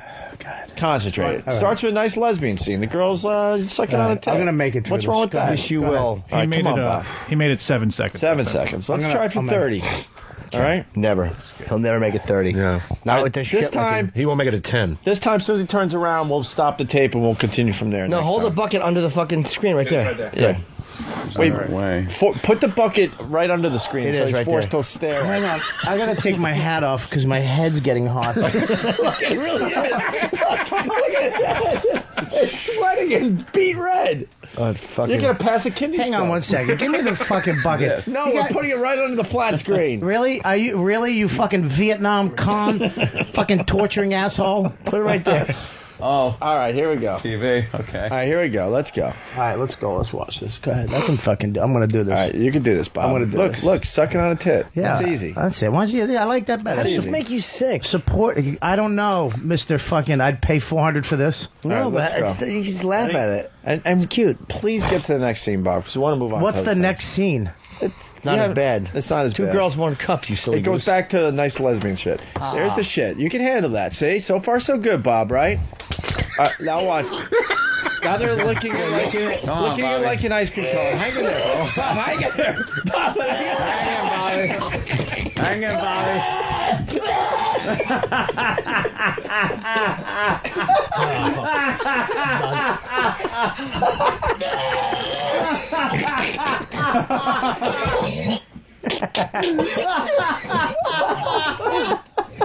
What the fuck's wrong with you? Uncle Vinny's Friday and Saturday. He's gotta leave. He just walked out. That sound. That was like Bobby rules, man. The part that got him. now you got Wednesday's sound contest. He's fucking Vito Corleone playing with his grandson in the tomato. The girls were licking the shit in the cup, and then the one girl was like kind of like putting it in her mouth and then sucking it back in the way you will an ice cube. Yeah, And yeah. there's a little fucking brown nugget on her fucking lower lip. Well, she's Looks sucking like it she's out a sticking her little brown bit. tongue out. The rate she fucking shits in that cup is stunning. It's wonderful. It fills it up so fast. That's a Metamucil shit. Yeah, that's a great dump. No, it is. It is. That's a great dump. His face in the garbage pail. How much longer on this video? Yeah, we might as well. We might as well watch it. All right, push play. I want to see what part we're getting. Oh God! All right, he'll get past this part. No, No, are you no, kidding me? no way. All right, she swallowed it. All right. Yeah. All right, that's the part I want to show. Is that the end of the video coming up? No, there's puking too. Wait, go ahead. Keep playing it. He won't get past this. Right there, you got to show All right, him. yeah, this is where we're going to start it, where the girls are making out with shitting them out right here. Oh, yeah, okay. That's where you should start. That's where you start. All right, come back. Go back. All right, a little further back. Right there's good. Right there. Yeah, And it stops. Wait. No, forward. Yes, forward. As soon as you see the tongue. It ends with a baby bird. As soon as you see the tongue coming out. Right And there. Right there is good. Okay. Bob, come back in. Oh. Bob, we want to make nice. Bobby.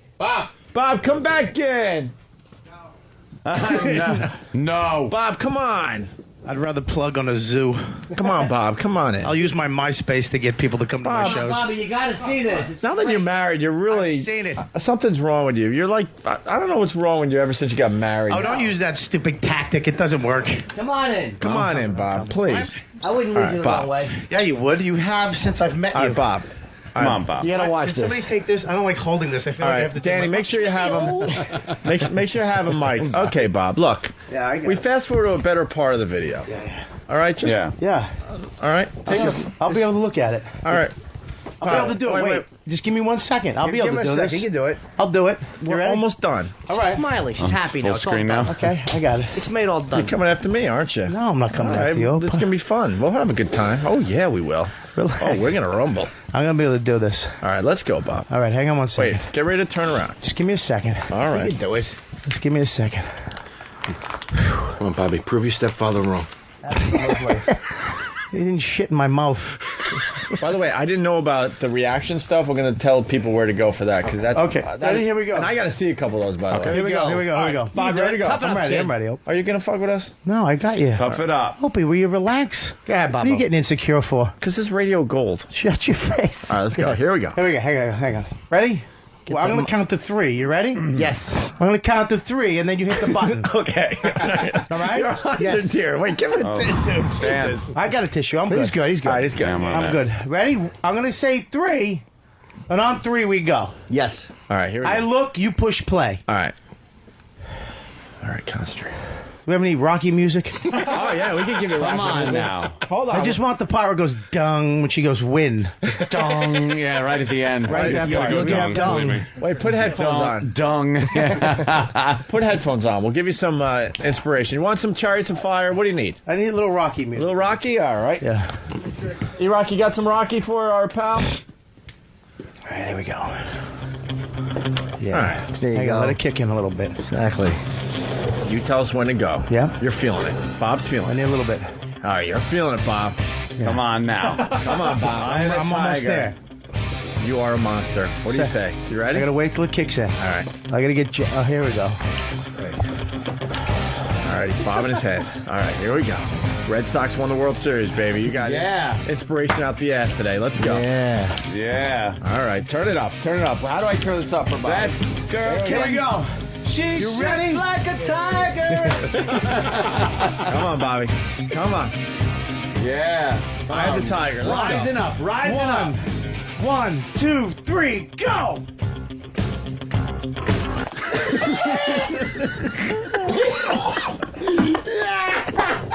No, stop it! What are you doing?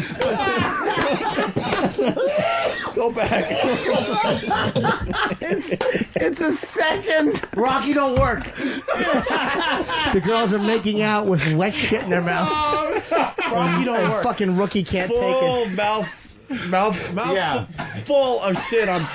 But Bob, you got to see the next part. It's fucking wonderful. It's like these girls ate like the biggest spoonfuls of chocolate mousse that they could, both of them, and then started open mouth kissing. The next part you got to see. The girls, by the way, out on the bleachers watching the All show, wet. completely disgusted. All wet. They're completely disgusted. They're all hot and turned on. And Bobby, bothered. obviously, we need another song. What do you think? Chariots of Fire? No. Final countdown. No, we need an inspirational song. I need something. I need something. Like, What else is inspirational? I don't know. I used to know some of the. It's hard for me to say I'm sorry. I just called to say I love you. Oh, shit. I don't like the only inspiration Norton needs is a whistle. Someone on Pal Talk, help us out. Yeah, we need an inspirational song. Like the song. Like fucking. You don't get much higher than Rocky. No, there's a few out I know there. that is. That made me want to jog. Chariots of Fire? No. You've never ran before. Chariots Who am I of kidding? Fire. I'll give you $20 Inspiration. if you can make it for the next 10 seconds. I don't have to give you nothing? No, you don't have to give me nothing. $20 bucks? for 10 seconds. How about... $20 for 10 seconds. Wait a minute. Hold on. I think I got it here. $20 for 10 This seconds. was very inspirational. You might have one in? Yeah. How about a little? Yeah. Could do ecstasy of gold for the third time today. $20 for 10 seconds. All right, Bob. Come on, Bob. 20, I don't want the money. I want to see if you can do it. I don't want the money. Okay. 9?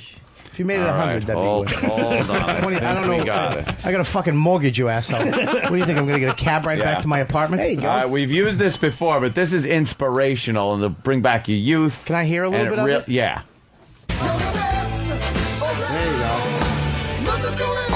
Come on, right? That's the pre-song. That's quite good. Yeah. Yeah. Little Daniel's son didn't think he'd be able to do it.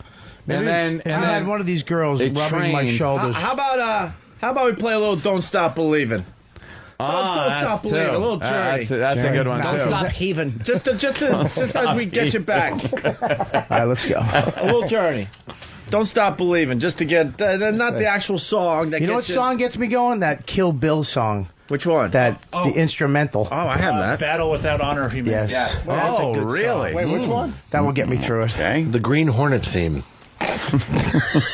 Wait, the whistling or the? No, not the whistling. That fucking No. makes me want to stab myself. I know, that's awful, isn't it? You got it? Stop, enough with the whistling. How about some Boston? Foreplay, long time. No, what are you reliving your old radio days? It's like a VAB Next playlist. up, Boston, and then the theme song. Come on, Bob. You can do this it. is Ope. Toughen up. Star Wars theme. There we go. Ready? Stupid He's got opening, it. He's got too. the one he All right, wants. let's hear it. We got it. Let's hear it. That's it. That's it. No, let's stop. Wait. Get it back. I get it I back. like how you think, Bob. I like how you think. Let's go. Just tell us when you're ready, though. It's gonna be ready as soon as I go 1, 2, 3. It's gonna be ready right when that bow right there. Ready? Bob, can you promise us one thing? You already saw the girls making out with the shit in their mouth. Can you at least get past that? I'm gonna part? try. All I'm right. gonna try. For the next I'm gonna scene. try. All right, here we go. Because I don't take this as I'm gonna try to get a tougher stomach. All right, you're doing it for RobertKellyLive.com. Huh? You're doing it for Uncle Vinny. No. And Robert Kelly Live on MySpace. Remember. How do you know my MySpace?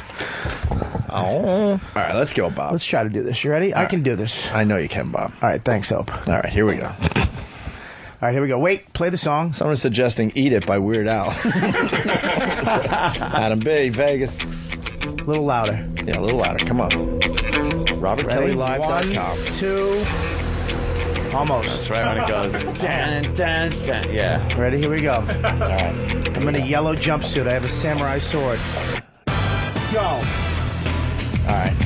You're past that. You're good, Bob. You're good. You're doing it, Bobby. Do it. Watch it. Watch it. Watch it. Wait, he's still in there. Watch it. He's still in there. Don't you take your hand. Hang in there, Bob. Hang in there. Oh, we lost. The girl puked in the other girl's mouth. Did as well. He's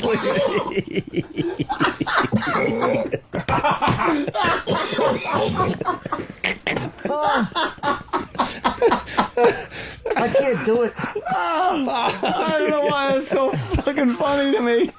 It doesn't matter what you play. The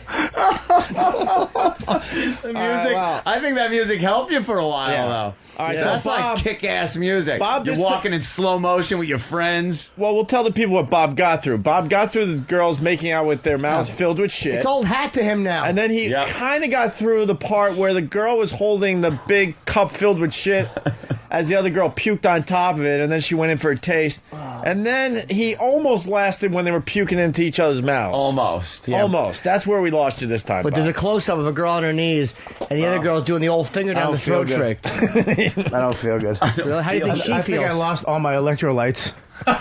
Somebody have a Gatorade. Does anybody have a Gatorade? Somebody get dummy a I'm Gatorade. tapping out. I'm spitting up blood. Really? No. Can you eat fucking chocolate right now? How about we play? How about some pot pie? Fucking some shepherd's pie. How about we play "I Will Survive"? No, I'm done. I'm done. He can't. All right, just play the video. That's bad. All right, just play the video. It's awful. Oh, this is what you missed. Just for us, because we, go ahead there, Than. Puking in the mouth. Good. Oh, it's done. Yeah, see, that's all right. See, Bob, See, it's not bad. See, it's over. That was it. That's See? it. You pretty much made it through the whole You thing. were 3 seconds away from finishing. So what do you say? We just run it from the top. No stopping. Of course, that I'll tell you video. what, there's certain things that I don't like. The asshole part. Yeah. I don't like the puking part. So you don't like the video, Bob. Well, you don't like this part right here, Bob. Here it is. Here it is. Look. Watch. She fills the cup up. And the Watch. fact that she's Indian. I don't like Indians. Watch. She's filling the Wait, cup what? up. Does this part bother is you? great. Watch I the love asshole this. at the end. Watch. Look at the string. Of course, this is twogirls1cup.com. All right. Number 2, number 1. They're Yes. sharing. Number Sharing two. is caring. twogirls1cup.com. Don't This is spell out nice. 2 or 1. Hey, and then Danny told me that on YouTube there's reaction to this video. Yeah, I'm sure it's up on YouTube. It's on a lot of the video sites that are out there. Oh, It's just- really? yeah, it's just a very long compilation of Well, people's reactions to Bobby this should video. be included on that. Yeah, can we find that? Yeah, definitely. And can we Bobby add should be the ours? fucking highlight. Only one video of Norton jerking off. My dick hasn't budged on this fucking silliness. All right, here. Look. Does that doesn't do it for you? Wait, go Yuck. large screen on this. We'll turn you guys on to what? Oh, I was gonna. All You right. want to try to get the Yeah, I'll see audio? Yeah, I'll see if it's okay. God, that was fucking. What is this called so they can play along at home? 2 girls, 1 cup reaction. Yeah, just typed in reaction. Number 10? Oh, there's a million of them. Yeah, there's Okay, a so compilation. 2 girls, 1 cup brilliant. reaction on YouTube. You can watch actual people watching the video, like we just did with Bob. I didn't even know this was up there. All right. YouTube rules. Hear it? Yeah. Yeah. Hopefully this should work. It's not working at all. All right. It's not working. Oh, there we go. Oh, guy turning his head. What a baby. Oh, he's gagging. Guy's gagging, covering his mouth. This is what we saw with Bobby. He's gonna fucking boot on his power book. He looks like a fag too. It's just probably because there's 2 women. There is just something so primal about watching that and wanting to puke. Like it's an instinct. It's just shit is bad for you. Hey, it shouldn't be consumed. Well, Hey, Sam, you got to put his reaction up. That could be a huge hit. Just Bob Like, what Kelly's else? reaction to 2 cups, 1. Honestly, 2 girls, 1 cup. when it's in the cup, it doesn't look bad. Exactly. It you really like visually. Preaching to the choir. It's the visual. It does look like a big thing of chocolate ice Of cream. moose. Looks like yummy moose. Looks like a moose shit in the cup is what it looks like. Kind of looks like a. I don't like the way she shits like a fucking savage. She shits like a Clydesdale would shit. It looks like a. The one guy's just watching it laughing on the reaction. The girl's not looking. I want to see what happens there. Because she's got to lose This it. is hilarious, man. I'm gonna watch. People are all running these. running out of the place. 2 girls, 1 cup reaction on YouTube. There's a million of them. That is really good. All 2 right. girls, 1 Some cup. kind of You gotta love the obviously names they college come up dorm with, though. Classic. Because 2 cups, 1 girl was a bum. They each had their own cup of shit. No one cared. There's one chick with girl, 2 cups. She 2 shouldn't cups have- of shit. She licked it. No one cared. It was a She bum. did a prop joke where she was an oldie time telephone. She put the shit up to one ear and talked into the other one. Can you please connect me to 215? Also, they're saying bestreactions.com. Yeah. All right, Bob. This is the That's audio good. of the planes colliding. I don't know. Oh, that's where we were. 772 Mike, possible traffic off your 11 o'clock and a half a mile westbound at 1,100. 772 Mike, with traffic. Republic Tower, we have a mayday. We have a collision. We are 4 or 5 miles to the east. We need immediate landing instructions. All right, who's that, please? 43450, Saratoga, 43450. 450, proceed direct to the airport, and if you're able, let Squawk give you a transponder code. Squawk 7700. 7700, we have a little collision. We are still under control, but we'll let you know. Okay, understand. Yeah, How about the other guy? Didn't he call? He's busy. Probably eating shit out of a cup. Wasn't very. That's all right. Wasn't very bad though. The guy kind of kept his cool there. Those guys are always cool under pressure, man. He's talking fast, but it wasn't like. Plane! Holy shit! Just puking. You're fucking classic, Bobby. I didn't think we were going to get any puking out of you today. I thought we were going to be human beings for once. No, that was great. Line of the Day is brought to you by BowDogFantasy.net. It's over. The show's quick, huh? The one site on the web that offers scouting and stats, live scoring, and personal customization. Yes, it does. And it's absolutely free to fantasy football fans everywhere. BowDogFantasy.net. Check it out if you're playing fantasy football this season. BowDogFantasy.net. Here's a runner-up line of the day. This chick's going to have to retire by 15, man. That body's not going to be kind to her in another year or two. She'll have a cunt lip in each sock.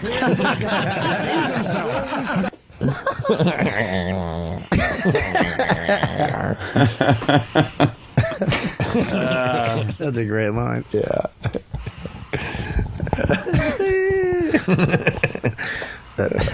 You make me so happy, Bob. Bob rolls. Here's another runner-up line of the day. What kind of milk do you have in the regular? 1% low fat. That's good. Very good. You take care of the 99%.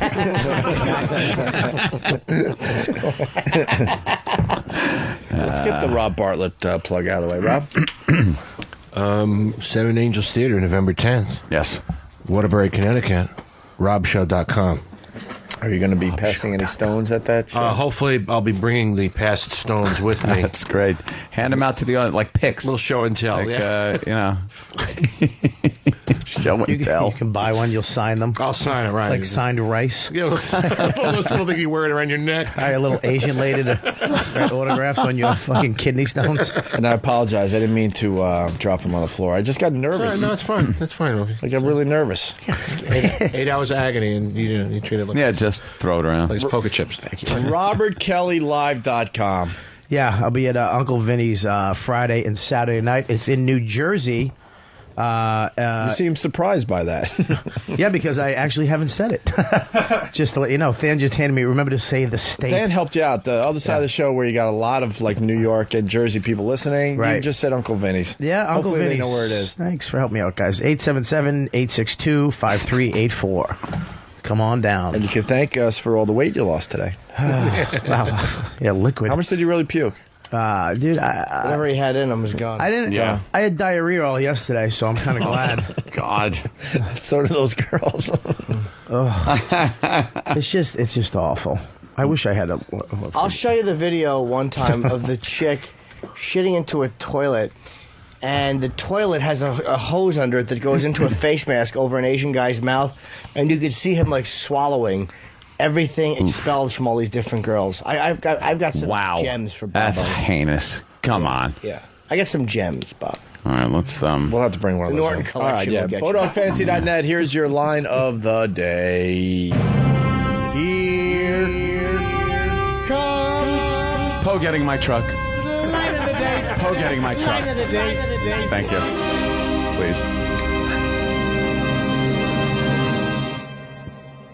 But they must hate like that instant they get shot and just go, oh man. I could have had a date. Yeah.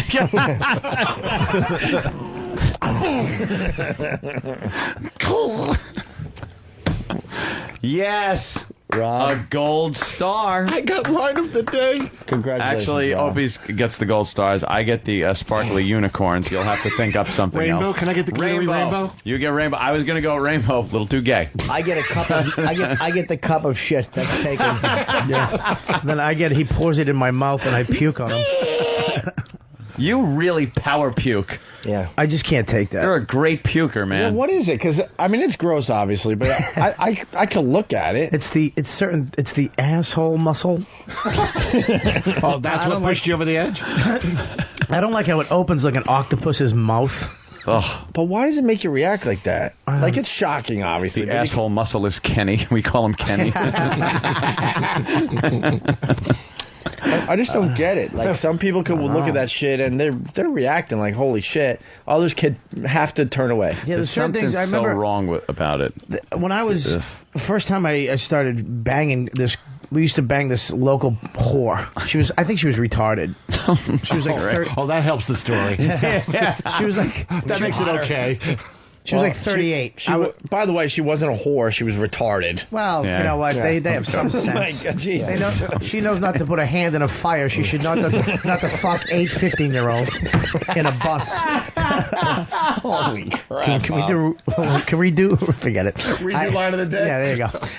Well, she. I remember they were all fucking her on this bus, and then it was my turn, and she was standing up, and oh God, I was fucking her, and then.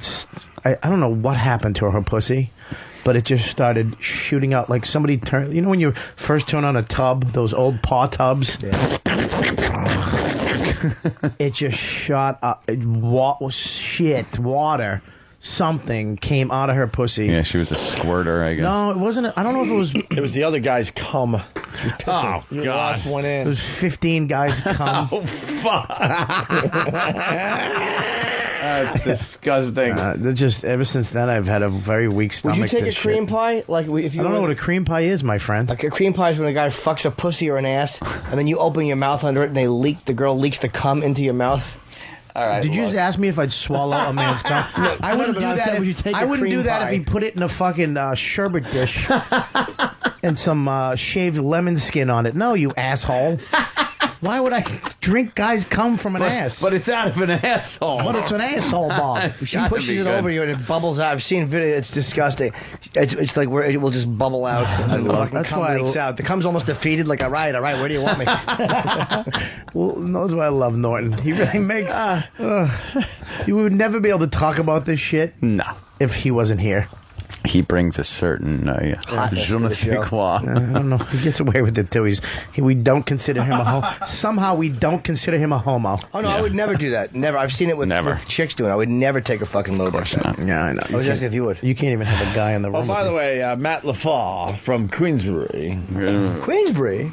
Yeah, he's a regular. He writes, meanwhile, at this moment, that girl that you were talking about, she's saying, I used to fuck this fat guy. I think he was retarded. That was a good line from Greensbury. He'll be at Sweet Basil's with Jimmy. Oh, that's Sweet Babels. Yeah, it's Matt. Because Matt's going to come by and say hi to you, Jimmy. You're going to go, oh, you're Matt from Queensbury. This Friday, Saturday. Matt LaFaw. Yes. All right, let's get the fuck out of here. Bye, guys. Bye. Later. Thank you for listening, and we will see you tomorrow. Now, why do we do this? Why do we wait and wait and say, turn the fucking mics off and let's be done with this? Spoken my last word. Thanks for having me in. It was good to be back. Don't we have like a guest pitch meeting or some shit? I wish we could say the same, Bob. Oh, you didn't like me in Ope? I didn't like the first 7/8 of your appearance. Really? Came on strong the last We're day. still on. Really? Don't let him fool you. Yeah, that's good. Rob. Thanks, so. Thanks for your support. Your support always really does get me a lot of fans. Yeah. This is the I'd probably get more fans if I didn't come on the show. off the air stuff. It really is. I've just gotten to the point where you bring open mics in here, you give them more support than me, you fucking loser. Then every once in a while you throw in, oh, he's funny though. Every once in a while you throw in, I went to a show, Rob's really funny, when you know people aren't listening. Fucking loser. Beat you up for hours and give you one bone every once in a while. I come in here, say some great lines. Who was in the audience for your Comedy Central? You really thing? did come down. Did you watch my wedding? No, it was too late. What do you mean too late? 10:45. That's too late when you wake up early, Bob. Did you watch the Red Sox last night? No. What time did you go to bed? Last night I was really tired from the weekend, so you're gonna laugh. 8 o'clock. That's rare for me. Did you watch my wedding, Anthony? You know what? I couldn't get on fucking line for it. Really? Missed the fucking... Did your wedding online? Yeah, he goes to Hawaii, and we all sit at home. We all sit at... What am I doing? I'm not even talking into a microphone. We all sit at home and watch it online. No, but this is the part of the show where Make Believe we're not on the air. So the mic could be down a little bit. You just get like ambient background noise. Yeah, like you're off background noise. So you didn't get on? You can make your self sneak up on yourself? I couldn't get on. I kept clicking, And there was nothing to click on. I clicked on some other some Hawaiian woman doing a hula to test to make sure it worked. Yeah. And it worked, but then I couldn't find fucking Blobby. Hey, Blobby. When I get married, fucking sucks. I'm gonna actually invite you to the wedding. Yeah, well, if I had Opie money, I'd fucking invite you too. Well, it's gonna be probably in Philly. You could. You're gonna get married in Philly? Yeah, that's where my fiancé is from. My fiancé. I hate that, by the way. I like being engaged, but I hate this is my fiancé. Wait till you write the day you get married and you go back to the hotel. Yeah. And she goes, this is my wife. Wait till you get that out. She's going to say that? No, when you go, this is my wife. Did you say that? That would be odd. Great, thanks, Bobby. Thanks, Bobby. This is my husband. It's weird, right? It's weird. It's cool, though, right? Yeah, it is cool. It lasts for a couple days. And then you're like, shit, this didn't solve anything, right? Now you're back on Craigslist. Ordering pizzas, fucking jerking off 3 times a day.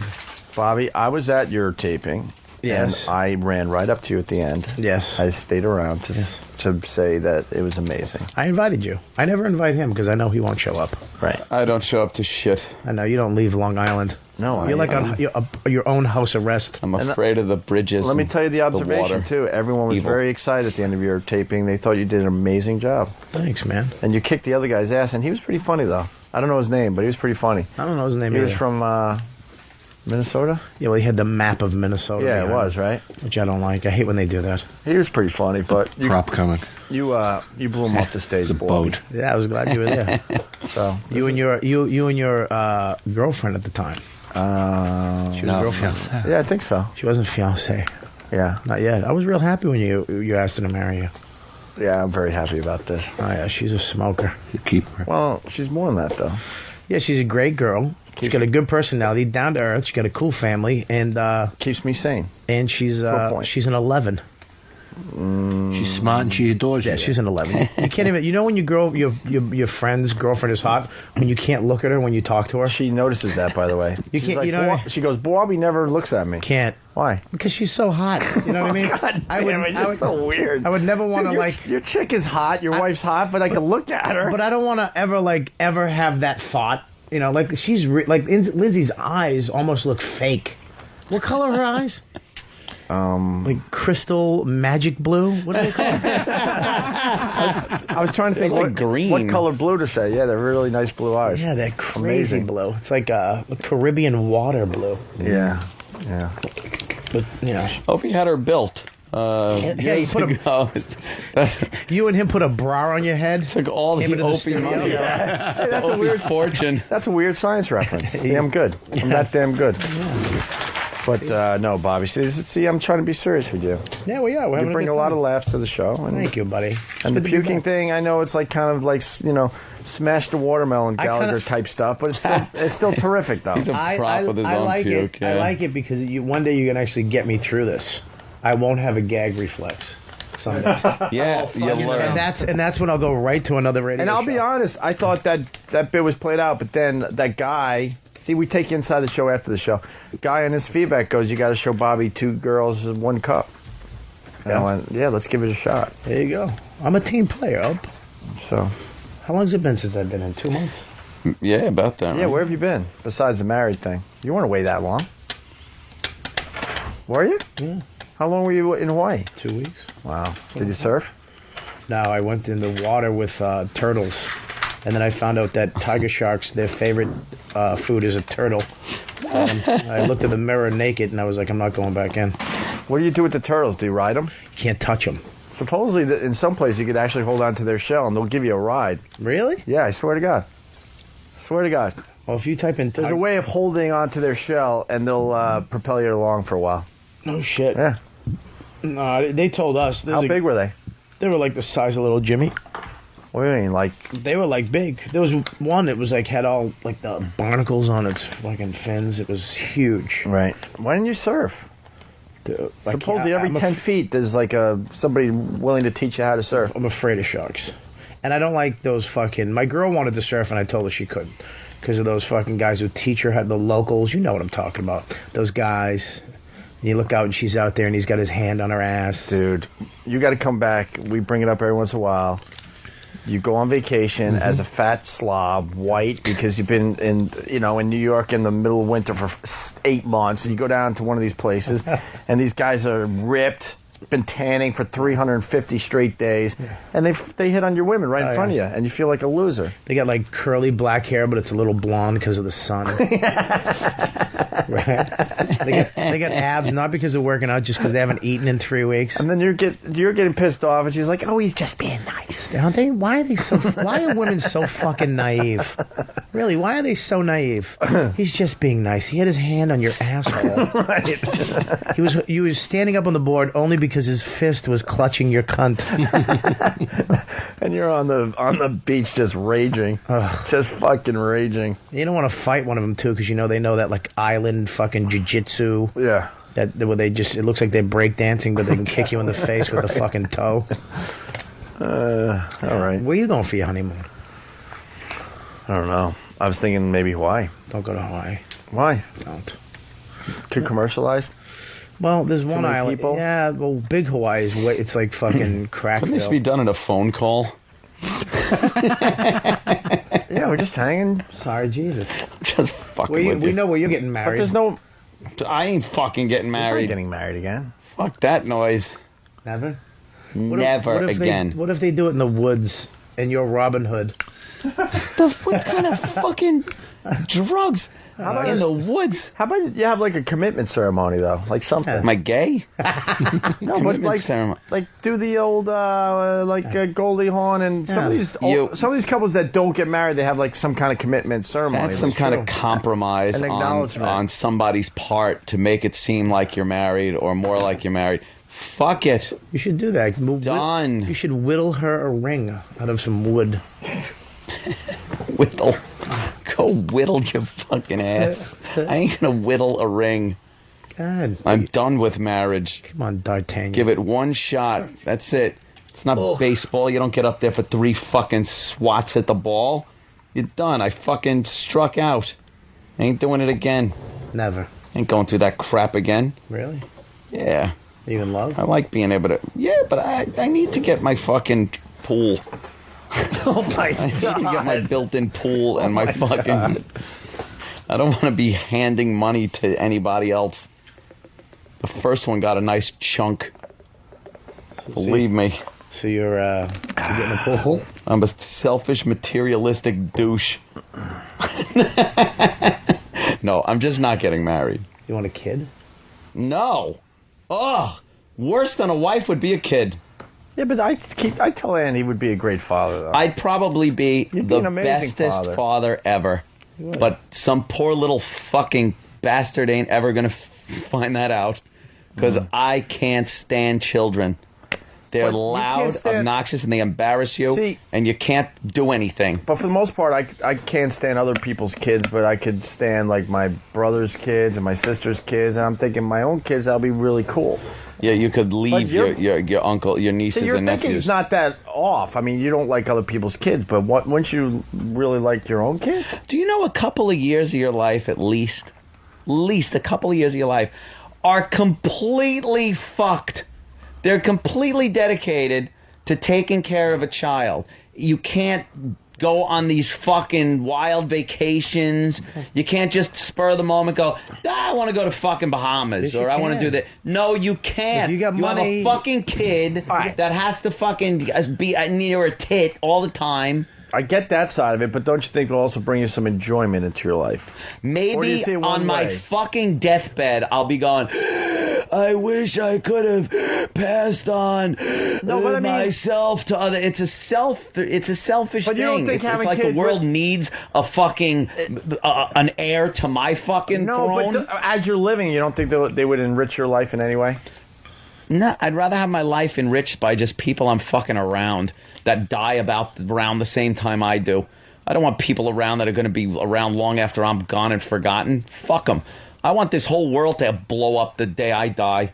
I want I want Armageddon to happen. That's how I want to go. You want big meteor hits. There's nothing left. You want our generation to be the last generation. That's it. Man. I don't like the idea that business is going to go as usual when I ain't around. Fucking stock market's going to open and close. Fucking trains are gonna run. People are gonna go to work. Fuck that shit. The sun's gonna come up and go down well over 1 million times after you're. I don't want that. I want a fracture in the planet that's gonna send everyone off into space, going, "Oh, Anthony." That does piss me off to a point. After you're gone, oh man, there'll be lots of sunny days for others. Fuck those tweeting people. birds, Right. changes of seasons, as your fucking jaw is doing the drop. Oh, it's horrible. But this wasn't about Ann. It was about Bob right. Kelly. It's about Bobby. And showing Bob some love. Well, Bob's got love. He's married. Your childhood stories bothered me today. I don't know why. You didn't like them? No, they were good radio. Yeah. It was really sad, especially when you said, what did you say? First time you were yelled at? Like, you were in shock. Oh, yeah, when he hit me. Yeah. Or the first time he hit you or yelled at you, like you had no concept of that. That bothered me for some reason. I think the mom laughing at the "I love you too" mom was pretty Yeah. much. That You speaks volumes. At that point, you either could have become a stand-up or went up on the tower with the high-powered rifle. And Well, both. Yeah. And where is your mom? She's dead. How long ago? No, I'm joking. She's in Boston. She's Nice joke. Yeah, she's funny. Put that in your act. She's in Boston. Yeah. But do you guys have you been hanging out your whole lives? Well, yeah. I had it wrong, man. I thought like your parents like. I got a huge Irish Catholic family. Was she down for your taping? No, they didn't come down for that. Why? It's a big day for you. They're ashamed of him. No, it wasn't that big of a day. You know that my mom's never been to any of my stuff. Why? Not a one. I've met Not Anthony's a mom. one. Yeah. But I've never met anybody from your No, family my- except your brother. My dad couldn't get enough of this career that Aunt and I have been doing, but my mom, not a one. She's proud of me. Yeah. She hasn't been to one live show. She hasn't been to any of the tapings. She's never seen this studio. She never saw NEW. She never saw K-Rock. Not a one. Really? Never saw us in Boston. I think your parents came up to Boston, right, Aunt? Yeah, a few times. Right? Fuck yeah. Not a one. Yeah. Now, is Roland here? I don't know where my I don't know where my real dad is though. I don't know where that guy is. No? Vietnam vet. It would have been talked cool to him. stories. Wait, when was the last time you saw him? Could have told you 10 about years ago. years and shit and fucking. So he was part of your life off and on? Yeah. In 10 years, haven't talked to him. He gave me $1,000. What happened the last time you saw him? I don't know. I think my sister needed a kidney transplant. She was going to die, and then he went in to get tested. Were you in contact before now, or you had to find him for this? We were in contact, and then he found out he had Hep C or some shit. No shit. I think he got mad, and then he gave my sister a letter like, "You missed my birthday," and I think he you know what happened? I think he got like, "You know what? Fuck this," because we were kind of around on holidays or some shit. I think he thought we were just around for that $100 fucking birthday card. Huh. You know what I mean? So then that's it. 10 years ago, that was it. Gave my sister a letter like, "Look, I'm done with you," blah blah blah. And then I had to stick up for my sister. So then he's like, "I'm done with you now." Well, he never said it to me. Now he never sent me anything. I just said, "Fuck it." Huh. So he doesn't know how famous you are? Well, no, he doesn't. I don't have. I've never heard from him again. Because 10 years ago you weren't that famous yet. No, you were on your way. I moved to New. I had 5 jobs. And I quit them all to move to New York. He's had to see on TV by now. Maybe. Wow, that's fucked up. I don't even know if he's alive. That's fucked up. Yeah. You should find how. Get a private detective. Well, you know what? I actually sent him an email. There's this website you can go to. I forget what it's called. And you can look up anybody, and for no fee, and it comes up with all their information. And you can send them. They won't give you the email, but you can send them a message. And I sent them a message that I was getting married. Wow. And I have never heard back. And you go back to that website, and it will say his message will be there. Do they at least tell you that he got the message? Nope. Because can't just You have to go back to that You can website. tell if something was read. Nope, you have to go back to that website, and his message will come up under your message. Wow. And it's never come up. Wow. Well, you get a private detective and a social security number and can't find him like that. You don't care. He's a cool guy, but I don't want to fuck up his life. It's kind of like, I don't want to fuck up his life. He's probably, you know what I mean? But He's you know got- what? You gotta get closure on it. You gotta make amends with it, because what'll happen is you'll find out later on that he ended up dying, and then there's going to be a little part of you that's always going to think. Yeah. You know, I'm just saying for you. I think Bobby's at peace. You know, I don't want to. I'm just telling you. You think you are until you do. I think that if he died, maybe, but I don't want to fuck up his life either. But you know what? All of a sudden, I'm back in his life, and then it's his choice. I think if his he wants wife is kind of, you know what I mean. His wife might have been involved in it too. Like he has a daughter with her, and she might have been like, you know what, you know these kids, you know, they never should do this and that. They only show up. He was like, you know what, fuck this. So. Yeah, but you know what? In 10 years, you're in a different place. He's in a different place.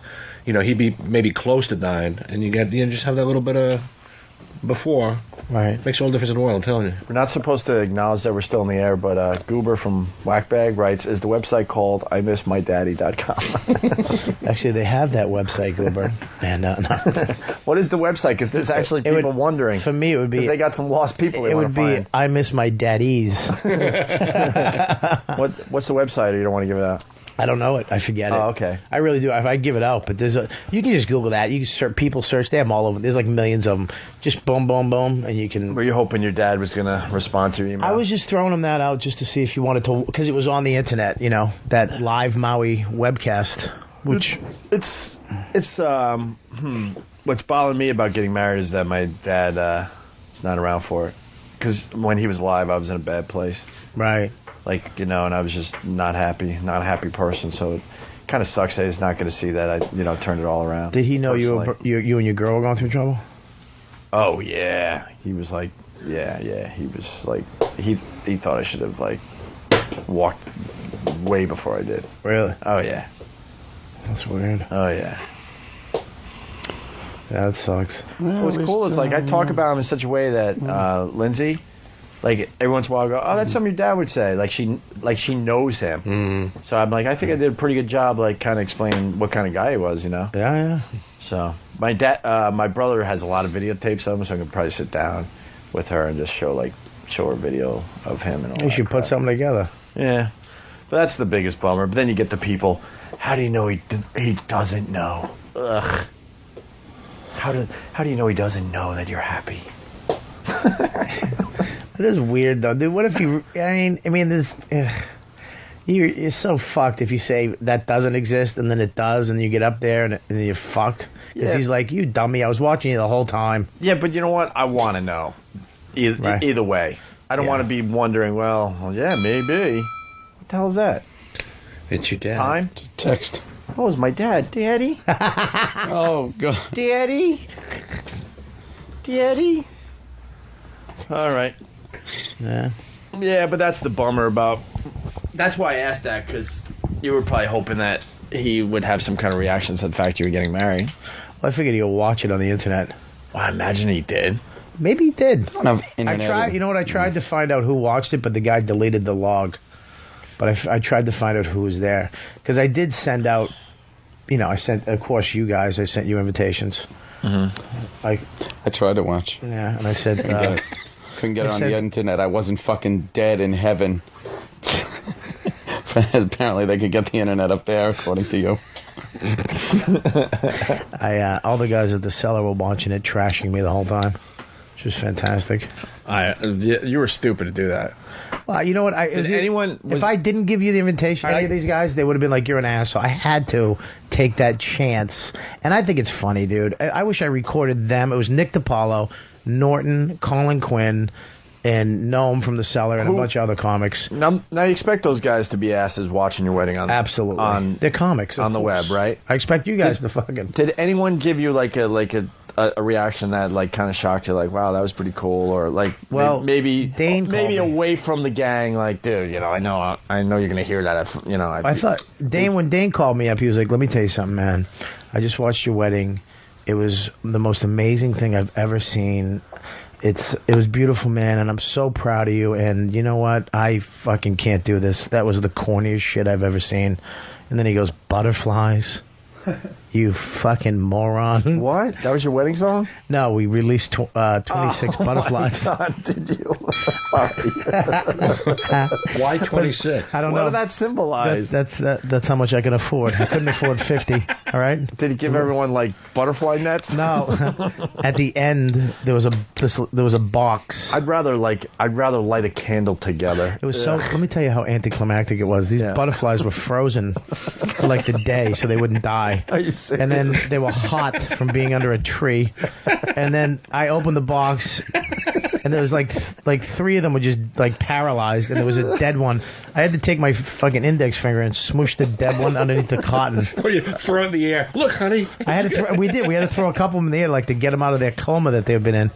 Oh my! It's very Did anticlimactic. they just flop to the sand, or did some fly away? Well, the original ones kind of flew out a little bit, but they're gone.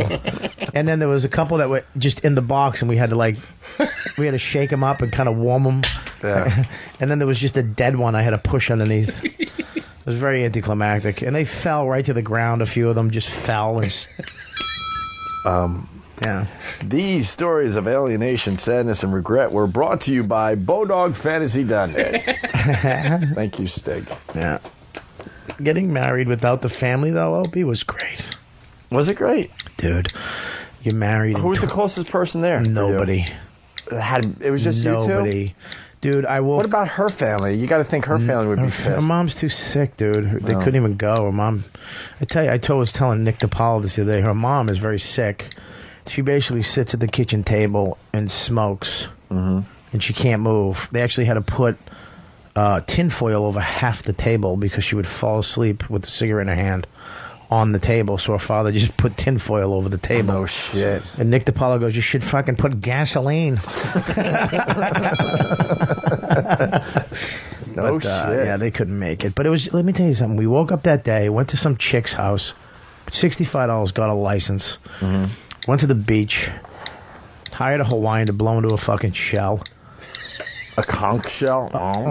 Yeah, right at the beginning. See, we want to do like something like that, and then you kind of start realizing, and no offense to you, but it makes sense, I guess, but then you start feeling, oh, God, this is pretty goddamn selfish. No, dude. For everyone that you would want to travel and stuff. Nobody. Because to you, it's like, this is cool, but to everyone else, like, fuck, man, I got to take 4 days off from work, and Nobody gotta bring gives a kids, fuck. And You know how happy people were that they didn't have to get up and go to nobody wants to go to a wedding. Everybody watched it. They were there. They saw it. They can watch it again. They all getting DVDs. Nobody wants to go to a fucking wedding. I went to a wedding around Christmas once. I think it might have been Christmas Eve. And I'm like, what the, you selfish motherfucker. I care about you this much? The only people that like weddings are the fucking 2 people that get married. And yeah, and it was like, or family. Or Christmas, one of these, it was right around a holiday where it was like, are you fucking kidding me? And it was because that's the only time they get the wedding hall. Oh, it's every part of it. Is the church is aggravating, parking, going to the reception hall, waiting for them to come in, sitting at that stupid table with people you don't know.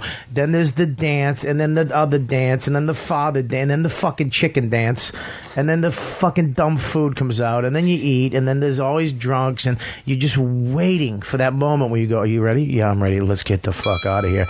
And then it takes 20 minutes to say goodbye to these fucking assholes. That's why we're trying to figure out what we could do different so it's not like that. Like a little tradition, but more of like a party. You know what I mean? A celebration. Yeah. That's the thing to try to figure out. What was your wedding song? I think it was the Hawaiian guy blown into a fucking conch shell. I don't think we had one. But the funny part of my wedding is that when you watch the video, it does look like a really beautiful wedding. Yeah. Like the ocean's in the background, and we're in a circle of flowers, and this Hawaiian dude, and the sun's coming down. All right, I would get married like that in a second with maybe a few people around. That would be perfect for me. Well, Perfect. what you don't see is that every beach in Hawaii is public. So right behind the camera was a fat American family. Not even kidding. And just playing in the sand. Just staring at me the whole time. Just this fat family. Yeah. This fat guy who kept wanting to cross the camera shot. And then there was another marriage going on down the beach. We had to crop everything out. That's hilarious. Oh, it was fucking ridiculous. But it was a good time. And you're done. Right when you're married, It's over. We went back. We had dinner. We fucking fucked. When did you get to the fuck? Oh, all right. Oh, right after dinner, which I think should be opposite. I think you should fuck right when he says, I do, you can kiss the bride. Yeah. You should go in the limo and fuck and get it out of the And way. then eat like a pig, so then when you have all the gas and Exactly, stuff, you don't have to dude. worry about it. Oh, it was a mess. Or if you're looking a little bloated or something. Oh, it was a mess. Well, in your case, a lot bloated, but... That was a good one. I saw it coming. I know. I was going to go with a Greenpeace joke, if you really want to know the truth. Rolling you back into the ocean, but I figured that would be too hurtful. We're trying to have a little serious conversation. Somebody already did that one. That was a good one. They said they should throw me back into the water, but yeah, you should All definitely fuck right when you're done. I do, and then stick it in her and get it over with. Sex life better or worse after marriage? Sex life was actually better for 2 weeks. It's been better, but I'm sure it's going to go downhill again because of my issues, not hers. I'm a fucking idiot. She's awesome, by the way. She's a cool chick, man. She's cool. Why do you think she puts up with you? Huh? Why do you think she puts I up with don't you? know, dude. Why does any chick put up with any of us? We're all a bunch of fucking assholes. I mean, think of you, think of him, think of Norm. I mean, we're all fucking crazies. I rule. You what? I rule. Yeah. Yeah, I rule too. Ruling video games, you 40-year-old loser. All right. Well, this was like not really part of the radio show, so don't like judge us on this segment, please. It was Jesus like a Christ. Dr. Phil program and just... Yeah. It was interesting. It was. It's the kinder, gentler side of the O&A show. Yeah. All right. Unmasked with Bob Kelly. Thank you, Bob, for stopping by today. All right. Jimmy's awake. I've been awake all day. Just had your eyes closed. He's resting his eyes. I don't blame I you. saw him. I saw him All right. keep his eye open. Is Roland doing guests today or no? I don't think so. Not anymore. All right. Yeah. Fuck it. Pitch a guest, fucking put on a pitcher's glove and pitch it to me at home. All right. Rob Bartlett, thank you. Thank you, guys. You didn't have to sit around. Rob, thank you so much. This is my pleasure. You kidding me? You didn't have to sit around, though. It was just us shooting the shit. Well, I like that. This was called shooting the shit. I like shooting the shit. I'm going to, pitch this to XM. Shooting the shit. Shooting the shit. Shooting the shit. And then if, somebody could actually bring guns in. Shooting the shit. And shoot. Yeah. But then he'd throw up, and then it wouldn't be a Shoot shit. Would you throw up if you actually shot shit? Holy shit. By the way, Rachel in Illinois, this is exactly what I'm thinking. Oh, my husband and I had a reception with appetizers only. That is the fucking way to go if you're getting married. A new group of food came out every hour. Plenty of food, no sit-down dinner. That took 2 fucking hours. It was great. Everybody loved it. My brother got married recently. His cocktail hour, whatever the fuck you call it. It was an extended cocktail hour. It was amazing. It was every type of food you could possibly want. And then I'm like, it went off in my head. I'm like, this is what we need to do. Fuck the sit-down dinner after all this great food. There's everything from clams and shrimp and mussels marinara and some sushi and salads and cheeses and fucking like a buffet. But it was everything you could possibly want. Then I'm thinking to myself, why are we going to sit down and eat at this point? That's wasting the time. That's what we were going to do. That's always the turning point at a wedding, when you have to sit down for the fucking food. You know how you should get married? Online for a free pregnancy test. That's how you get married? That's how you should do it.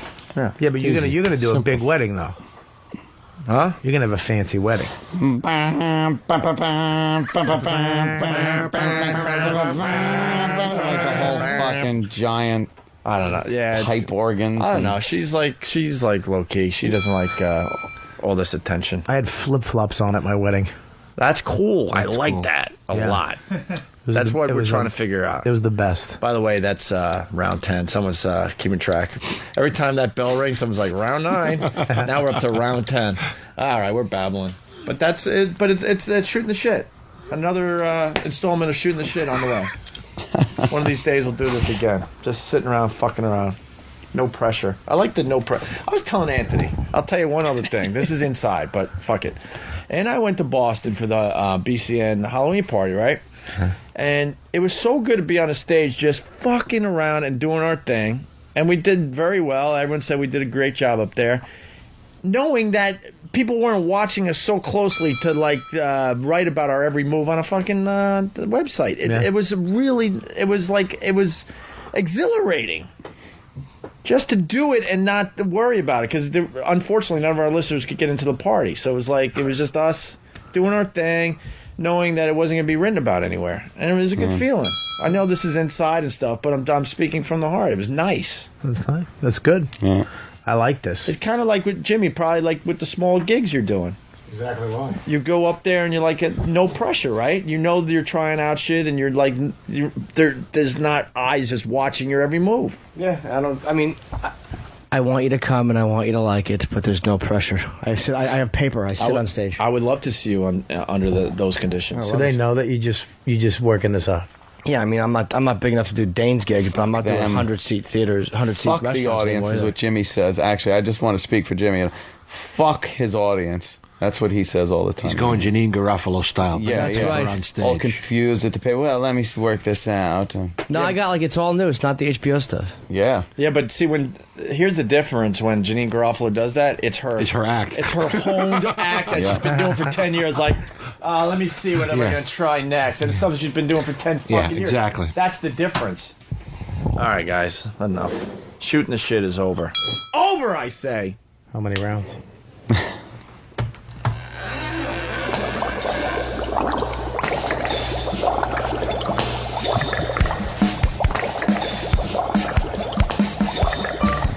It comes in now. I was working in the lab late one night when my eyes beheld an eerie sight.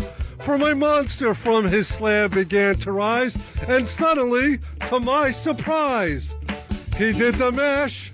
He did the monster mash. The monster mash. It was a graveyard smash. He did the mash. It caught on in a flash. He did the mash. He did the monster mash. From my laboratory in the castle east to the master bedroom where the vampires feast, the ghouls all came from humble abodes to get a jolt from my electrodes.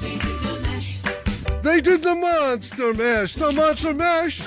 It was a graveyard smash. They did the mash. It caught on in a flash. They did the mash. They did the monster mash. The zombies were having fun. The party had just begun. The guests included Wolfman, Dracula, and his son. The scene was rocking, and all were digging the sounds. Igor on chains, backed by the banging hounds. The coffin bangers were about to arrive with the vocal group, the Crypt Kicker 5. They did the monster mash. They played the monster mash. It was a graveyard smash.